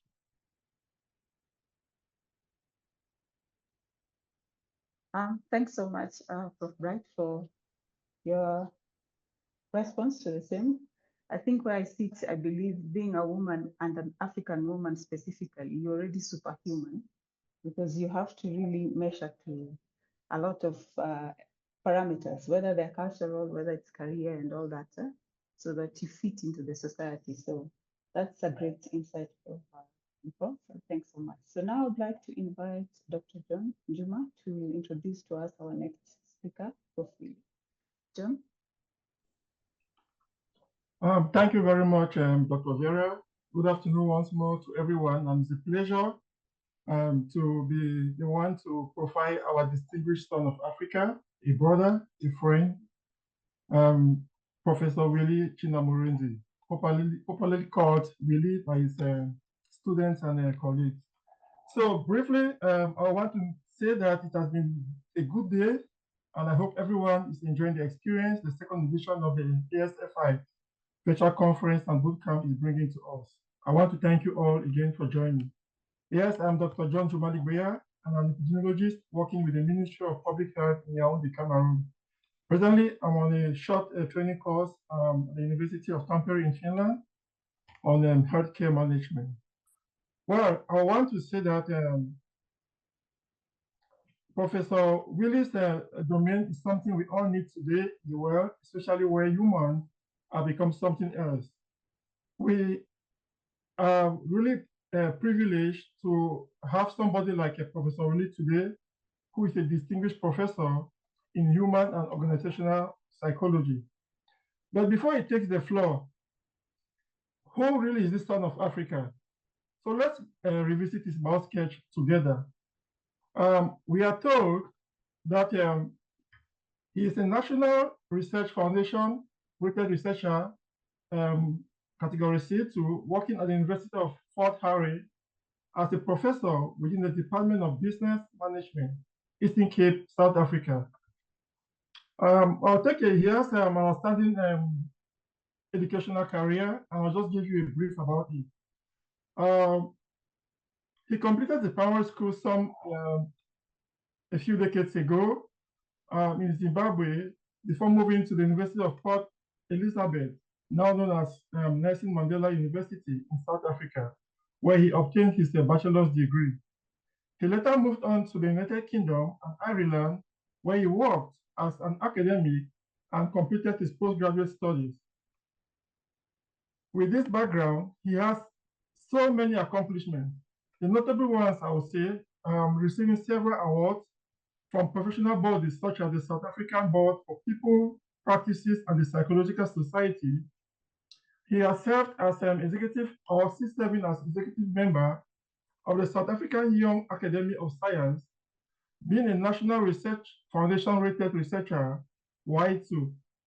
He is receiving several funding from several local and regional bodies, such as the National Research Foundation, the Medical Research Council, Council for Scientific Industrial Research, and many more.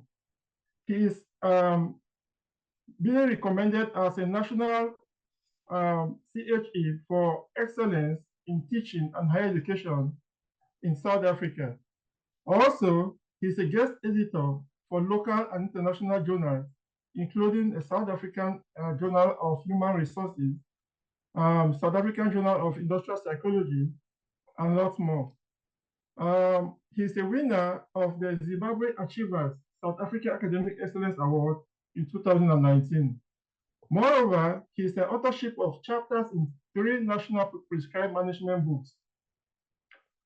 We want to look at Professor Willie's presentation, how relevant it is to our current dispensation. Remember, I said that he's the best person we want to have at this time, where human minds are out of place. So his research career so far covers the broad theme of human and organizational capabilities and how they contribute towards the theme of development. This summarily entails that 1, human resource development and organizational psychology, interpretivist research methods, entrepreneurship and strategic management, and above all, teaching practice. He'll be teaching us today definitely. Professor Willie's expertise which essentially touches the nexus between humans and educational capabilities, becomes important, especially of the role technology and socioeconomic systems play in our society today. Let's remember the keynote speaker, Professor Mawe Aga, 2 days ago, telling us about the philosophy behind the invention of the dynamite for a good cause, but how it was exploited for military purposes. It tells us how human minds are really out of place. Today, we are blessed that we have a psychologist, a human developer, and an entrepreneur who will tell us more about who we are and what we ought to do to become a better Africa. In this sense, his research and expertise is relevant to what he will be speaking about, as it centers around making human experiences better through harnessing, improving human development, organizational, and community capabilities. Professor Willie, as we can see the trends today, human mind is really out of place. We know amongst the 4 factors of production, including land, labor, capital, and entrepreneurship, that labor, human capabilities, is the most challenging to manage. Thank God you are an expert in this domain. You are an African, so we don't need to worry about anything anymore. In this session of my career, my story, Professor Willie will uncover the lead. So please, let's kindly welcome our distinguished son, Professor Willie. Take the tone, take the microphone, and take the podium, our distinguished professor. Thank you.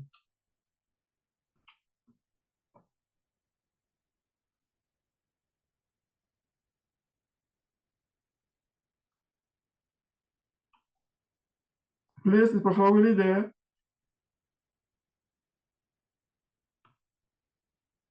Oh, great. I was muted and I didn't have the rights to do that, but thank you very much, colleagues. I'm sitting in the basement at a conference where I'm presenting, and I've asked for time to just be able to join this very prestigious platform that you've got. And I thank Dr. Bright for all the work that you've done. I got the invitation through a colleague of ours from Fort Hare, Dr. Dumisani Hompashe, and I jumped at the opportunity because I was moved by the fact that it is a platform that is promoting Africa. And I'm really passionate about Africa. I love the African continent as a place where one can work in. And I would like to share my story. I would like to share my story because I think it's a story that is mine, but it's a story that reminds me, even in times when I'm a little bit down, of the power that what our anchor was, Dr. John, was talking about, what we can draw strength from through what we have been through and where we are going. So to begin my story, I'll tell you, I work at the University of Fort Hare, which is located in the Eastern Cape province of South Africa. Now, a lot of people would not know the Eastern Cape province of South Africa, but I would mention this is the university that has produced a number of African leaders. Nelson Mandela, your Tambos went there, a number of business leaders as well that are occupying center stage on the African continent. And I have the affiliation with at the University of Fort Hare. Currently, I'm the youngest fully inaugurated professor at the University of Fort Hare.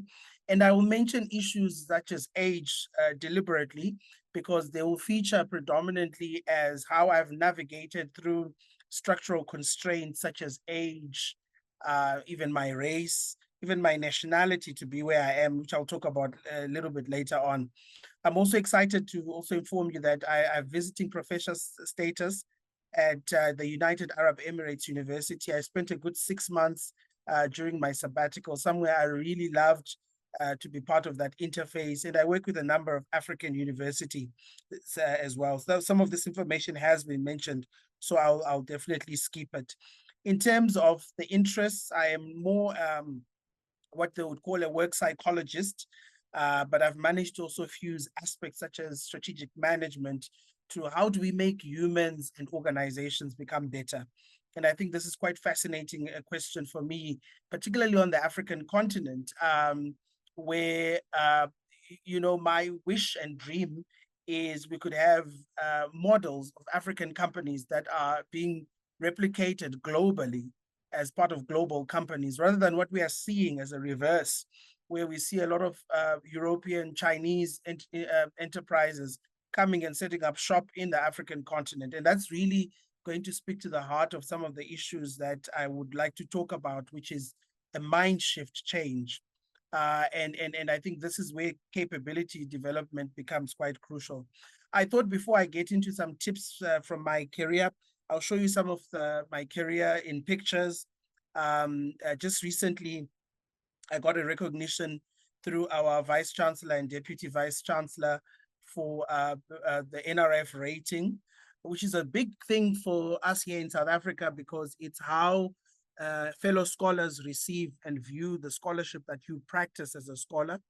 And I think this was quite remarkable, because I moved from probably the lowest of the ratings to somewhere somewhat mid-career at such a young age. And I'm really, really proud of that achievement. And later on tonight, to show you that I'm passionate about Africa, we will be having a discussion with some young Africans around AI, ethics, and inclusivity. And it's a platform that I'm really looking forward to in actually promoting how we as Africans can be trailblazers on that platform. I recently spoke at an event in Zimbabwe about how Zimbabwe can tap into the role of AI, particularly looking at issues such as robotics, such as, you know, just the AI wave really that we're talking about, and how this can be purely fused African intervention and an experience. And then in terms of identity, as mentioned, I'm from Zimbabwe. I'm Zimbabwean. My wife is South African. So this is probably one of the difficult moments where you have to watch Zimbabwe play South Africa and the house is divided. And sadly, Zimbabwe lost that match. But at least it's part of the intercultural nature of how the nexus of interaction we as Africans have amongst each other.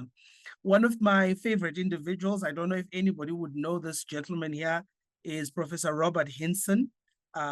He's from Ghana, amazing scholar. I've learned a lot from him as a young scholar.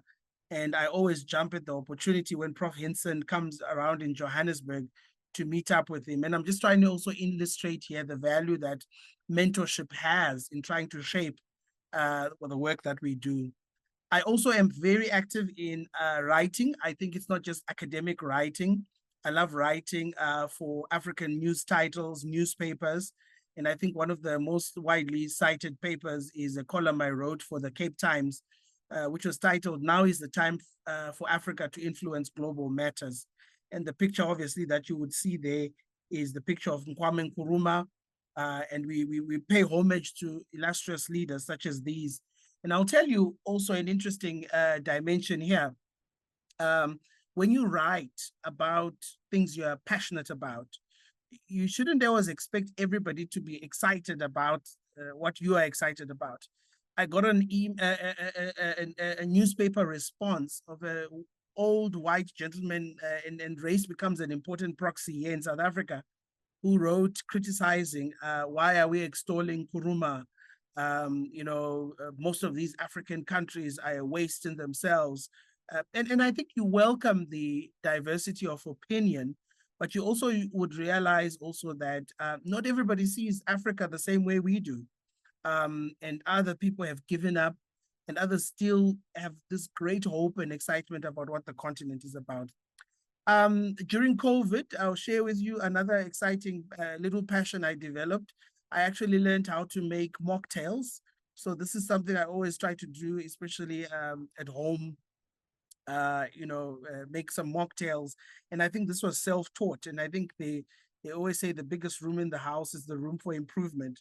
This is just watching a couple of YouTube videos and yeah, you start doing some amazing work. And obviously we've got family as an important pillar to support the dream and the vision of the professor. And I'm really grateful for the support I've received from my family over the years, particularly in shaping my career and in me being where I am today. So I want to leave with you 7 tips for the journey. I'm going to switch off my video because, let's leave it on. I want to leave to you 7 tips from my journey, what I've learned. And I've put these tips there. And I hope really they will tell you a little bit about what I am and what I've learned, and how also in view of the challenge Dr. John has given me, how Africa can become better. Particularly those who are in the academic circles, I think publishing for impact has become very important. And I think we need to also speak the language of not just the journals, but also the practitioner and the policy press. There are 2 concepts I've learned, and it's the concepts of reach and the concept of depth. And I think any African scholar who would like to have their work have that type of impact must be striving for those 2 things. Reach is asking yourself, who do I want to read my work? Depth for me is how far am I willing to go so that this audience can see this work? And I think the lesson I've learned over the years is we have so much writing going on. I mean, there are debates here in the South African continent, in the South Africa country as a country, that we are doing too much research, which is translating to little or no practitioner and policy ramifications. So publishing for impact for me is also being patient and not being driven by the numbers game. I mentor early career scholars who keep on coming to me and saying, Prof, my target for this year is to publish 40 papers, 50 papers. And they're talking about it as a number, as a numeric number, as a digit. But asking yourself the question, what does this mean in view of achieving goals and aspirations of impact? And that's why I think as Africans, we ought to be talking a lot about how impactful is our work to this continent that we are in. So it's a quality game. It's not a game of numbers. It's really a game of enhancing the quality of the work that we do. And impact also for me has entailed working with also those people who are like-minded. I probably have made a resolution, having stayed in the UK and in Ireland, that I'm not fascinated by going to a conference in the UK or Ireland or anywhere else out of the African continent.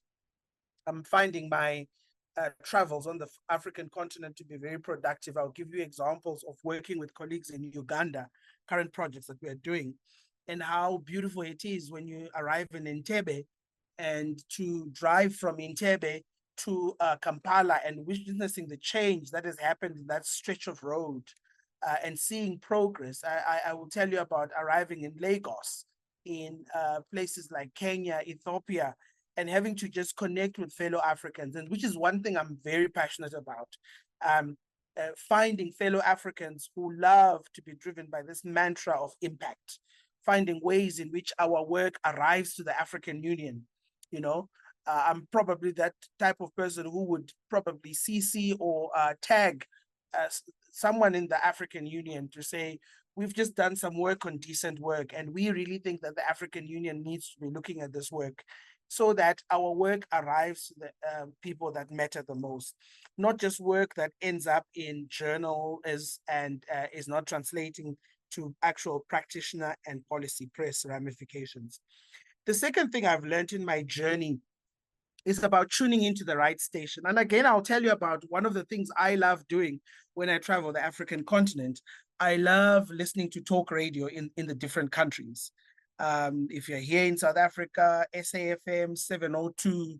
If you are in Zimbabwe, Star FM, you name these different radio stations. I love tuning into the right station because it appeals to what I want.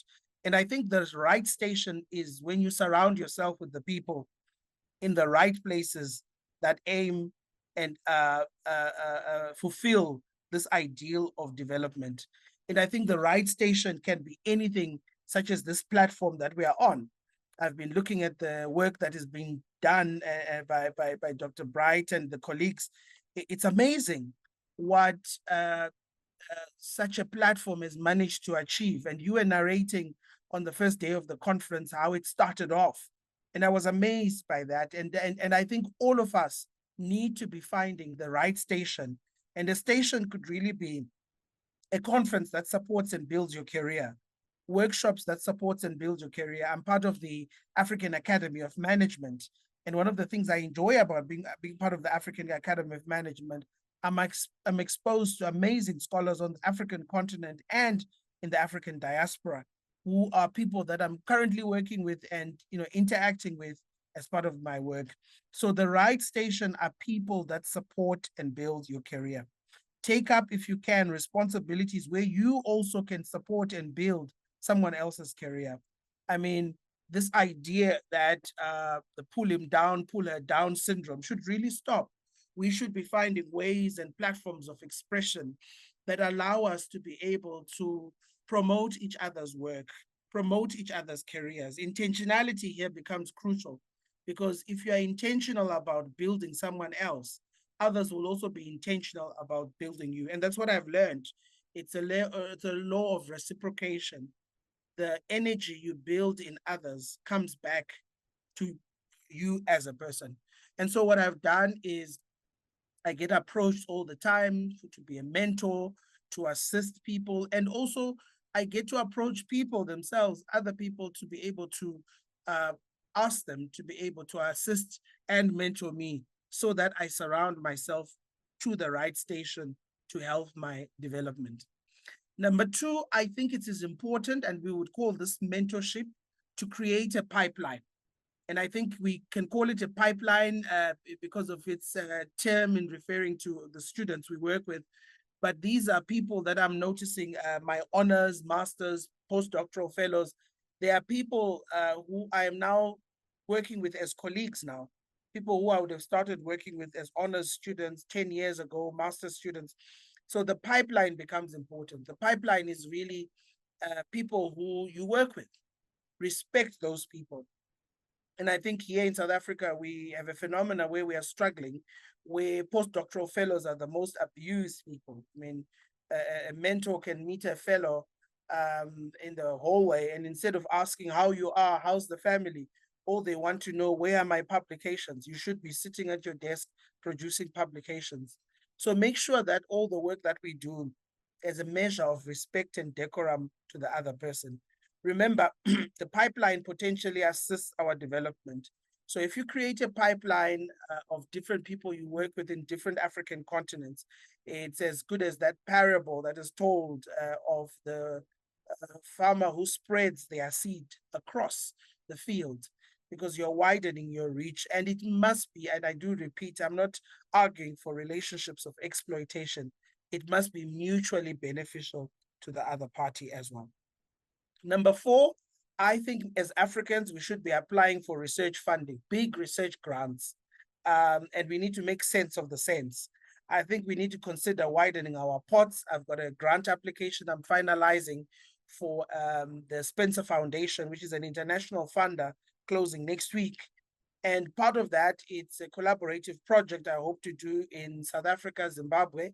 And yeah, it gives us more platform to be able to do that. Now, in South Africa, we may have a little bit of a privilege, is that we are well funded, but already we are also starting to see austerity measures creeping in. So I like working with African scholars, seeking for funding, mobility grants. We just hosted colleagues from Uganda a few weeks ago, and Rwanda actually a few weeks ago, visiting our institutions. And it helps actually through getting this funding. So let's channel the funding to support our research interests. And as a person who's been actively involved in training grant funding applications, I think the best advice I can give people is start. Just start from somewhere. You probably will get a lot of rejections, but your day will come when it's your turn to actually get the funding that must support your big dream. And this is something I've learned over the years. And sometimes people think it comes naturally to be able to successfully apply for funding, but it comes with a lot of rejections. But all of this needs planning and intentionality. It's also okay to say no to some calls. So I'll give you an example. I'm here in Pretoria, invited by the Medical Research Council and the National Research Foundation to be part of a group of scholars who are applying for the Human Sciences Frontiers program. And after being here for a few days, I really think the call is out of the scope of the work that I'm doing. And I was honest enough to tell these people to say, I don't want to invest any more time. I think this call is not for me. There may have been a mismatch in getting me here, but I'm trying to look for the positive that will help me in building where I am. So you don't have to apply for each call. If you have to actually apply and plan a year ahead, if you can, at which call you're going to apply for. I think an important part is always to remember your discipline. And I've remembered this particularly because each discipline has some rules to it. Each discipline has a community. Know who are members of that community.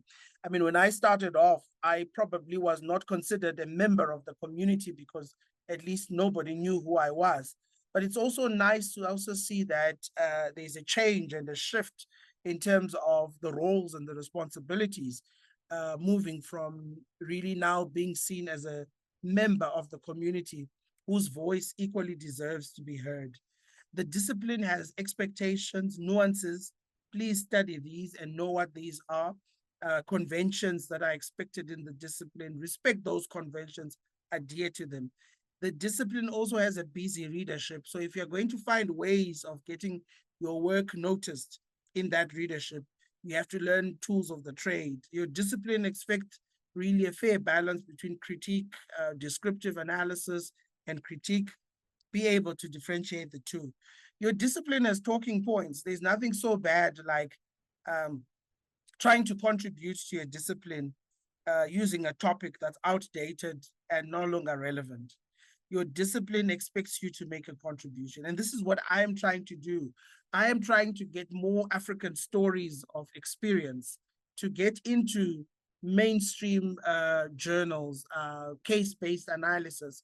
We're working on a paper around the role of China in African countries, particularly looking at case examples of where the relationship has been also positive in as much as there's also negativity that comes with that.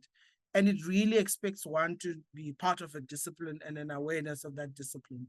And I want to also urge us to make the loudest noise about the work that we are doing. And I think this is the work of science communication. We don't make noise about what we do. I see it even sometimes when I post on my Facebook platform, my LinkedIn platform. People who follow me on both platforms, some have come and complained, but why do you post always about the work that you're doing on both platforms? And my answer to this is simple. The work I do is my work. And I love making noise about it. And it's gotten me quite a number of opportunities, media engagement platforms. So science communication is mandatory. It's mandatory because it makes us be aware of the science that we're doing. Platforms such as the conversation, blogging, use of social media platforms to share the work. But here's the last point, Dr. John and Prof. Bright, that I think has been the most crucial lesson I have learned. And the last point concerns our health. The gentleman that you see there is the late Professor Bongani Mayosi, who sadly succumbed to suicide and had been going through a lot. He was an NRF-rated A scientist, but sadly, is no longer with us. I think we are more than just the papers we write. We also need to acknowledge our humanity and especially our health. And this has come through in a very scary pattern for me because recently I was diagnosed as having high blood pressure. And having high blood pressure now means I watch what I eat. I don't have to eat junk. I have to exercise more. I'm careful. I know when to switch off the laptop and, moderating hours of work. And that's what's important. We need to take care of our health. It will be futile that we are talking about Africa, the Africa that we want to build. And yet Africans are wasting away mentally and physically. So take time out, visit the gym. Ideas potentially come from taking time out, moments of mindfulness. I have a colleague of mine, Dr. Marie Ford, who looks at mindfulness and compassion. And part of her research is actually showing the more we give to the bank of our body through the physical and the mental, we are actually giving back to the work that we do and its impact and how far we can reach. So please, please, please, Africa, take care of your mental well-being, take care of your physical health. And I know it's sometimes easy to sit behind a computer hours on end in the name of, I really want to break into this journal.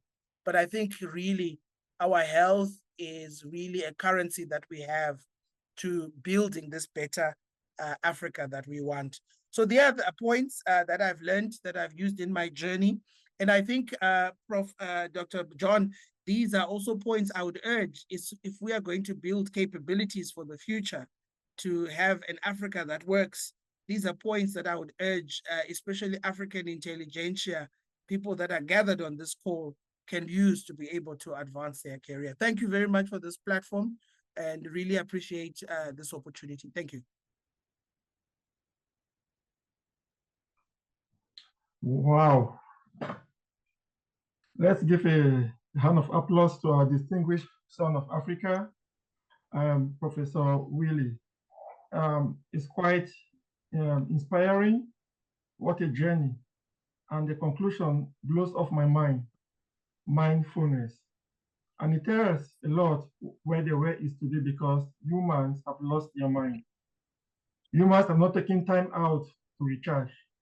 Africa, we have learned from our own very own, our brother and our son. A few points I will draw from your interesting and inspiring presentation. One, tune into the right station. The energy you build in others comes back to you. In my community, they say the good you do to others, you're going to reap in due time. The second point is not everyone sees Africa as we do. So let's remember the biggest room in the house is a room of improvement. Thank you so much, Professor Willie. I'll hand over the microphone back to our chair, Dr. Vera, if she can pick it up from there. Thank you so much. Thank you so much, John. Allow me to invite Prof. Bright. Prof. Bright? Yes, I'm here. Yes. Okay, thank you very much. I think this is quite fascinating. Professor Willie, even though your last name appears to be difficult to say, but I will try, is Chinya Murundi. When I saw it, actually, it looked like an Igbo name. You know, if you know the Igbos of Nigeria, many names start with Chi, which means God. So I thought this is a brother from Igbo, maybe grew up in South Africa.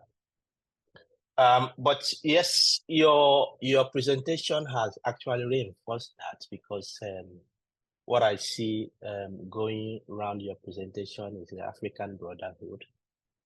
And I think this is very important and encouraging for us here at ASFI. I think your presentation is a perspective we need to promote. The Africanism that we can develop. And I think this is one of the things I will emphasize during my closing remarks. There is really no mountain that we cannot climb when we hold our hands together. So gone are those days when we will be doing things in isolation. The world has really passed that. So thank you very much for reminding us. Thank you for letting us know that even as a young person, you can move from almost nothing to something that people can look up to. We appreciate you. And for all the speakers in this session of the program, like I said to those who spoke yesterday and the day before, this is a platform we have set up. We have come to where we are today without any funding. We have never received any $1 from anybody as funding. But what has kept us is that we are determined to do what we are doing. And so we rely on support like this, coming to share your viewpoint. So please, this invite you have received is not going to be the last one. As you can see, this platform is full of very young scientists who want to grow, who want to do things right, who can see you now as a role model. So please, when we come again knocking on your door, know that we are knocking because we need you. So please give us your audience, and we will appreciate it. So thank you, Professor Willie Chinya Murundi. Thank you, Professor Abi Mustafa Asmawi. And then finally, our Prof Madison Ingaperson from the US. Thank you for this opportunity you have given us. Yes, Professor Abi, some people were asking about your picture. Now we can see your picture, yes. So yes. Please, yes, they can see you. Thank you very much, yes, for this opportunity. Thank you. Thank you for joining. Thank you.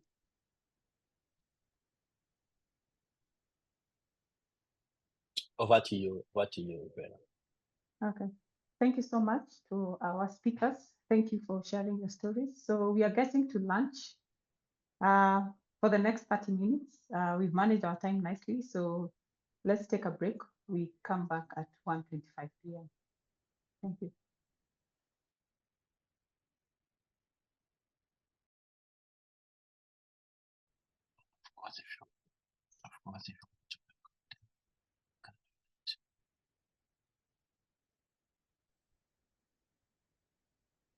Of course, welcome back to the big time.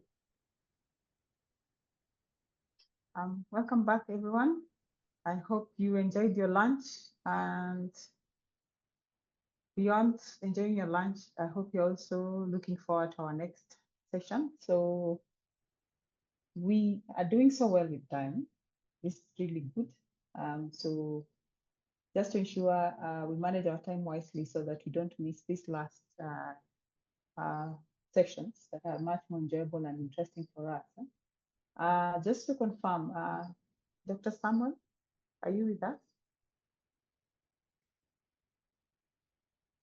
Dr. Samuel from the awards committee.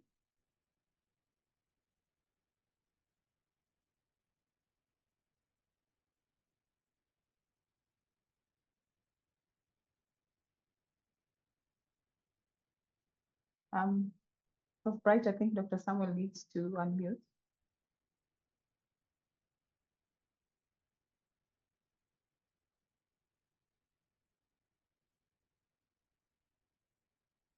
Okay, so Dr. Samuel will take us through the next session on presentation of awards and prizes. Dr. Samuel, over to you.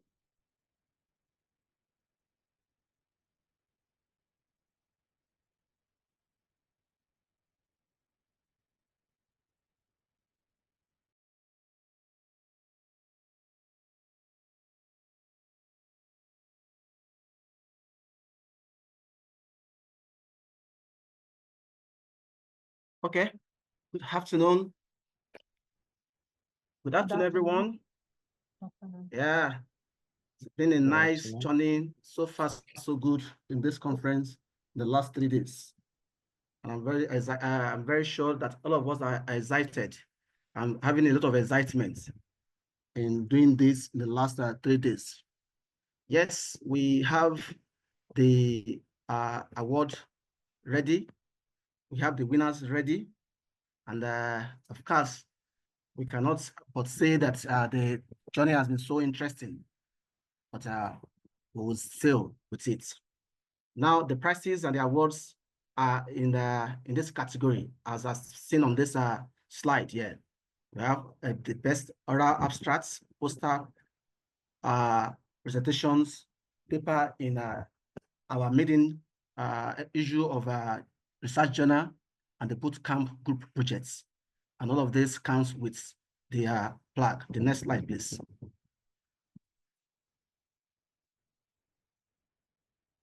So as I've mentioned, the category of awards are in 4 categories. The first category that we have for us this afternoon is oral abstract presentation, where we're going to give out the best oral abstracts presentations award. second best oral abstract presentations, and the third best oral abstract presentations. And the next slide, please.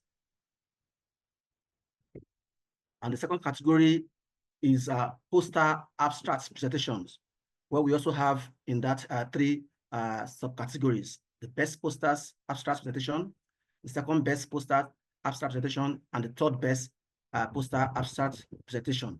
The next slide.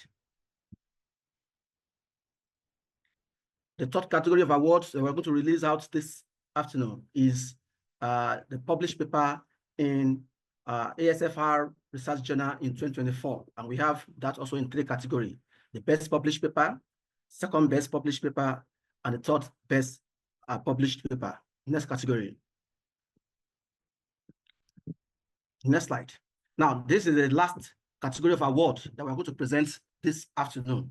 And it's going to be the boot camp group projects. I can tell us, and everybody is aware that this also has generated a lot of energy and a lot of enthusiasm from every participant in this conference. So we're going to give out the best boot camp group projects, second best boot camp group project, and the third best boot camp group project. The next slide, please. Now, let me quickly take us through the procedures and criteria for these selections of our awards. Yes, the first category, which is the oral abstract presentation, we have 24 assessors who are the moderators and rapporteurs in 12 breakout sessions that we have in the day 1 and day 2 of our conference. And of course, these assessors use 5 criteria, and these criteria were used with a Google form to assess 48 oral abstract presentations, and these criteria include content of the presentation, the clarity and flow of the presentation, the novelty and the proportion of the subject matter. Of course, we also judge on timing and accuracy, and of course, we look at the adherence to the templates that is being given out by the conference. And of course, the average of each of these presenters were determined by the award committee, and the first 3 best oral abstract presenters were obtained. Next slide, please. Now, this is the procedure and the criteria for selecting the second category of the award that we have in this conference, which is the poster abstract presentation. I can tell us that, like what we did in the oral abstract, this also had some similarity, but of course, we had some volunteers who were recruited as an assessor to help us judge the posters that were posted or that are presented in this conference. And of course, we use 5 criteria to assess 20 posters in this category of award. And of course, these criteria include depth of the content of the poster, the abstract and introduction of the poster to see the knowledge of what the poster is saying. And of course, we also look at the knowledge of the content and the organization of the content of that poster. And of course, the design and the visual appearance of the poster was also judged. While we also look at the virtual interaction, where the assessor were able to look out to how the interactions take place. I want to inform us that this category of award is actually generating a lot of energy from the assessor. That now we are still working on to finalize the result. But of course, the average score of the first 3 best posters abstracts are obtained. Next slide, please. Now, this third category of award is the published paper in at our journal, which is published this year. And of course, like Dr. Abdulhamid Abdullahi mentioned in the first day of this conference, where he speaks more about this paper. And of course, the winners of this particular award, they came out to give us information about what they did as regards this award. I can tell us that that category also have a criteria where 10 men were selected, were set up to select the best 3 papers from this journal. And of course, 18 papers were assessed. And of course, we have the first 3 highest ranking average scores that was used to judge the first 3 best papers. The next slide, please. Yeah, I don't know if Dr. Oshichi is still in the house. I have reserved that she's going to speak on this briefly for 2 minutes, and this is the boot camp group project. I don't please Please let me unmute Dr. Uchechi, please, to quickly speak to us just in 1 minute about the criteria used in selecting the best, the best 3 projects for this conference. Dr. Uchechi, please, can you come up?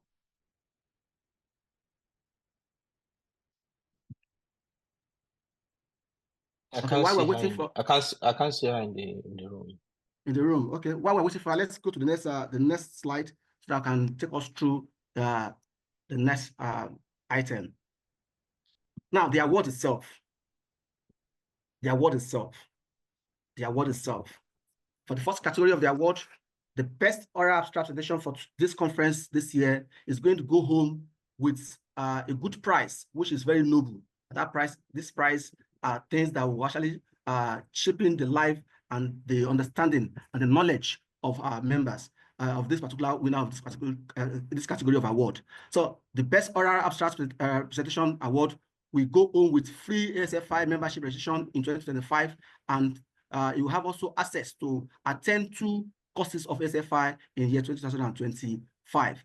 While the second best oral abstract winner will also go home with a prize of free membership into registration of our ASFI in 2025, and also he will also have he or she will also have the privilege to register and participate in 1 course of ASFI in next year 2025.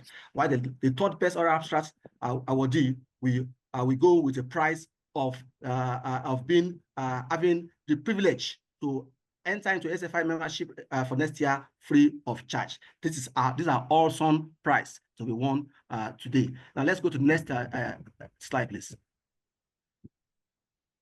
Now, the second category of our award, which is poster abstract presentation, also have the same award like the abstract, like the oral abstract.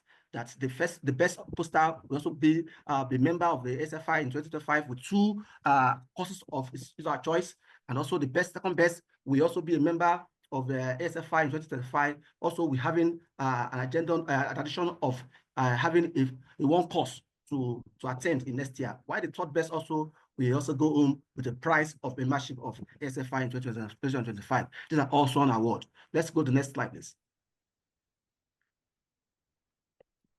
Now, the next category of award is the published paper in the maiden edition of our journal, that is ASFI Research Journal.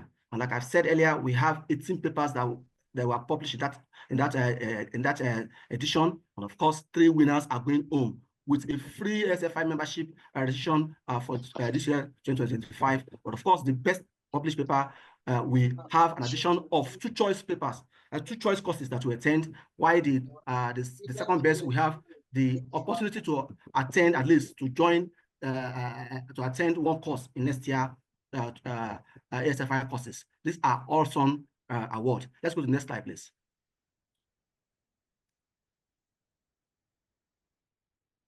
Yes, also let me also mention this, that this is another good award that this is another award that is very interesting and is going to inspire a lot of persons. We have a lot of persons that have participated in the bootcamp group projects, and the winner of that group camp project, like this award is going to specify every active members of the group that win the award today will go home with a free membership into ASFI membership next year. And of course, they have free entrance to 2 ASFI courses.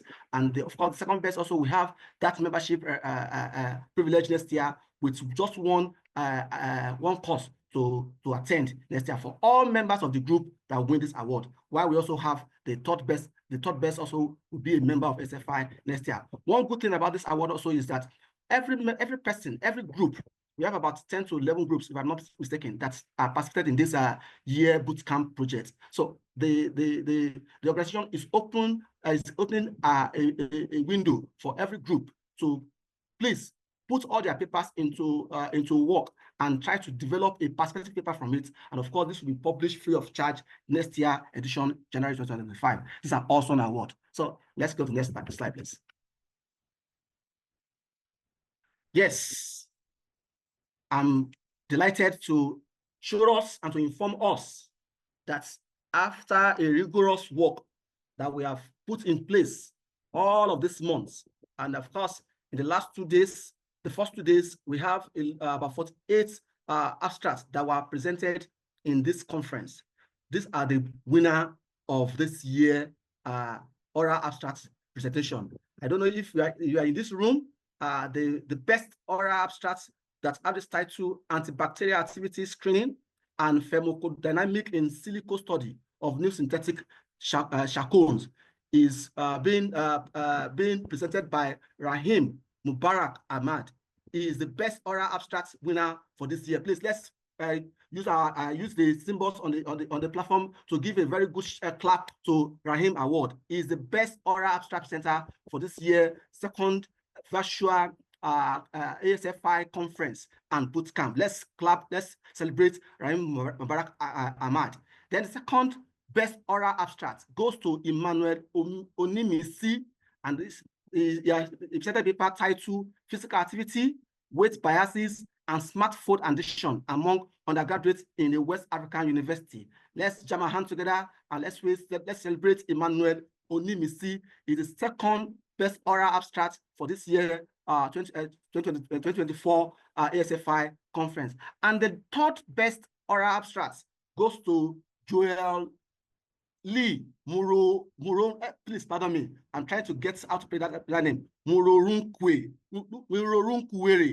Please, I think I get it. Murorunkwere.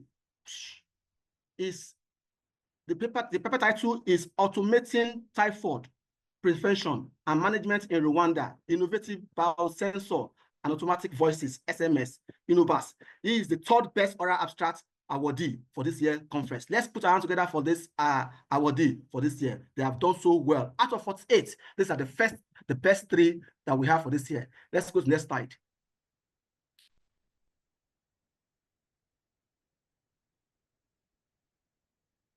Now, this please, I will indulge the participant of this conference that should give us a few minutes. We are going to present these particular names of the awards before the conference runs up. Let's go to the next slide, please. Yes, this is the name of the award winners. Of course, we are aware of that this in the first day of the conference, that we have the best published paper, which is being authored. It's a joint paper, but the first author of this particular award of this paper is Mary Mubihana, and with the title paper, Risk of Human Exposure to Brucella species through the consumption of milk among traditional cattle farmers in the western province of Zambia. She and our colleagues published this paper, and they became the first published paper in ASFI middle edition. While the second best published paper goes to Linkile Mpofu. Linkile Mpofu. Let's join our hands together to celebrate this gentle, vibrant African scholars, and they prepared a paper titled Exploring Leaders' Responsibility and Accountability for South Africa. And the third best published paper goes to Dennis Kudu-Ega, who also is the first author in that paper that is published and titled Which School-Based Substance Abuse Intervention is Effective for Nigerian School? A Systematic Review. Ladies and gentlemen, it's my pleasure to present to you all of this awardee on the published paper for this year, 2024 ASFI Research Journal. It's a pleasure to have this awardee in this conference. Congratulations once again. Let's go to the next slide. Yes, this is another award that has generated a lot of energy, a lot of enthusiasm, a lot of passion. Yesterday and 2 days ago, I was going through the rooms to look at how people are working on this project. And I can tell you, even up to this night, I'm still seeing a lot of messages from different groups that are working tirelessly over the night to bring up this project. And it's my joy to announce Ross, the winner, the best group project for this year, which is Group 10. All the members of this group, please jump up from wherever you are and start drinking a good cold drinks. And the group have a title project called AI Supported Patient Information Management System, PIMS, in Africa, a path to improved healthcare outcomes. This is the best group project for this year international conference. Now, the second best group project goes to Group 9. Yes, let's jam our hands together for Group 9. They have their project title, MPSA, Revolutionizing Healthcare Access Through Mobile Innovation. While the third best group project for this year conference, Bootcamp Group Project, goes to Group number 4. In fact, we have a tie on this particular group. About 3 groups were a tie. By the point where the assessor look at it again, the group 4 came out to be the winner of this particular category of award. And the title of the project is called Innovation of Low-Cost Non-Electric Ventilator, Shivens, by an African biomedical engineer. It's my pleasure to announce to us that these are the groups that have the award for this year. And I will say that it has been an engaging time. The next slide, please. Yeah, I think that's the end of the presentation of the award. And I want to say thank you for all of you for joining me on this. A lot of people are working at the background, the award committee, and also the volunteers, they are working at the background, and every members of the management of ASFI. So I've made this award to be a reality. On this note, I want to say thank you and thank you. We will come back again to present to us the awardee for the Posters Award for this year. Thank you very much. Have a good afternoon.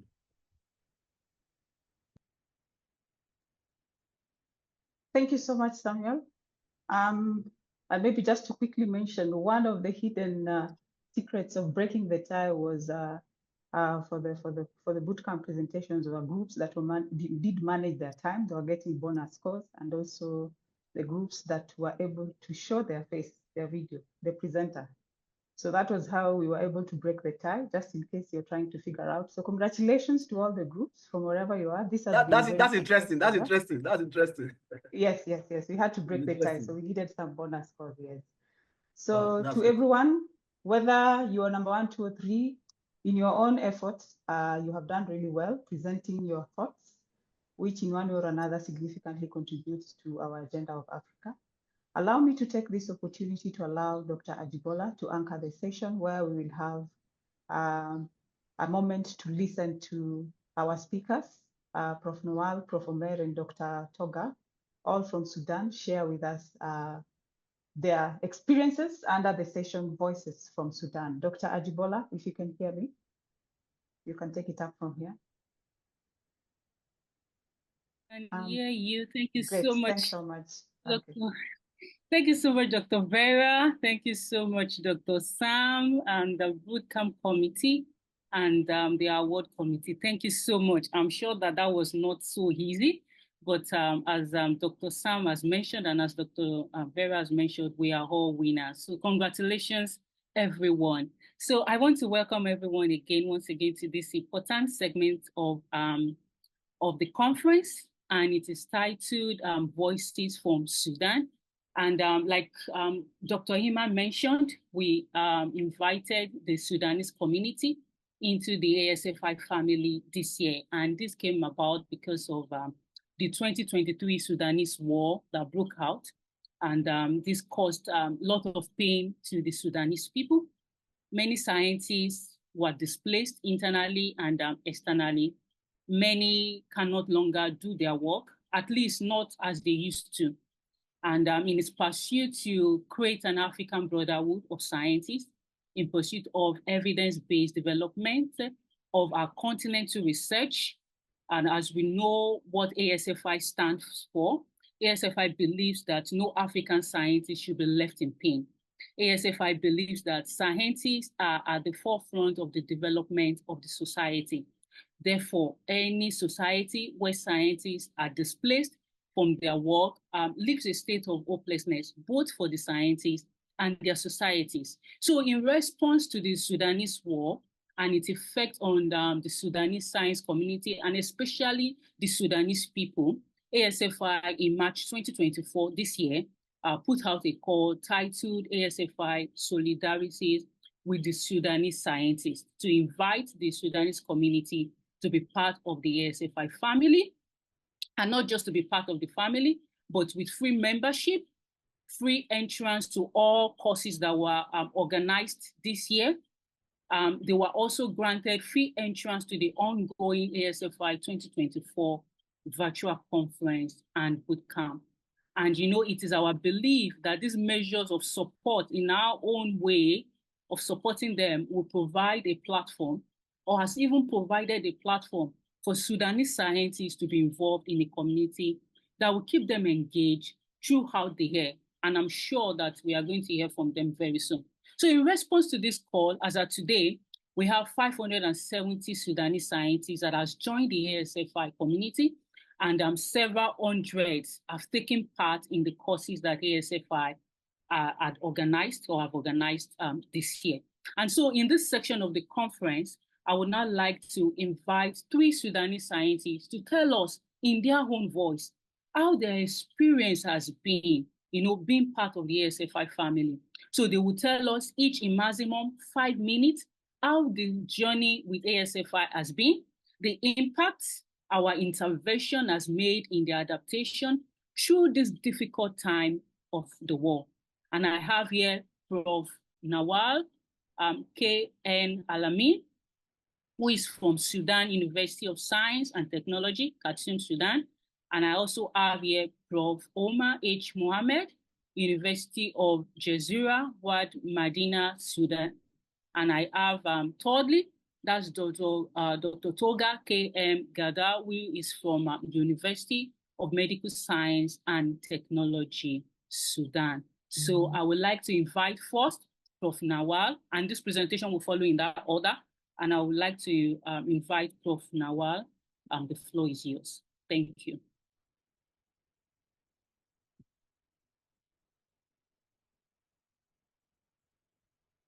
Prof. Nawal, you can go ahead and okay, thank you.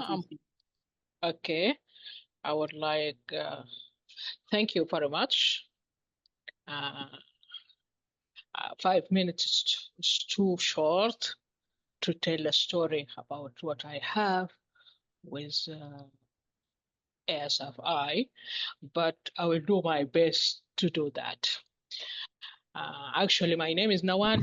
As she said, I graduated from Faculty of Science, Khartoum University, with a PhD at MSc and a professor since that. And I had been through trauma of losing house by force, displaced, and now I am displaced in Riyadh, Saudi Arabia on a family visit that will be end from now in 4 months, so that I have to look for somewhere on the earth to settle. Before I tell my story with joining ASFI, give me a few minutes to tell you my situation. It will be easy for the group, for the participants to imagine the impact and to, at least if I fail, to put it in where they may be take it from the picture I map. I have been actually moved from Khartoum, where I do live, in 15 April 2023, when rapid support forces invaded my house, and by gun I have to leave Khartoum. I left Khartoum in a very complicated, risky situation to Central Sudan. Actually, I was not alone, with thousands of people have done that. And then I went to Central Sudan in Jazeera State, in a small village where my family, big family from my side of my husband, and my husband has a land over there. I became a housewife, and my husband becoming actually a farmer, and he cultivated his land. And actually, this is a drastic change. It was very difficult and secure, but at least we say we stay for some time and we'll be back. Unfortunately, in December 2023, again, I had to leave the village because still the RSF are looking for me, and I was on the list, and they are looking for me, and then I have to leave the village again, and this is time no way to go. And frankly, I became, and now I am homeless with nothing. My home in Khartoum invaded and occupied by a family from Darfur that brought by RSF. And then I have to leave. And I have to leave Central Sudan, the village, to somewhere else. So I got an invitation, which was the turning point. And actually, before I go to by journey in ASFI, this is the way how I moved from this small village in central Sudan and I went to eastern Sudan. Actually, normally it takes only 3 hours Gadari from Wad Madani, but by this kind of transportation, I have to move for 3 hours with it and then to take another, and I arrive in 3 days instead of 4 or 3 hours. No way to explain, but I would like just to show what I was with. How I was. This is why I'm saying that, because I would like to explain how I received the invitation. Here I start my journey with ASFI. I joined ASFI 1 year after my displacement. That's in April 2024. When I moved from Central Sudan to Eastern Sudan, and then I found the risk, so I have to move outside of Sudan. After a very difficult journey, I arrived safely in Saudi Arabia in Riyadh city. So that was in March 2024, with my family looking for an apartment to live in Riyadh. And I was not yet settled, but still we are looking for it. In Saudi Arabia, I settled in safe place. Thank you for them for giving this opportunity. And then I had internet. I have internet.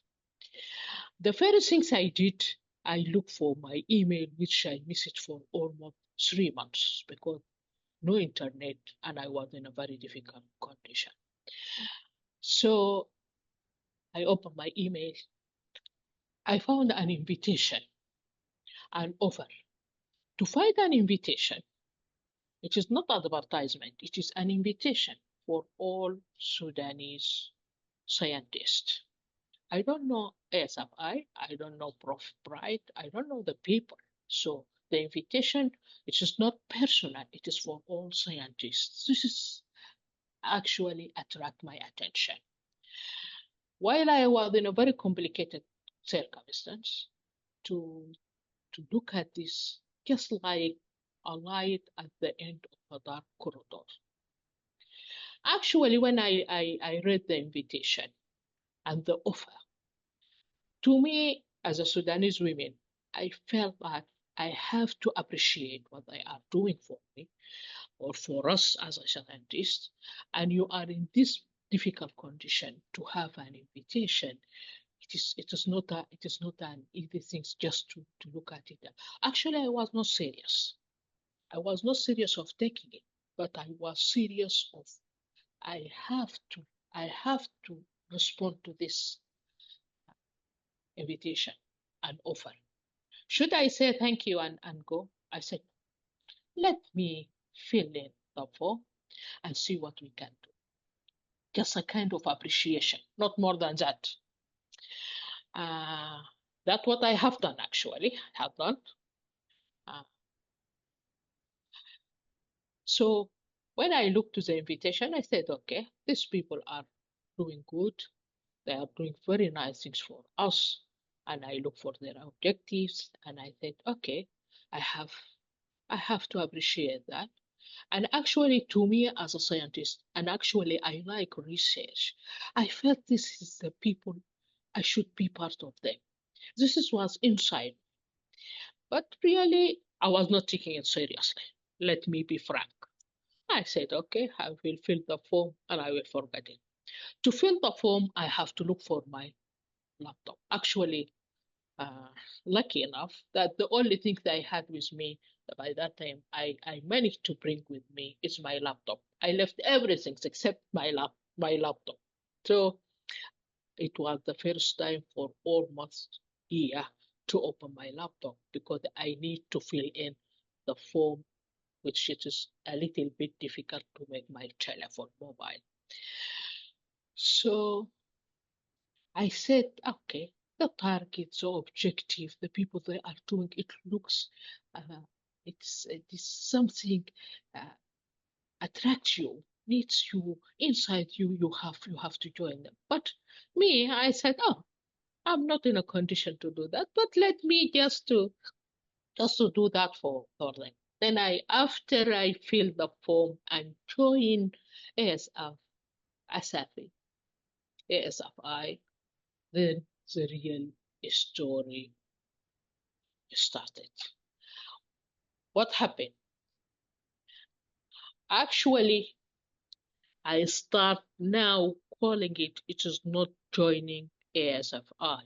It is a healing process for a scientist woman who was frustrated, homeless, lost everything, people, friend, relative, everything. Literally, now with nothing, just grief, sad. I can't put it in words. And I feel that as if I have to see a psychiatrist. I need a counseling. Really, I was so depressed. And then I was diagnosed with a low mood. I was with a very low mood. And I was feeling that form. So, because it was impossible to tolerate the horror that I undergone with this devastating war, then let me tell you the healing process. How was it? I hope I have time.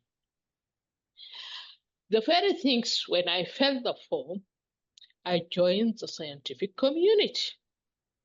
So even it was not possible for me to attend the first training because I was not settled. I attended the second training. I was distracted, but I gradually started to get involved. It was a very good training. I was a researcher, actually. I was a professor for almost more than 10 years. But to join a group doing a research and to disseminate your information, your skills, to be with a part of these people, to go back to scientific communities, this is really the turning point for me. Then they said, and when I feel they said, you join ASFI RJ as a reviewer. I said yes, because I'm saying yes all the time because I feel they are generous. To need people to find people in that situation who's so concerned about you, and they don't know you personally, but you know you as a scientist. I joined it. They sent me the first paper to review. Actually, I start. I should turn it. I should decline it. No, I said no one. You have to be committed. And then I got involved in reviewing the paper. And then I start changing. My frustration, my low mood, changing. And then I becoming something different. Look into my computer. And frankly, I go to my email every morning to see if ASFI has sent any email to read it first. I feel happy when I see an email from them. Whenever I say, whatever the words I say, you will never imagine the situation I walk in during I receive and do that. So reviewing paper with the one of the process that taking me from frustration, from homeless, and then from housewife, and then to become a scientist again. But the other story is when I joined ASFI RJ editorial board as associated editor. Even friends around me, they said, Noel, what are you doing? What do you do? But I said, no, I have to do. And then I enjoy meeting with Prof. Bright. He's giving us about Jordan. And then I changed from hearing war, who was dying, how was the situation, are we going back? I lost everything, where I can, crying. People are frustrated. You have to help people. You don't know to do that. And then you are in another community. Really, it was a turning point. And then I received another email. So that's why I was looking every day for email from ASFI because it's giving me something new. So they asked me to form a group of 5 scientists from Sudan, from this different principle, from different university, and then to write a perspective paper on war and having a story of Sudan. This is another story. So contact other colleagues and start talking together about the war. But this is time from positive side of it, if it's a positive side, anyhow. And now we are talking about what happened and the future and the perspective for the future. How can we find way?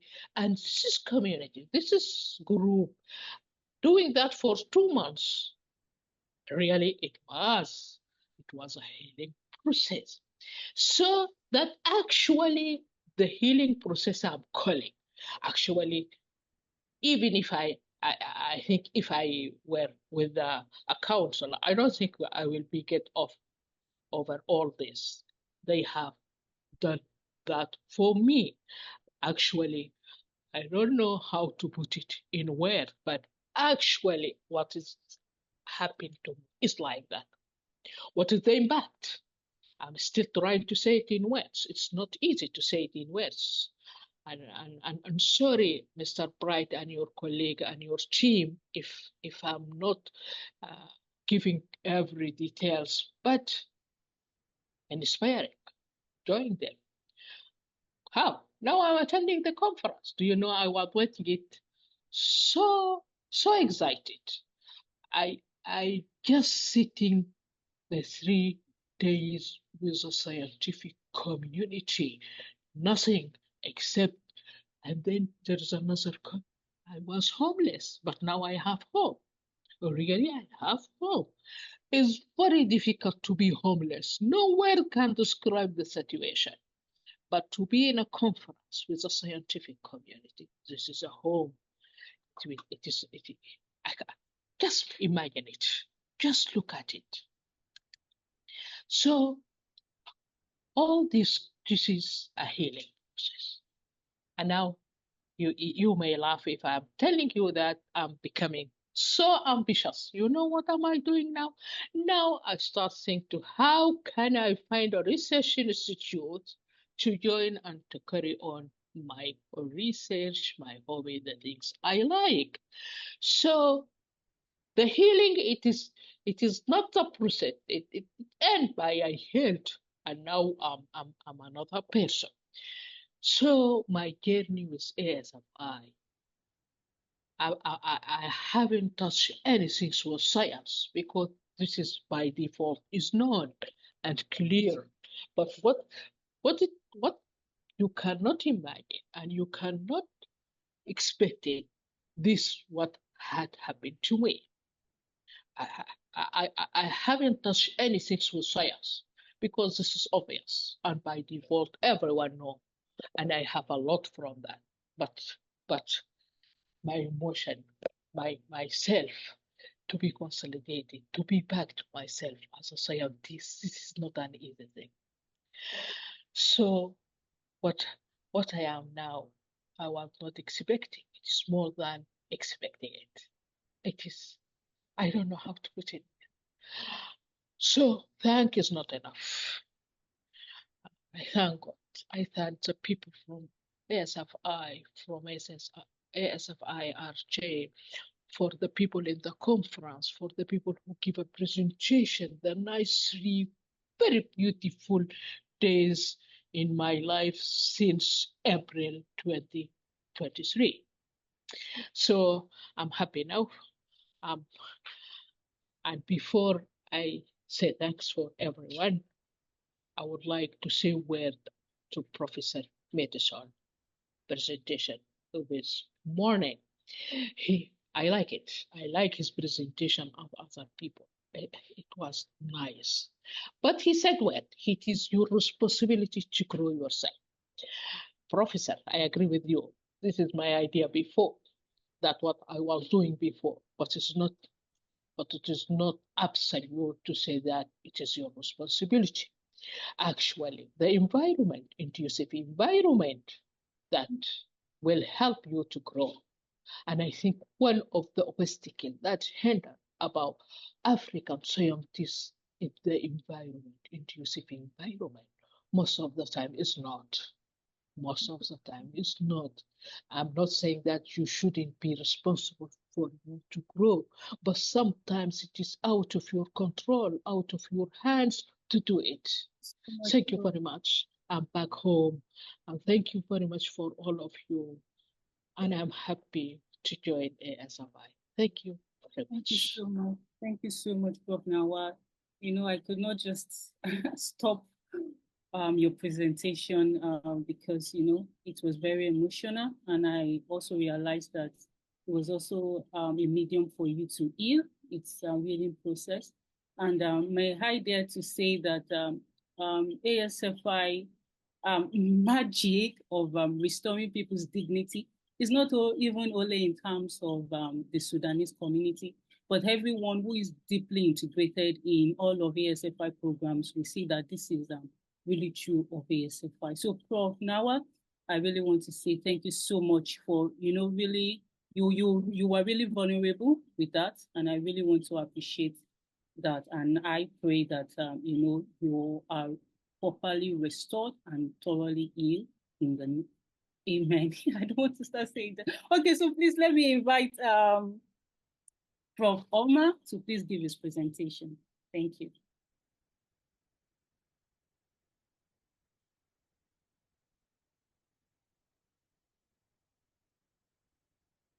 Prof. Omar, please over to you. Okay, can we unmute him? Okay, thank you very much. Please let me to share my screen.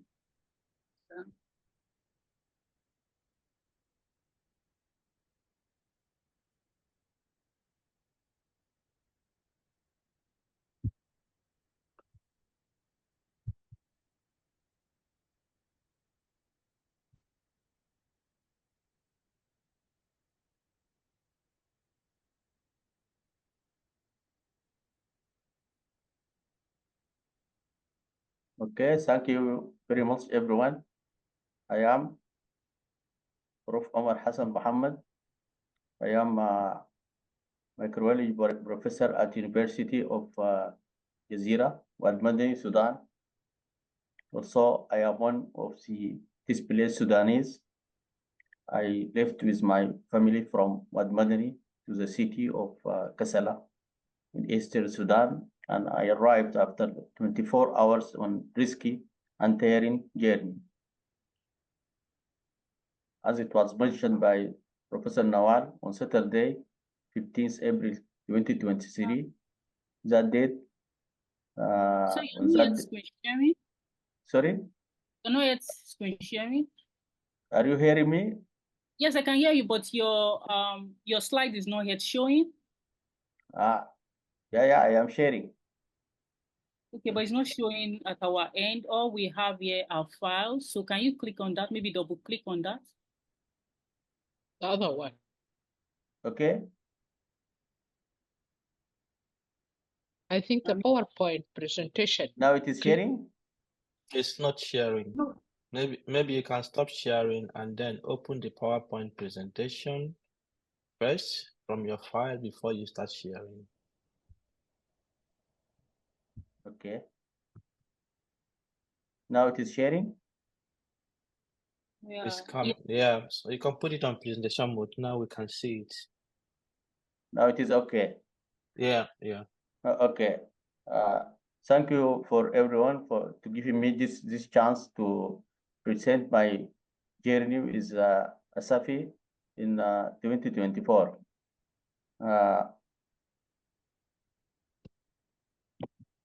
I am Professor Omar Hassan, microbiology professor at University of Jazeera, Wad Madani, Sudan.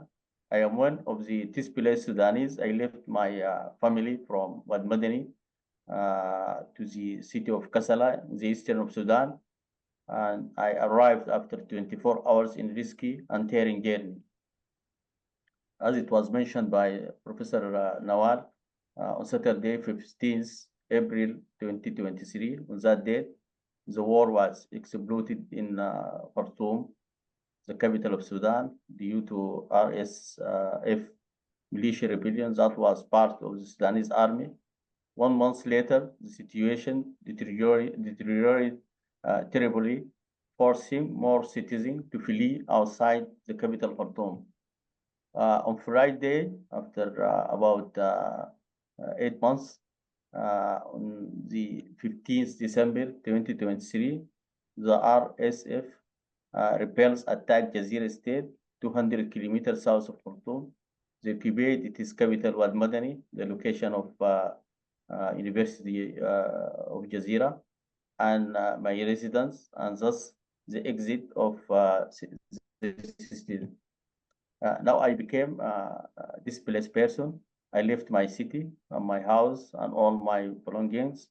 And the most important things for me, the university, the office, the lab, the halls, and the students. I became just this displaced person, emotionally attached to what he left behind. I became nothing, neither academic degrees or scientific status. Now the war reached the University of Jazeera shortly after the occupation of Wad Madani city. We received bad news that the RSF militia damaged most of the laboratories, offices, and halls of the University of Jazeera. That means the loss of all infrastructures of the university except for human resources, the teaching staff, and the scientists. A new hope and new radiance appeared to me after I received on the 4th March 2024, I received a WhatsApp message from one of my friends, the message about ASFI. This message includes the beliefs of ASFI. This belief that ASFI believes that scientists are the guardians of their communities and the vanguard of development in any society. Therefore, Sudanese scientists need the solidarity of their comrades across Africa at this time more than ever. Also, ASFI offered in this regard ASFI stood in solidarity with Sudanese scientists and over them free membership in ASFI General Assembly, free access to all courses and workshops offered by ASFI in 2024 and announced for the training courses. After I became member of ASFI, I attended or participated in the courses, systematic review and meta-analysis, research quality and productivity, impact, data analysis, scientific writing, which is running nowadays. What I have what are the benefits I have get from this membership and participation in these courses? Actually, this participation make change in my knowledge and skills through the training programs. I have had the privilege of networking with experts in my field, leading to future collaboration. Also, ASFI has provided invaluable guidance, helping to me to navigate challenges and achieve career milestones. Also, the access to ASFI workshop conferences and webinars kept me at the forefront of my field, enabling me to contribute scientific advancement. Also, ASFI enabled me to access to exclusive journals, database, and other valuable resources. What I expected from ASFI in the future, I expect to gain more from ASFI conferences, workshops, and webinars to enhance my skills and knowledge. I expect to increase the number of applications resulting from collaborations, increasing my professional network and funding. Finally, with the help of God and then the help of those in charge of ASFI, we are Sudanese scientists in this war. We lost building, but we did not lose meanings. I would like to send my gratitude and great thanks to Professor Bright Maru and to Dr. Iman Sok and Dr. Ajibola Uladiju and all those who work behind the scenes. My great thanks also to the conference and boot camp planning committee. And thank you for attention. Thank you. Thank you so much, Professor. Thank you so much. I'd love to call on Dr. Tolga.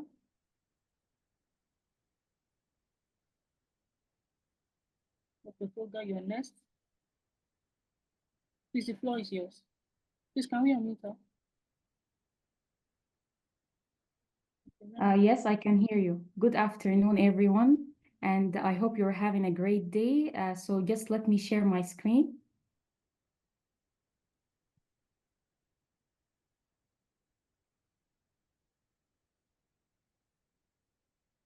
Can you see my screen, please? This is coming up.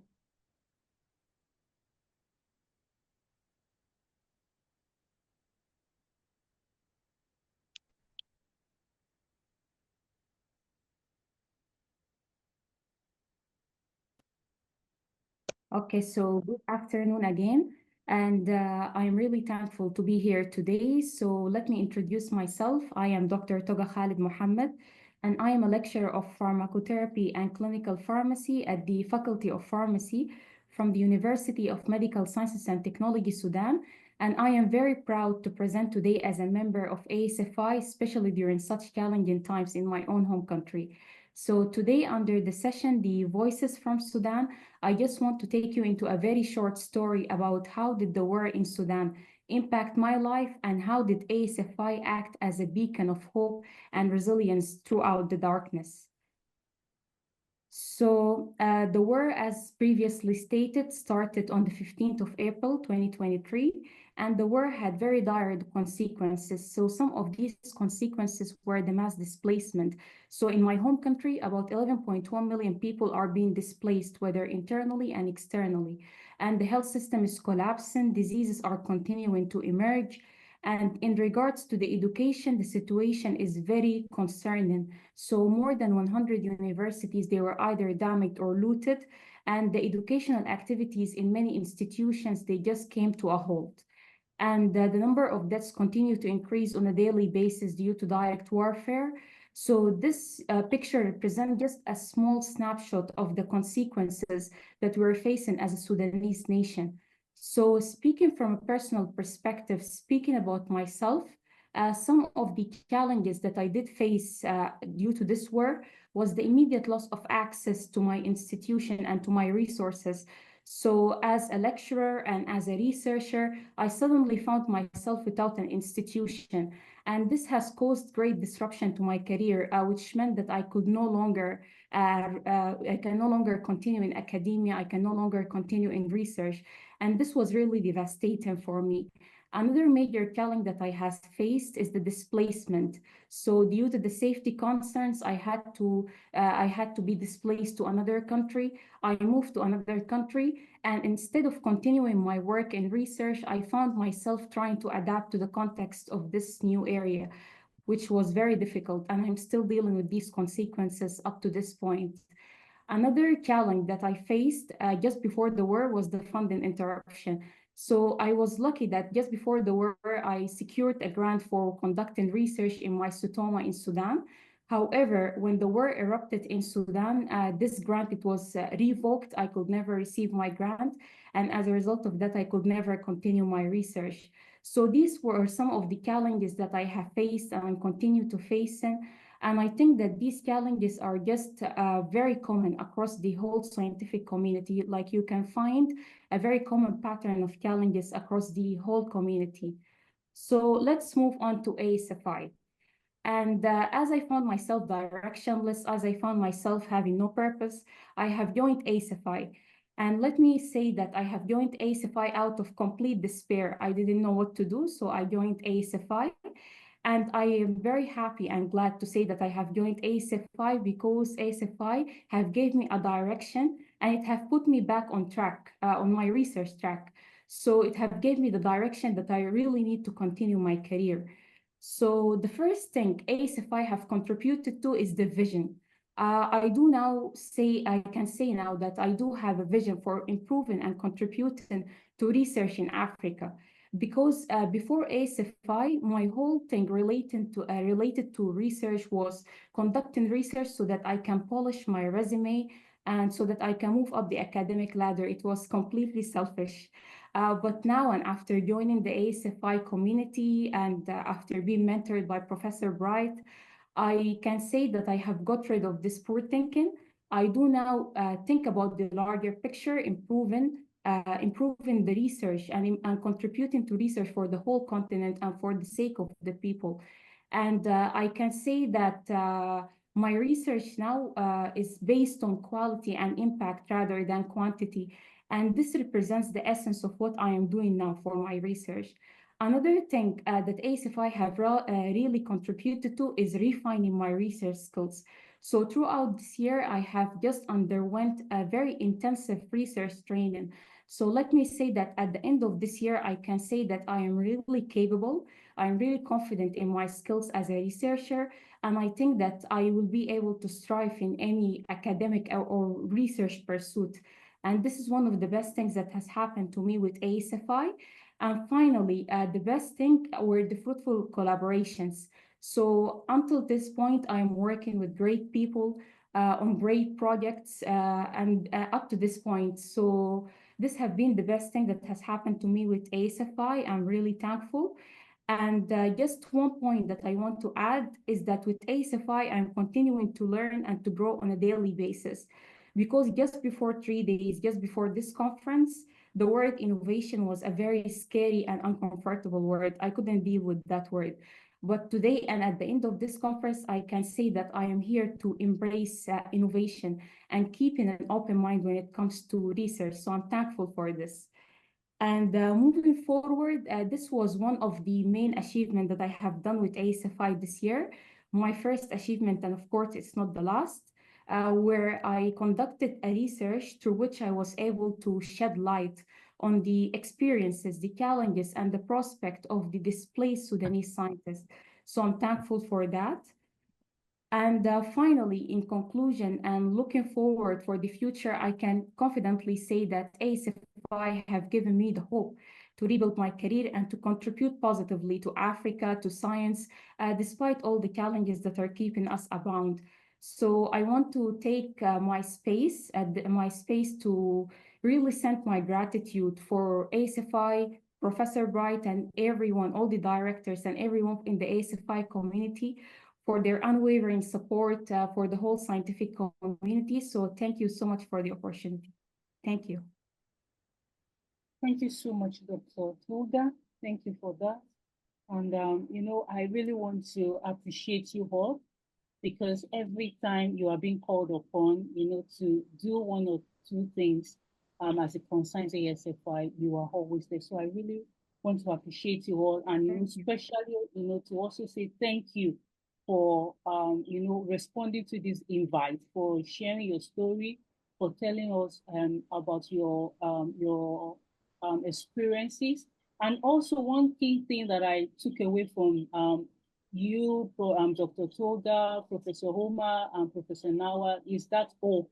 And I just want to, you know, implore you to please keep up that hope. And also, I also wanted to mention that, you know, both Professor Nawal and Professor Omar and Tulga were invited to write a perspective paper about their experiences in and out of Sudan. I'll be posting the link shortly so that, you know, we can read more about their experiences.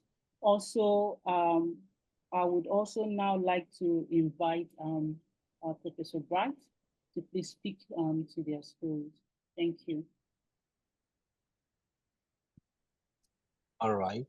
I think this is really, as I said in my text, the highlight for me in this conference. That this I didn't know.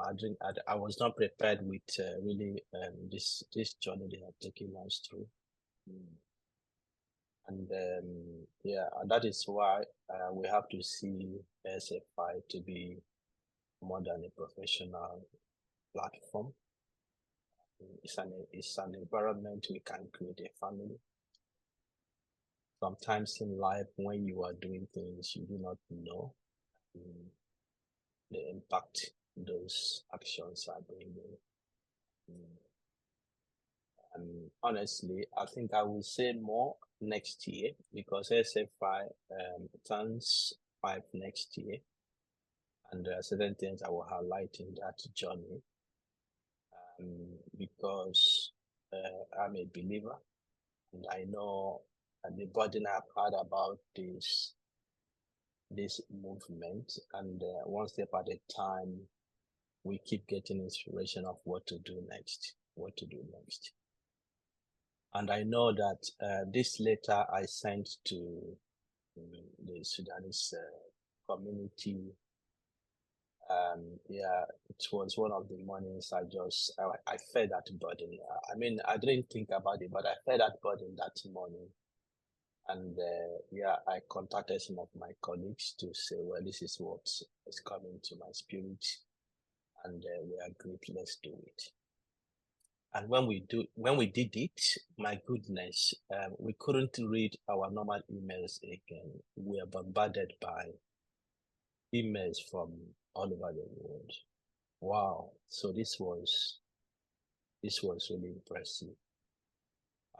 So we have just 3 people who have told their stories, and from what they have said, it appears that this is something that resonates across those who have joined this platform. So it's not only a place to come to learn, but a place to come to become a better person, a place to see yourself in the mirror through the experiences of others, a place to be a brother, be a sister to somebody, a place to know that you can't just be alone by yourself. That is what ASFI represents. And I was just broken since Professor Nawa started her story until Dr. Toga finished hers. So thank you for sharing these experiences with us. And even before now, we have decided within the ASFI management that the solidarity that will be mentioned again when Eman comes up, the solidarity we sent to Sudanese this year will continue next year, because we want to ensure that you're not left out there in your pain. And then please, freely you have received, freely also give. Find your colleagues wherever they are and invite them to be part of this. So thank you very much for sharing this. I think I would, after this session, I will really separate these videos and have them as a personal motivation for myself of what we have really heard from the Sudanese. Thank you. And of course, our prayers are that the Sudanese war will cease. War is not a good thing for anybody. It's not a good thing for anybody. Imagine those of us who are here, you know, the Ukrainian war. Ukraine is far away from Sweden here, but Sweden joined NATO this year, and Russia was not happy with that, and Finland also joined. So 2 weeks ago, we started receiving information from the government. They started sending pamphlets to everybody's address, preparing for war. Since Trump has won, nobody knows what the world will be like. So preparing for war. And they say you should buy foods and others. I was talking with my kids. What do we do? My goodness. So it's a terrible thing to know what this can cause when you're not prepared for it. Just taking a minute. Anyway, thank you, our Sudanese colleagues, for this very impactful story. Thank you.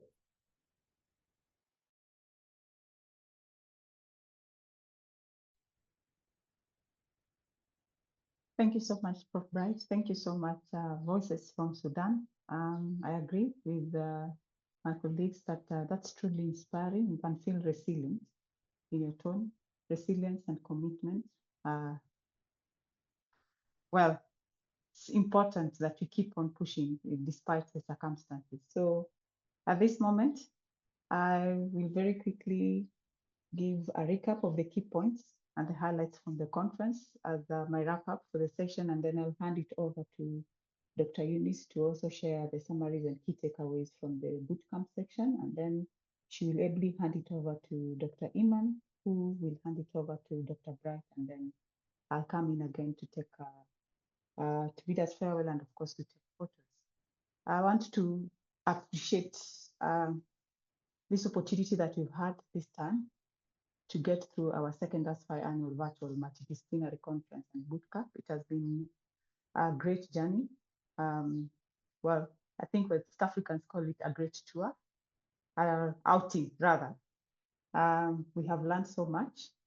For the past 3 days, it has been a convening where we share our thoughts, we share the bits of research that we do, we get to feel inspired, and we get to appreciate that there's so much that we can do together as Africans.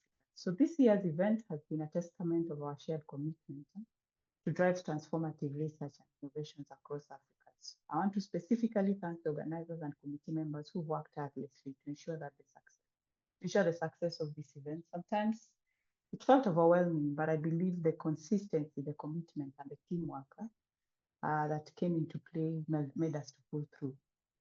The theme of the conference has actually been very inspiring, revolutionizing perspectives, unleashing innovations in Africa. So we gathered as a community that brought together researchers, educators, practitioners, and innovators, so we can actually think and talk more about our. I want to specifically look at the different sections that we had for the past 3 days. We had the privileges of listening to 2 remarkable keynote speakers whose messages set the tone for the conference. Prof. Emmanuel, on the title Unleashing Innovation in African Research, The Time is Now, emphasizing the urgency of translating research into action and harnessing innovation to tackle Africa's development challenges. Prof. Vivian, on inclusive innovation in Africa, empowering diverse voices, reminded us on the importance of diversity yet again in research. She inspired us to ensure that all our voices, despite across gender, geography, and disciplines, are represented in shaping Africa's innovation. Of course, we had 3 sub-themes that were 3 tracks. One was on technological advancement in African research, where we were exploring cutting-edge technologies, and of course, seeing how best they can reshape research methodologies and outcome within the African context. The second track was on inclusive innovation, where discussions were focusing on fostering a more inclusive research ecosystem. The third one was on ethical considerations in advancing research frontiers, where we delved into the ethical dimensions of research, emphasizing on transparency, responsibility, and integrity. These were actually captured really well in the panel, the presentations, and the discussions that we have had for the 3 days. There was one remarkable panel discussion on ethical innovation, respecting the respectable, which sparked a deep conversation about research and its role in advancing society. We had the oral and poster presentations. Thank you to all the authors who put their best foot forward to have something to present at this conference. I would say that these were actually groundbreaking studies on all the different topics, and presenting them in this forum is not something we take for granted, but we want to really appreciate the kind of advancement that you're doing to be able to solve some of the African. We had recognitions and inspirations. Today, we have listened to all these career stories, another My Career, My Story series that featured our African scientists who have achieved remarkable successes, both on the continent and abroad. These stories offer hope and motivation to all, especially to the younger generation and researchers. We have just listened from the sessions, another inspiration, Voices from Sudan, a story of resilience and leveraging on ASFI to keep on supporting African research despite the challenges that we encounter in Sudan and beyond. This is actually an inspiration of going beyond adversity to be able to contribute to research. Thank you so much. And then, of course, we did have awards that were given to the best oral and poster presentations, and of course, to the bootcamp that Prof. Eunice will be able to speak to.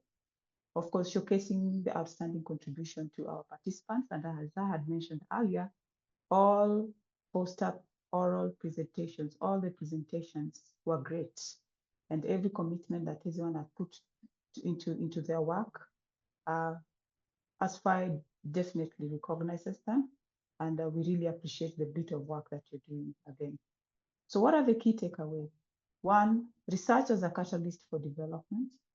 We are reaffirmed the role of research in addressing Africa's most pressing challenges and in driving sustainable development. Another takeaway is the power of collaboration. We unite and share purpose.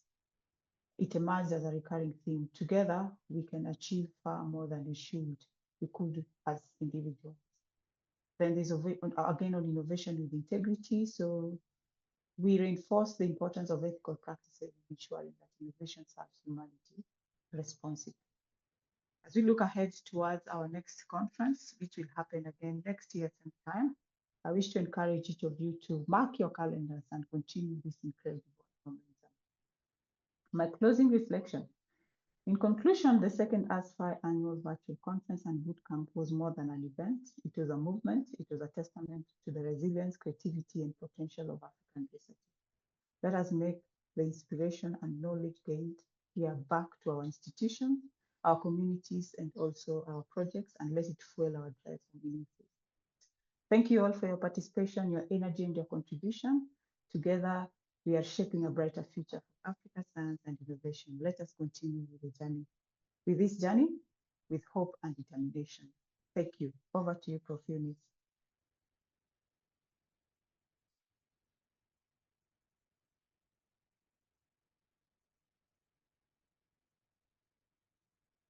Prof. Eunice needs help to unmute.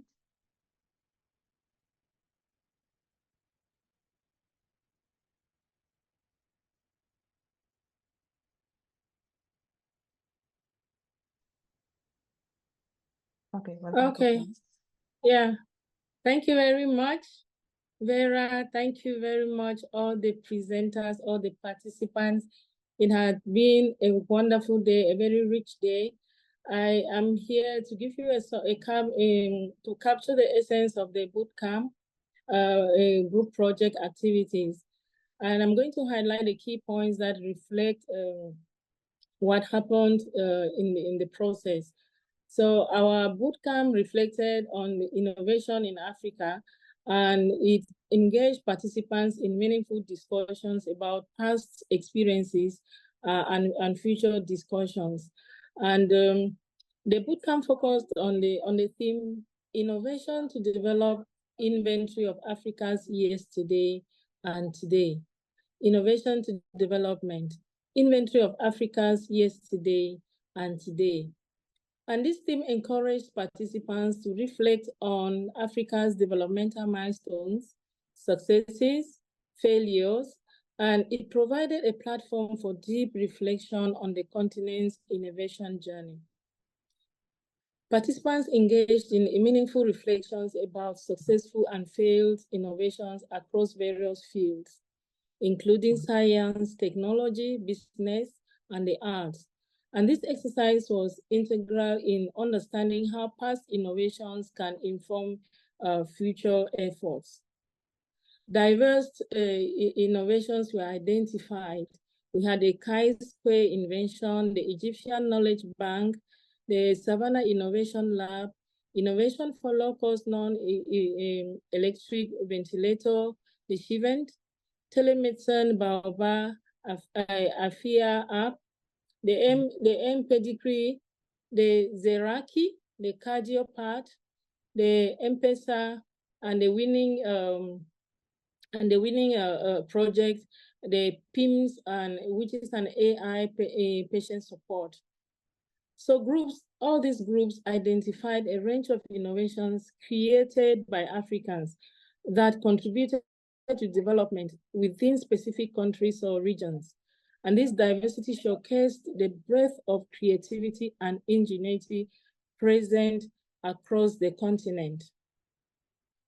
The group project fostered collaboration among participants, encouraging them to work together to compile research, discuss findings, and prepare presentations. Evidence of effective teamwork was a critical evaluation criteria. So groups prepared 7-minute presentations that not only highlighted their findings, but also honed their public speaking and presentation skills. And this is an essential aspect of professional development and the vision of ASFI. The top 3 groups were awarded prizes, including free ASFI membership for 2025 and free entrance to ASFI courses, recognizing their hard work and innovative ideas. All groups were, however, encouraged to develop their projects into perspective papers for publication in the ASFI Research Journal in January 2025, providing an avenue for wider dissemination of their findings. The insights gained from this bootcamp will not only contribute to individual growth, but also serve as a foundation for nurturing the next generation of professionals committed to driving development in Africa through innovation. So the bootcamp, a group project, was a resounding success, fostering development, collaboration, critical thinking, and innovative ideas that will shape the future of African development. Thank all of you for your participation, and we call on you to be on board with us, to prepare for and organize the next session of the 2025 ASFI virtual conference and bootcamp, to work together to promote ASFI's vision and mission. And it has been a wonderful time being with ASFI. It has been very emotional. When the Sudanese colleagues spoke, in fact, tears of joy came out, very emotional. But we thank God, we thank Prof. Bright for the opportunity. And I think all of us, the invited profs, the colleagues who are not members of ASFI, I think we are all going to join together in 2025 to make ASFI the ASFI's vision, the great vision that Prof. Nwaro envisioned. Thank you very much. Thank you, and thank you.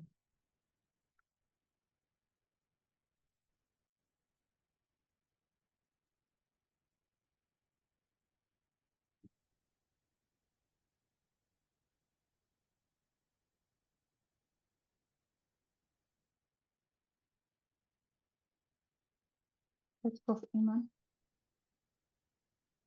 Yes, thank you everyone for attending 2024 ASFI conference and bootcamp. And I think this year is a special event, including all those who participated in several activities. This is a year to celebrate, I just, Dr. Nawal Wars reminded me when we started 5 years ago that we insisted to continue whatever the challenges. We have a lot of challenges, and every year we have thousands of hours of working behind the scenes. Sometimes we have meetings up to late evening and more than one meeting per day, working together all to make this happen. And we are responsible for ourselves and also for our colleagues and the students. We prepare a lot of activities for 2025 for you. Next, please. We have this year we organize 5 courses. The first one is Art of Science Leadership, which is open now for registration, and it is free for everyone. So please, if you don't register, try to do so before the closing of registration date.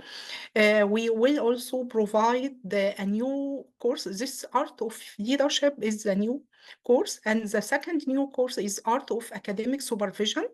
We think that there is a need for this course, and we obliged Prof. Bright to think about it, because we need to share a lot of exchange a lot of his experiences, and we want to learn from him. Also, we will deliver systematic reviews and meta-analysis and data analysis course. And another new course is the research ethics. You know that this year we worked in research misconduct and also research quality, productivity, and impact. And this course will provide insights and foundational knowledge about research ethics. And if we have time, we will deliver art of scientific writing and publishing. So please keep tuned for the call for application for these courses. Next. This is a call for Art of Science Leadership, and you will find it in your email if you registered as receiving a newsletter from ASFI and also on general WhatsApp group. So please help us also disseminate to your colleagues. Next. The seminar series also, we will make a big change this year. The theme for 2025 will be From Collaboration to Impact. The goal is to build the practical experiences of multidisciplinary collaborative research over the course of 12 months. This year will be a change in the direction. It will be hands-on sessions, and also there will be learning by doing. Next. The objectives: learn and practice how to build a collaborative research group, learn and practice how to develop multidisciplinary research topic, because this was one of the challenges we noticed. All participants in courses announce about it. Learn and practice how to grow and nurture a collaborative research group, and how to develop skills to identify and deal with the challenges and opportunities in a collaborative research group. To learn and practice how to troubleshoot and solve problems that arise in a collaborative research group, and learn how to take your research collaboration beyond the frontiers of academia to build collaboration with industry, government, and other sectors and other stakeholders in the community. Next. The seminar approach, we will develop collaborative research groups, which will be formed at the first seminar in January. So please all be sure to attend the seminar in January. Participants of each research group will develop a project that would work on throughout the year. So we will start by forming the group. The group will choose a project, and the project will continue throughout the year. Once joined the group, each participant will remain in their group throughout the year. Preliminary report of the status of the project may be presented at the end of the year during the conference and bootcamp. Each seminar starts with a 30 minutes presentation by an invited speaker, and then research groups are sent out to their breakout rooms for 45 to 60 minutes to continue discussion with their project. And also, beyond the discussion of the progress of the project, the research groups will be required to observe the challenges, opportunities, barriers, and general atmosphere of the group and presenters, so we can deal with these challenges across the year.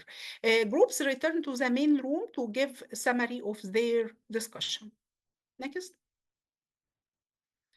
The suggested titles will be in January, Introduction to Research Collaboration; February, Pros and Cons of Research Collaboration; in March, Sociology of Research Collaboration; April, Collaborative Research and Multi-Sector Environment; in May, Academia, Industry Collaboration; and in June, Fruits of Research Collaboration. Then from July to December, we will have exemplar of collaboration from experts, and this will be as a motivating and inspirational messages to the research groups.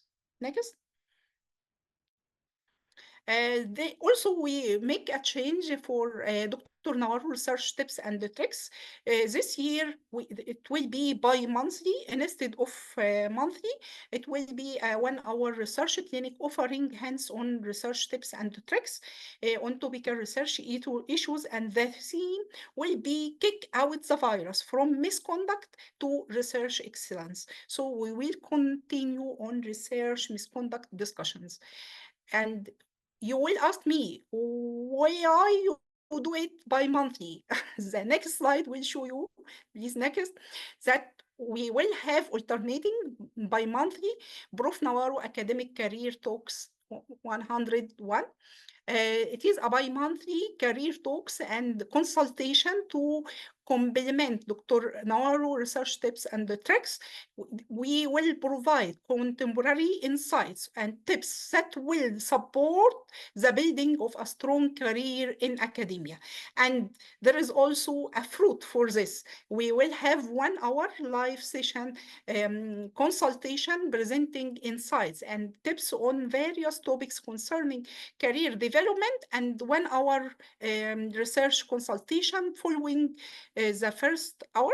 It will be question and answer on career development. It is a career audit, and this will be specific for people who want to gain this consultation. It looks like a one-to-one consultation. Let's go through and see what we will have. Okay, next. The career talks use the building framework to guide the step-by-step process and the strategies to build a robust professional career. During January to April, we will have in January academic career, what is it? In March, academic career, is it for me? From May to August, we'll have first things first, a solid foundation, and in July, beyond the foundation, framing the structures. In September, the roof, and in November, the decorations. So it will be very inspiring. I am looking forward to participate. Next. Also, we will continue ASFI matched mentoring program. We will announce a new round of application, so please keep tuned. And also, if you participated in the previous one, remember to do follow-up reports and also give us your impressions so we can improve. Next. And this is the ASFI Scholar. You see today that every year we are making progress. We advise you that you engage in ASFI Scholar, try it, and experience all the opportunities there, and tell us if you want something to be improved. We will do that. And this year we will have new improvement, so please keep tuned with us. Also, we will improve ASFI Meet video conference facility. You see that this year we improved the event booster viewing deck, and I didn't see any booster viewing like that. We performed this year the reactions and interact with the presenter. We promise you that next year we will have also new features. Next. For African Science Frontiers Initiative Research Journal, we will have training for editors, reviewers, and authors, and we will have more special issues on the way, like hot topics concerning Africa's development, and also concerning scientists and researchers from Africa. So please go to the website and see what is there. We have a call for issue on women in Africa. Next. As we say, ASFI membership is a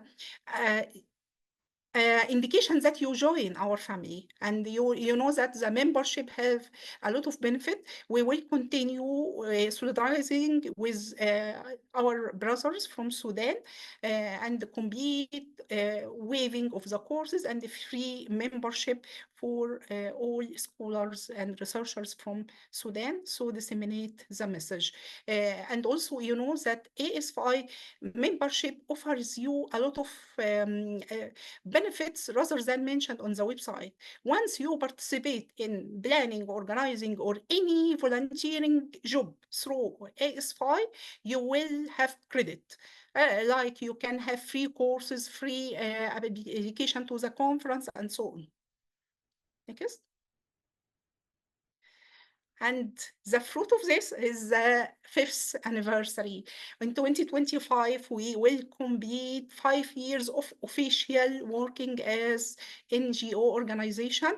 In July 2025, we will celebrate achievement and evaluate our performance and get new insights for future activities. You are all invited, and you are all invited to be a participant and a member of this community, and also to be to do appraisal. Please, if you have any suggestions, any things you want to improve, please share with us. And you're looking forward to see you all there, and thank you.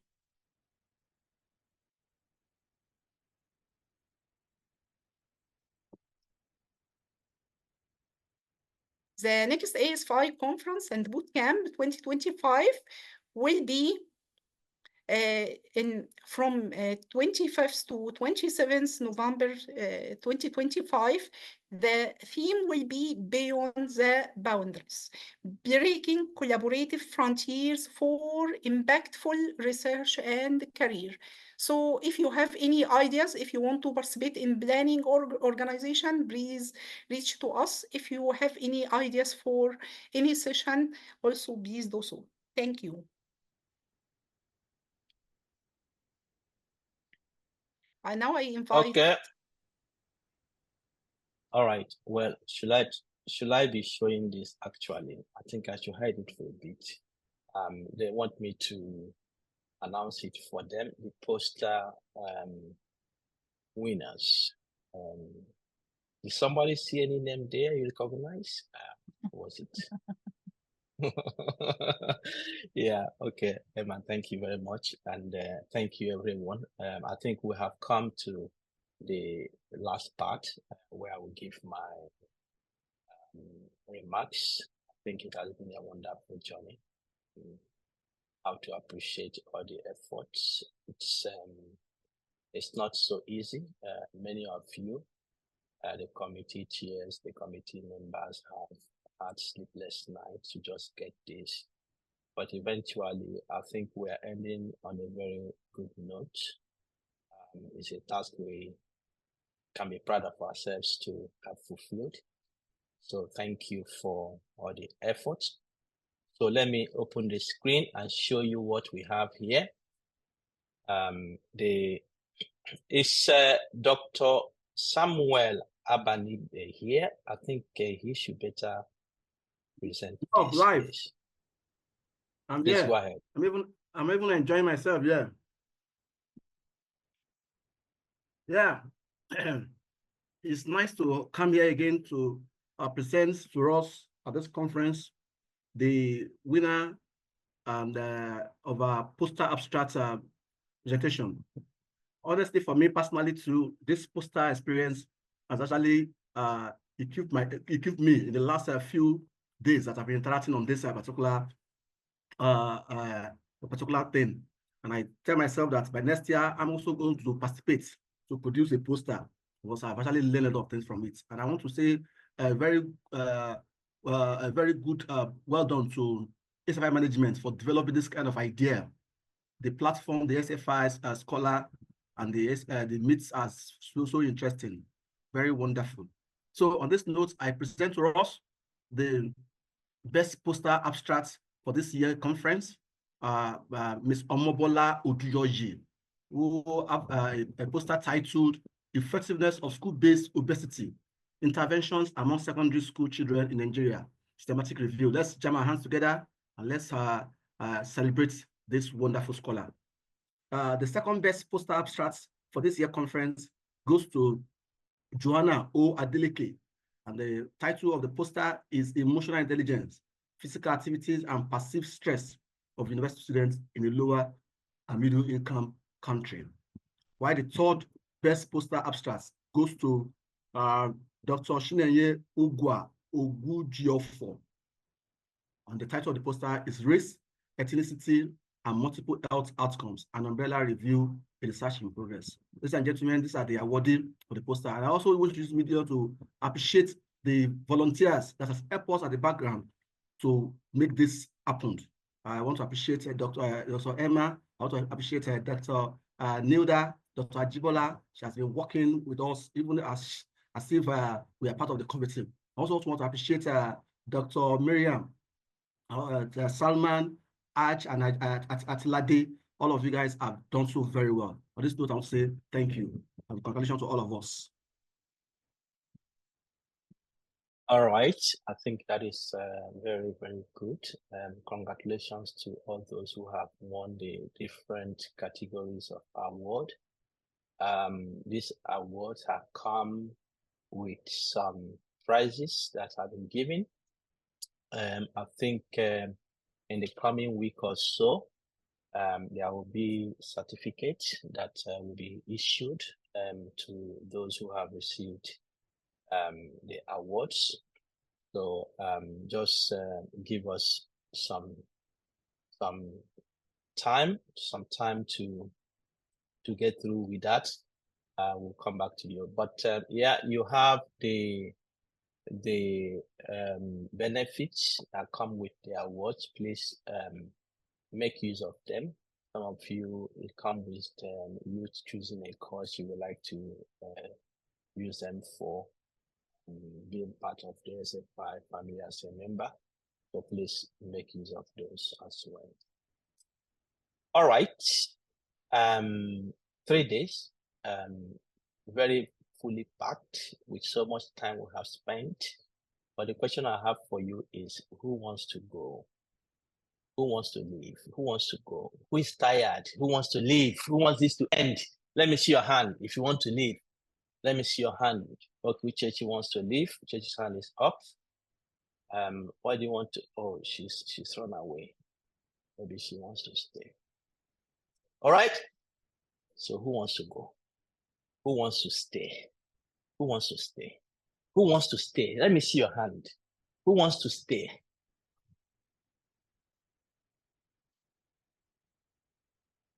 Wow. There are many people who want to stay here. All right, that is good. That is good. That is wonderful. That's wonderful. Well, I feel the same as you as well. Who is satisfied with what we have had these 3 days? Is there anyone who is unsatisfied?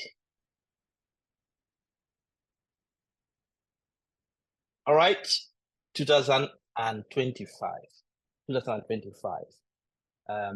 Eman has presented the theme, and I am really looking forward to it. I'm looking forward to it. Okay, so personally, I would have wanted to stay more, because what we have gone through these 3 days, apart from the inspirations we have received from the presentations and discussions, it's ending with so much emotions, not bad emotions, but good emotions that represent how beautiful it is to come together. Isn't it? Isn't it so beautiful? All right. You couldn't imagine that such a platform like this will be creating so much impactful story that is told beyond space and time. It's creating so much impactful story. Look at what we just heard from two inspirational stories from our Sudanese colleagues. This makes it really uncomfortable to go. It makes it feel like this is a place to remain. This is what we actually want. All right? And I wonder, with such integration we have had here, what mountain can resist what we can accomplish? But there is time for everything, and we have to call it a day. We have had beautiful times, memories created, friendship made, collaborations established, and with that, we can do a lot of things before we meet in a year's time. As I end, I would like to remind you, Christopher Reeve, I said this last year and I will continue to say it. He says, so many of our dreams at first seem impossible, then seem improbable. And then when we summon the will, they soon become inevitable. And this is the story of ASFI. I just mentioned when one of our speakers for the My Career, My Story was speaking, that ASFI has never received $1 funding or support or donation from anyone at all. Okay? And see where we have come to. We know the amount of scholarships we have given. We know the amount of funding we have actually given to scientists to perform their projects. We know the amount, as Eman mentioned, amount of time we spend. I know how much time I spend every week to interact, to support. But where is the energy coming? How are we getting here? Is to tell you this is not just an ordinary movement. It's a movement for change. And that is why when we started 2020, there was a slogan I was using: it is time for scientific revolution. And this is how it starts. So Christopher Reeve is saying that when we summon the will, they soon become inevitable. So with no support, no funding whatsoever, you can see the platforms we are creating. I've not met 99.9% of those who are on this platform one-on-one before. I've never met them. But it is like we have been there for ages. We have been there for ages. And this is an inspiration for me. There's a journey we are going to, brothers and sisters, and don't take it for granted. Don't take it for granted. You have to play your own quota, because if you do not use the time you have with what we are doing here, you may not gain that time again. When we summon the will, then they soon become inevitable. So Africa's problem is not necessarily lack of money. I think there is a place for a will. Because if we can do this with no support whatsoever, and I tell you, you can look through the landscape of Africa to see how much organizations like this have received from, but the impact that has been created may not be measured to what we are doing here. When we summon the will, even for you as a scientist, for your career, you may be depending, well, I want to be here. I want to go to Harvard to do it. I want to go to Cambridge to do it. I want to go to Oxford to do it. But that is not necessarily the case that when you go to those places, it will be all rosy. When we summon the will, the dreams we have can become the realities when we summon the will. And that is what ASFI is trying to create here. And I am very much impressed. I'm very much happy with what is happening here. Let me show this again. I showed it last year. This was when we made a call in 2022 asking for when we are planning to start having these conferences, we ask for people to volunteer. And in the end, this is how much we had volunteers. All right? This is how much we had. We summoned the courage. As we went through the time, many people started dropping who volunteered to join the committees to plan the event. Many people dropped, and we had very few number of people who actually finished with us. Sorry.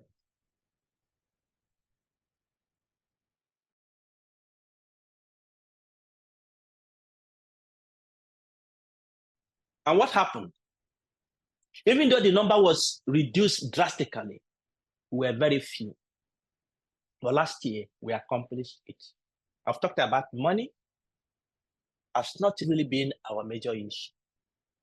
And then numbers may not also be our major issue. When we summon the will. So we made a call, and many people volunteered they want to join the committee to plan a conference. Many of them ran away, but the few that left, we determined and we organized something that was beautiful last year. All right? This year, after the number increased, and this is what we have also achieved. I think the question you ask yourself is, what is my role? What is my role? What am I contributing? Okay? Because we are moving. It's a force. So whether people are there or not, we are in that journey of revolution. We achieve what we plan to achieve. We have achieved what we plan to achieve. But you know that experience that we generate by these interactions and contributing is actually one of the things that make a difference in who we become eventually. So I encourage you, the 2025 conference that we announced, if you really determined to grow in your career, be a better person, generate your skills, please find opportunities. ASFI has created those opportunities. Those who have participated in this, the committees, many people have learned what it takes to organize a conference. Many people have learned what it takes to review abstracts submitted for a conference. Many people have learned how to plan the programs. Many people have learned how to moderate sessions.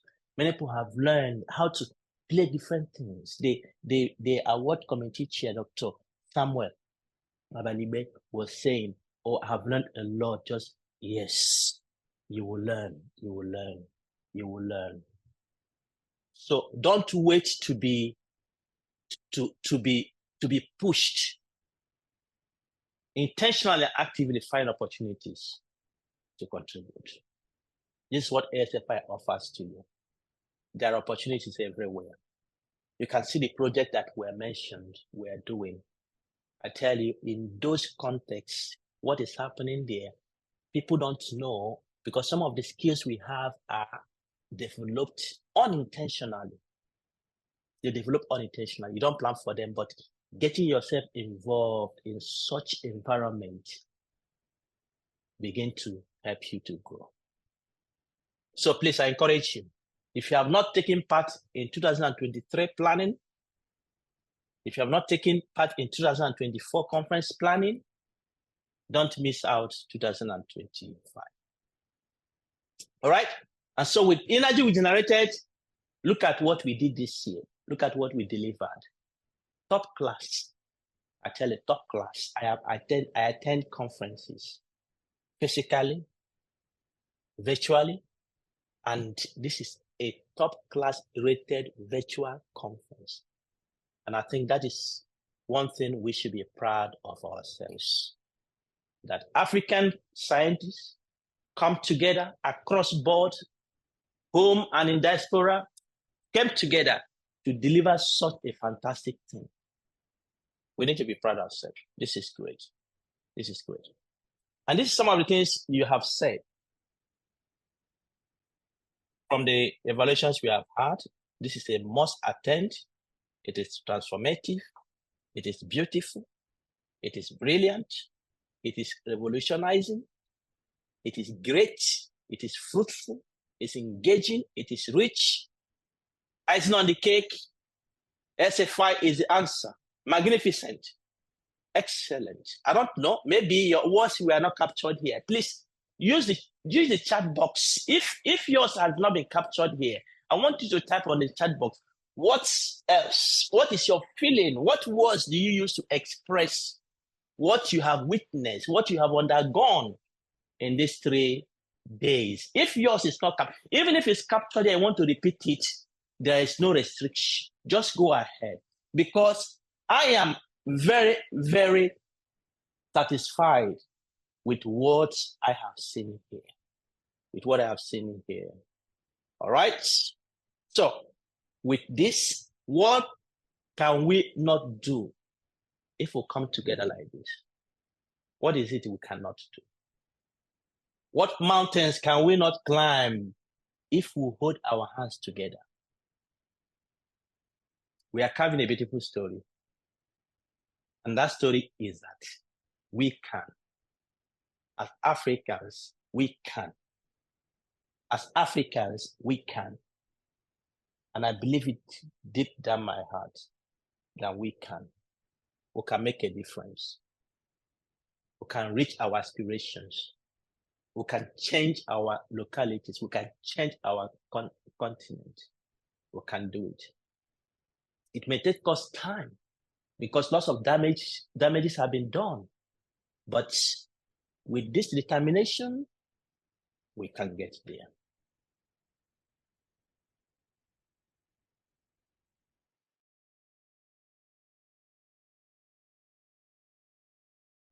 This event has always represent 2 events matched together. The conference and the boot camp. The conference and the boot camp. The conference is a place where the normal conference things happen, but the boot camp is a place where we practice, where we collaborate, where we work together, where we get to know each other. And I believe that you appreciate the way we have set up this.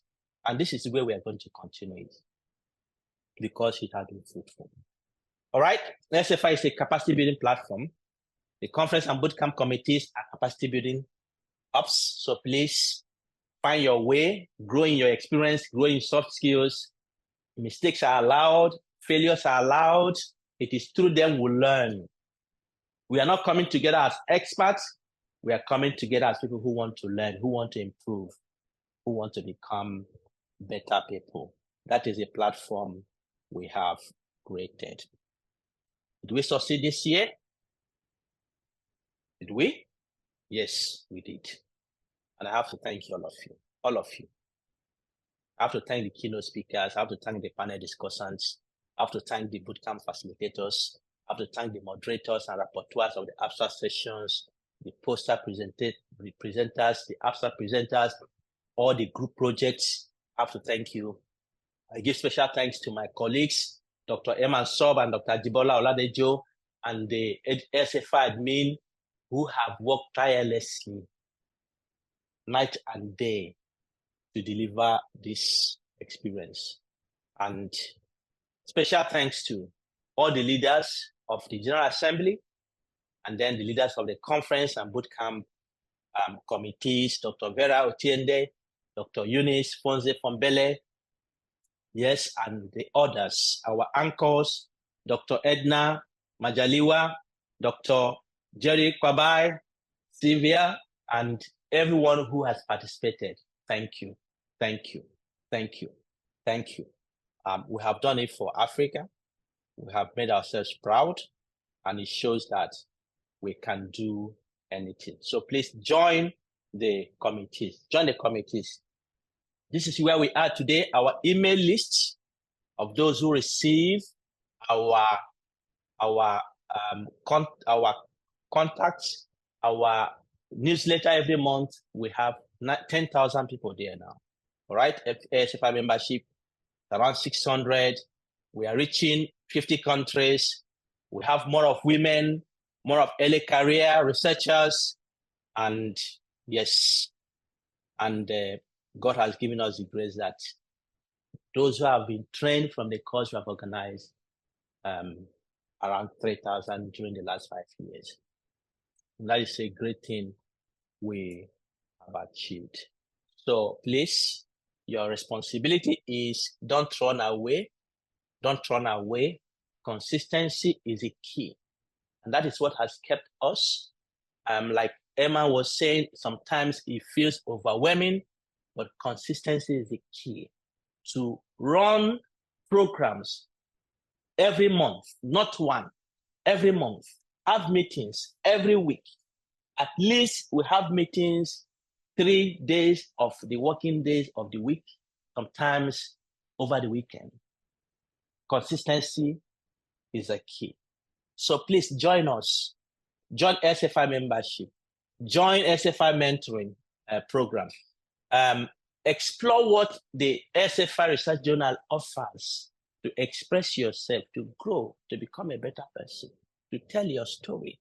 ASFI Research Journal has different paper types. I was happy yesterday, somebody wrote me and was saying, this beautiful story that is being created from this, I want to write a paper and publish in ASFI Research Journal of the experience generated from this conference. Write your own.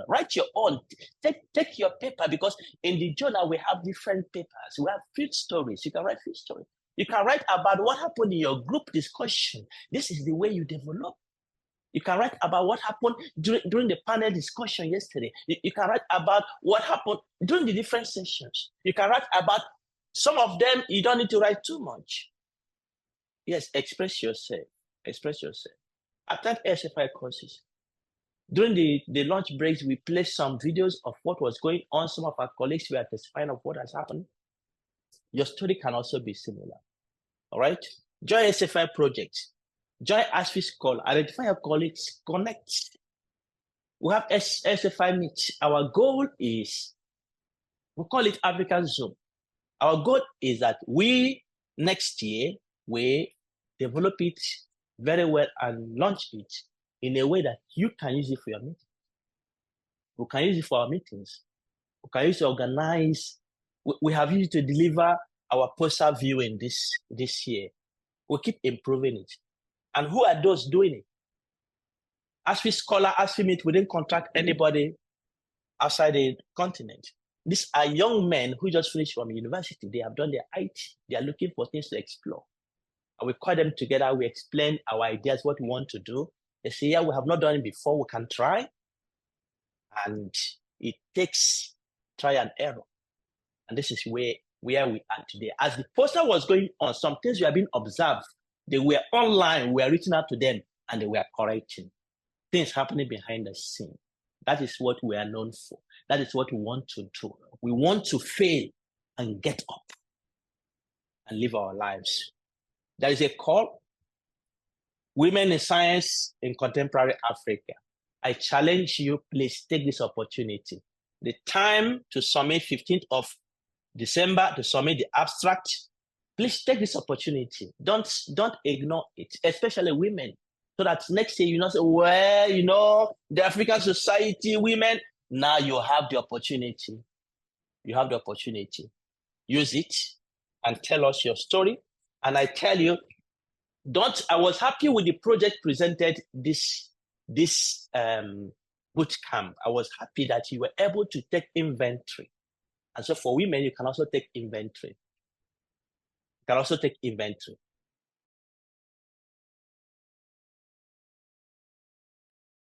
This inventory does not need to be someone who has won the Nobel Prize or won awards here and there. It could be somebody from your village who has inspired women, who has inspired development, who has inspired innovations. Tell those stories. It is through telling them that we can know them. Somebody was asking me, well, some of the stories it's obscure. We want those obscurities. We want to tell the story of Africa. There's no limit of what can be written here. Tell us what your experience. It can be your own personal experiences. So what I'm saying in essence is that take this opportunity with your two hands. All right? 2025 is loaded. Eman has shown us that beyond boundaries, breaking collaborative frontiers for impactful research and career. And I'm happy that our last speaker of the My Career Mind story emphasized this, the African mindset, breaking the boundaries. I will be so happy that tomorrow I enter Kigali, I know somebody there. I enter Nairobi, I know somebody there. I enter where again? Where? Accra, Douala, I know somebody there. We can do professional things. That is what next year conference is all about, beyond boundaries. We want to emphasize on collaboration. And you can see our programs are centered around that. Every year we have a theme focus. So next year is about collaboration because many of you need it. You need it. You need to know how to do it. You need to do it well because that is what contributes to your career development. But you need to know how to do it. So please have this in mind and keep informing others. A beautiful story for next year too. Emma has mentioned ASFI is 5 in 2025. I don't know if anybody is giving me a thumbs up there, that we have taken this journey to 5 years. And this is how we are going to take it to 10 years, 20 years. And someday, all of us here can come together face to face, sit around the table with our drinks to say, it's a journey worth celebrating. But next year, we have to do it for the 5th year. To tell our story and to motivate ourselves. So please, soon we announce planning committees. If you are the type that has beautiful ideas of what can be done in things like this, we would like to have you on board. Just join so that we can create something beautiful from this. All right? I have big plans for the journal. I have heard about Prof. Warren's academic career talks, 101, and then research tips and tricks. Yes, we have planned it this way so that many of you are interested in these career talks, which is good. So we want to create opportunity where we can interchange between the typical tips and tricks with career talks. So next year is fully loaded. With all this, my colleagues, we have had a very beautiful journey, and I would like to invite you. You can open your videos if you want. It's time to make your voice heard. You can unmute yourself. Eman is usually our camera person. You want to take picture, if you want to take the screenshot, please. We would like to get it out there, let others know that we have taken a journey.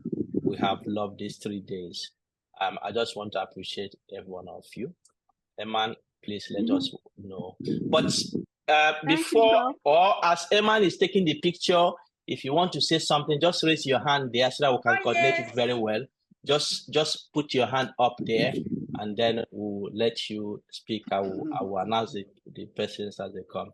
I have here Dr. Uchechi Onyedikachi. Please take your turn. Yes, thank you very much, Prof. Thank you very much, everyone. And it's really been a privilege to be here. I want to share with everyone that truly ASFI is a training ground for all of us. From my own perspective, ASFI has been pivotal in my career and personal growth. So I always call this place a family, and I'm so happy that we had a successful outing once again. I want to use this opportunity to thank all those that have worked with me, Dr. Abdul, Dr. Anfal, Dr. Chineye Nwankwo, Mrs. Gladys, I always call her Doc, but she has asked me not to, Dr. Patricia Nkwetiyim, Dr. Rodriguez, and then Dr. John Libwe. I really appreciate all of you. Like working with you, I really increased my knowledge. I really learned a lot. And congratulations to all our winners. I want to encourage all of us once again to take our innovation to the market. We can do this in ASFI.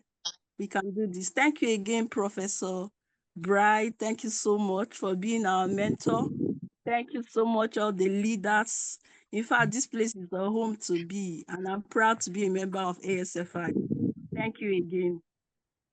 Thank you. Thank you. Thank you. Thank you, Dr. Jade. All right. So before I make another call, I think, Emma, you'll be sending the evaluation for today, isn't it? Please let us know how you want that to, because we would like you to evaluate today as well. All right. I have Dr. Swad Ahmed, please. Go ahead. Hi, everyone. Good evening. It's my pleasure to be part of this team and part of this initiative. I would like to convey my great thankful for Prof. Noaro, Prof. Wright, the team leader, a real leader, and one of the most impressive thing we learn is to be committed to the leadership and to be a role model that we have to commit, because we are led by a committed person. And nothing will describe our the benefit we get from this initiative.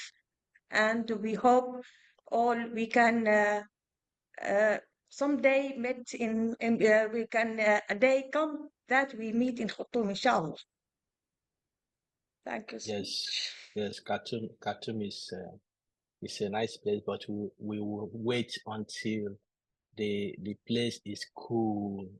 The place is cool. It's hot now with hot people there. So, but yeah, I think we'll come to that someday. All right, I have with me Dr. John Njuma. Please go ahead. Please, the evaluation in the chat, please fill it before you leave. Okay. Okay, thank you. Thank you very much, Prof. Thank you, Professor Iman, as well. Thank you, Dr. Akibola. And a big thank you to everyone. Yes, as my chair lady said, I do appreciate the opportunity. Well, I could never have imagined hearing from the Sudanese story. I think if they could do it in very harsh and traumatic conditions, we too could do it. I connected so much with your story. If you have never been touched, if you have never suffered from mental health, then you will not understand what it means. And to see that ASFI is a platform where people can get healing, where people can get hope, and people can step up and move again. It is outstanding.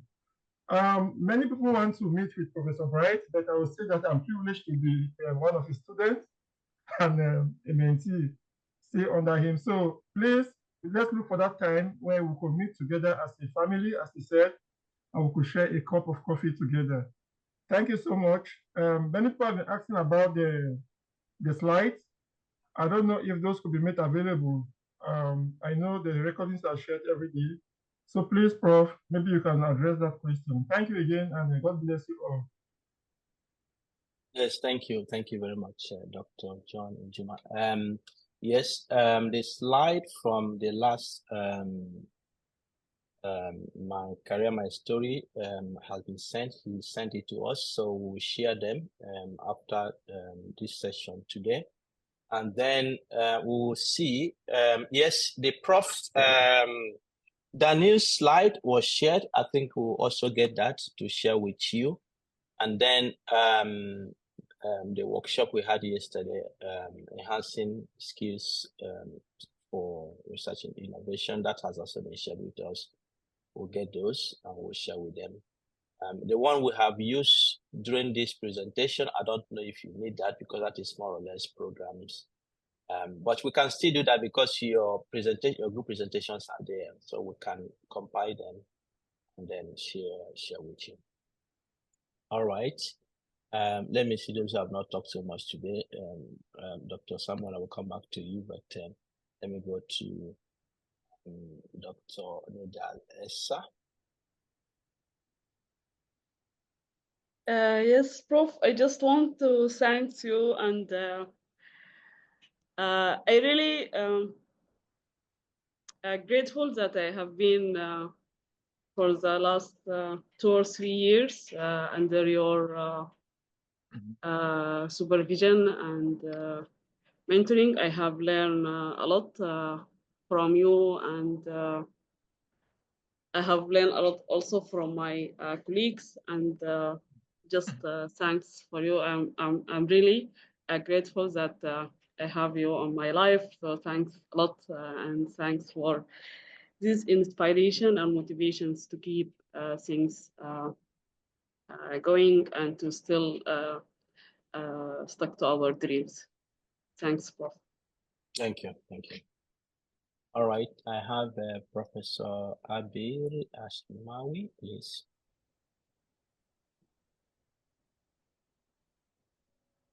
Thank you, Professor Bright Noor. Thank you very much for joining me this important conference.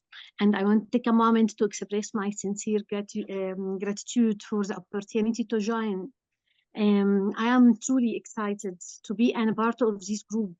And I'm thankful welcoming me so warmly. I am eager to get started and to collaborate with everyone. And for any specific projects, goals, or area you are excited about. And I'm ready to join this volunteering work. It's welcome and honor to me to participate.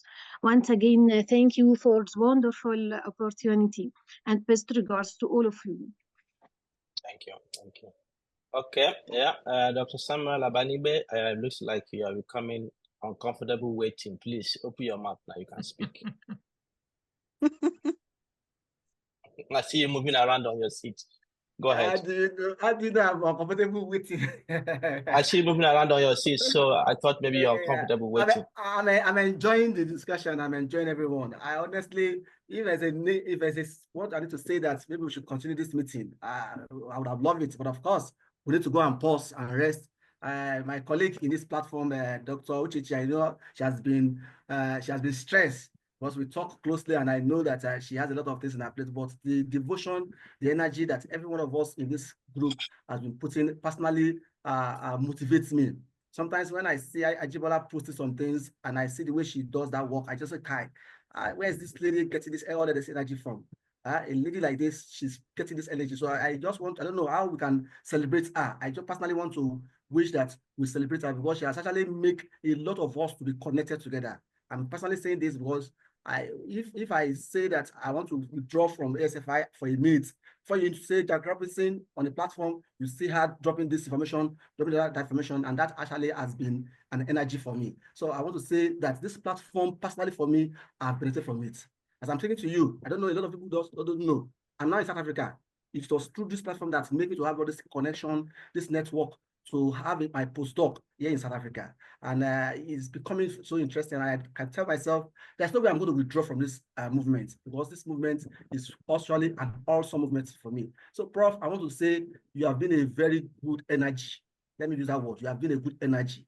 The way you talk, the way you put things, the way you do your discussion, the way you, I wish I can learn from that more. And I trust God that God will help us. So I want to say that this movement is going to be a movement that in the next 10 years, we will recall back and we will say that this is what innovation we have brought about in Africa.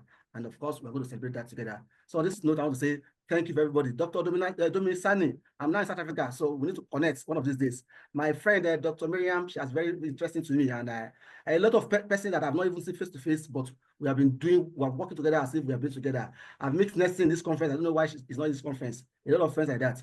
So on this note, I want to say thank you. Thank you. All right. Yeah, thank you very much. You said that we should celebrate Dr. Ajibola. Yes. Sure. There's an engine ASFI, and she has been the engine behind what is happening. Yes, colleagues, let's celebrate her. Send her a flower. Dr. Ajibola, thanks very much for all you do. And not only Dr. Ajibola, I have Dr. Eman Sop, who has been a very reliable and hardworking partner. Please, let's celebrate both of them because without them, this wouldn't have been possible, really. I told you that we have not received funding, but they keep going. They keep going. And I hope that, yes. Prof, celebrate leaders, so celebrate membership leaders. I'm coming. I've mentioned them. I'm coming. Yes. So there is an engine behind what is happening in ASFI, of course.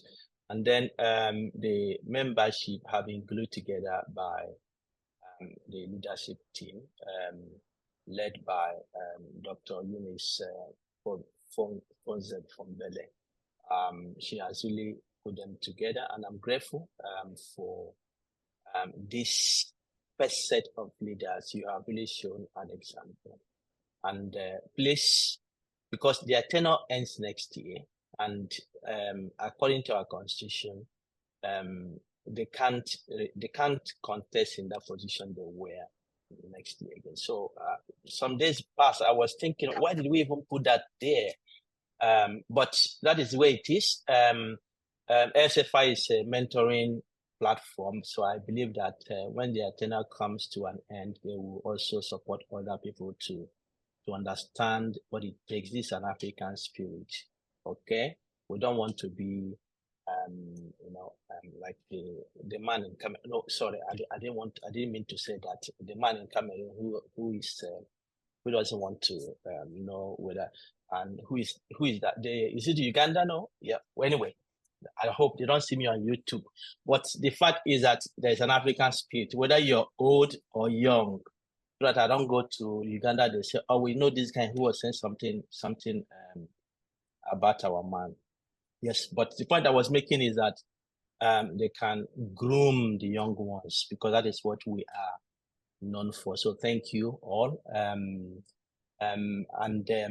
Planning this conference is not an easy task. It's not an easy task. You can imagine what it takes, and they have not complained. We are not giving them any penny to do all these things. So thank you. I believe, and that's what I was saying during my remarks, with this spirit, as Africans, we can go far. We can go far. So thank you, everyone. And then thank you, Dr. Samuel, for bringing that to our attention. Okay, I have Ahmed Abdul. Please, I want to quickly say something. We also have some people at the back end, and that is ASFI management. Yes, we have Mrs. Lizzie and we have Mrs. Jane. We also have Mr. Edward. So I think they also, because they are not at the forefront that much, so you might not, but they keep working behind. So I really want us to also celebrate them. Thank you. Yes, thank you very much. Thank you very much. All right, let's go to Ahmed. Hello, Prof. I just congratulate everyone here that about this great chance that we are getting from the gods. And I guess that if I not thank the people, we can't thank the God. So really, I appreciate that. One of the benefit of this disasters war in Sudan, maybe ASFI, because we've been one of the member in it. We've been a lot of things that we get it from this huge giant, and I'm proud that from Africa, and this is make us that Africa after 5 years, 10 years, it's going to be in far away. Lots of experience, lots of good things, lots of inspiring from Prof. Pride, from his team. Lots of things that we are getting, lots of experience we are being in it. We are appreciate that as Sudanese, thanks so much about your channels, about your something that you give it to us.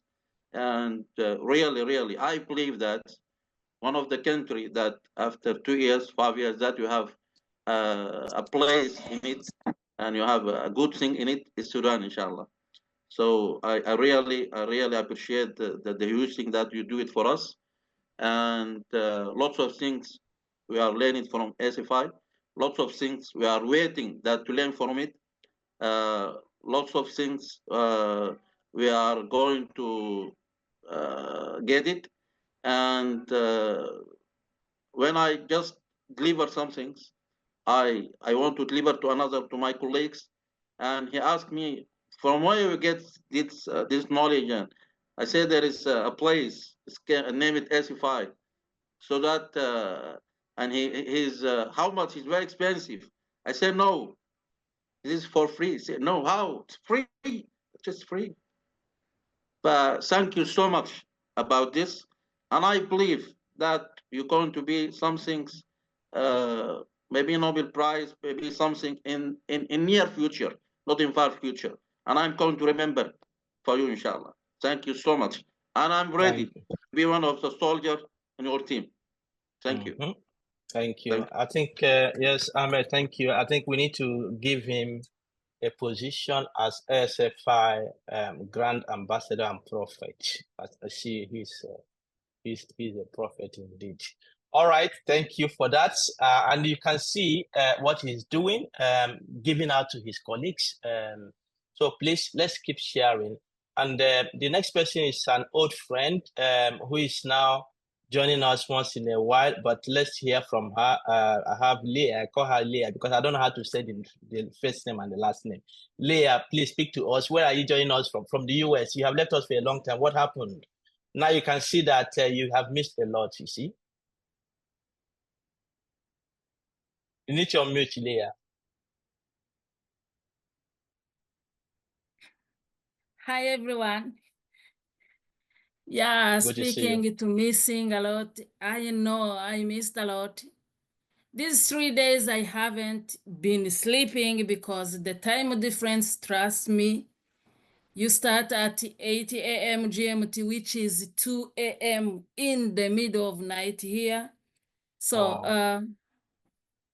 but yeah, challenge in life needed also to grow.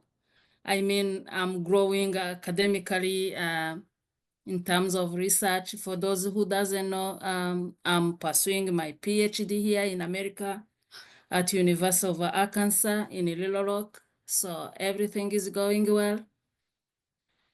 And before I go far, because I am still an ambassador, my colleague back in Rwanda, when I was telling them, please join ASFI conference, they were like, are you still ambassador? And I was like, yeah, maybe I'm a bishop now.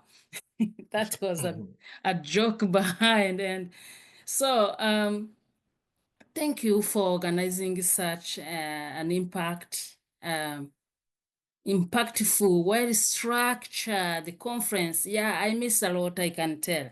So your dedication and effort have created an incredible platform for learning, collaboration, and innovation as well, I can tell.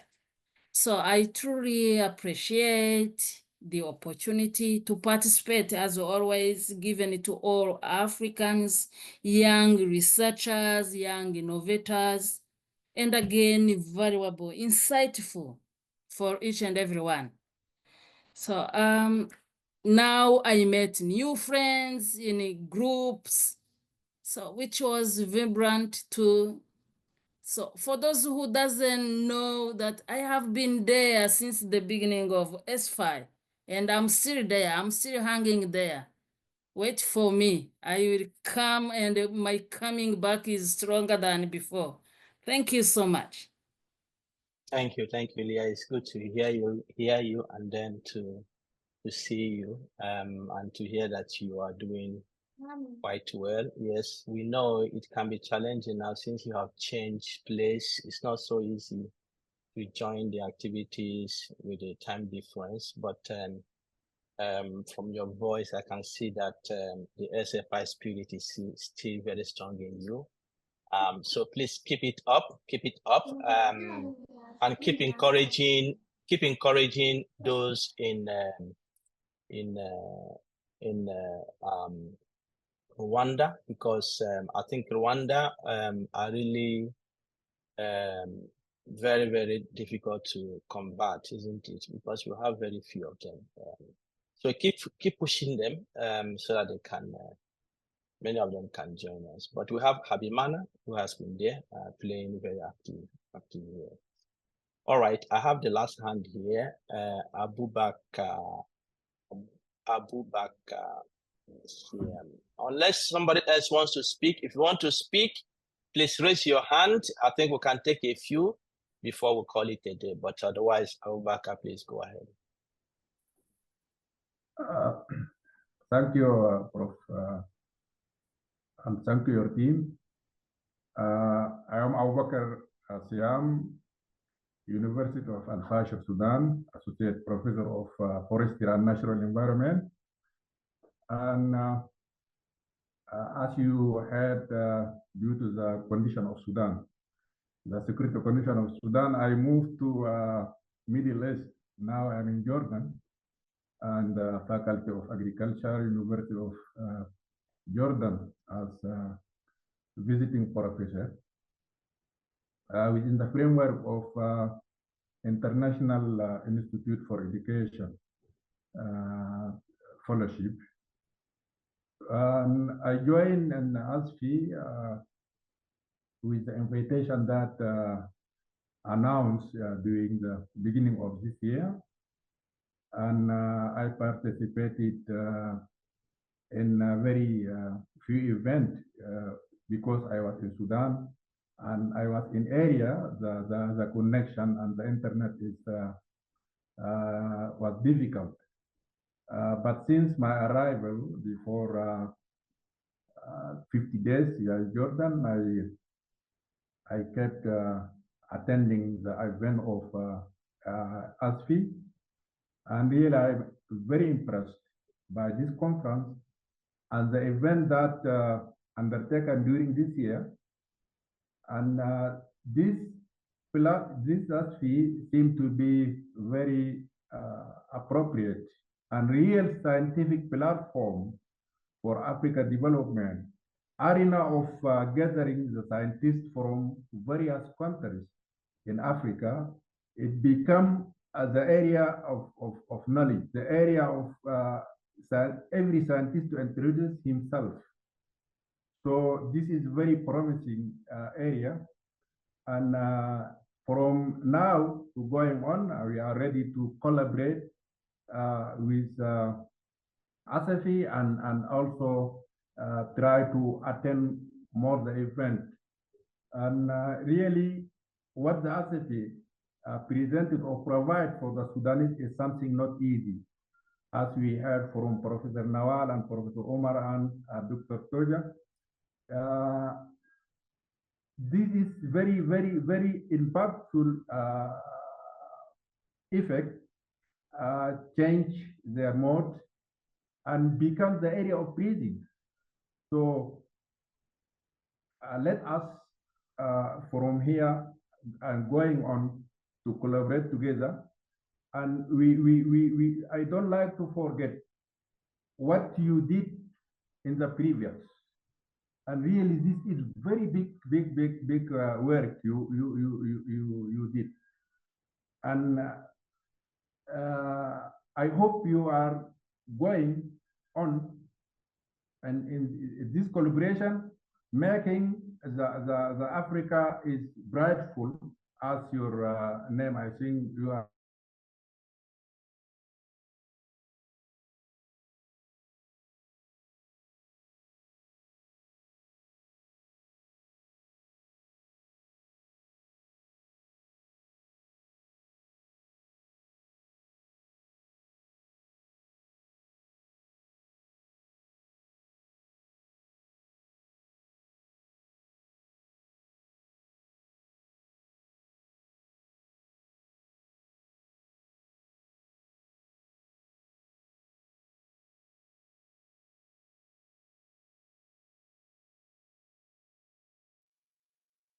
You are unmuted, Prof. Oh, sorry.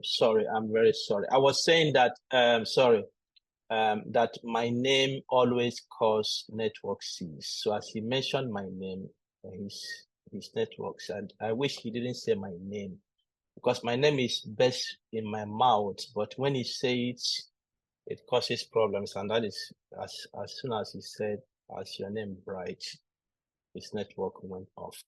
But yeah, I was saying that we have the zeal, we have the will, we're going to continue. We'll derive the energy to push this forward. There's no going back. So that is a promise. And I believe that all of you will continue to support us in that. Yeah, some of you are complaining that your pictures have not been taken. And Eman is saying, show your video. If you show your video, your pictures will be captured. So maybe we can try it the last time. If you want your pictures to be captured, please show your video so that Emma can take the last picture, the last part. And smile, not just to show your video. Yes. You have to smile. Let me see who is not smiling here. It looks like captures the smile, so keep smiling. Yeah, keep smiling. But Emma, you make us to keep the smile for too long, then it becomes really. Yes. Okay, I captured. Anyone wants more? You can keep taking. Please give me a personal one, Professor Emma. A personal for myself. Let me show them. Okay, let me take the group and then I will take one for you, but keep smiling.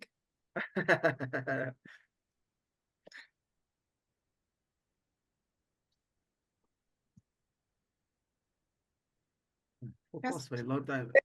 One second. Okay.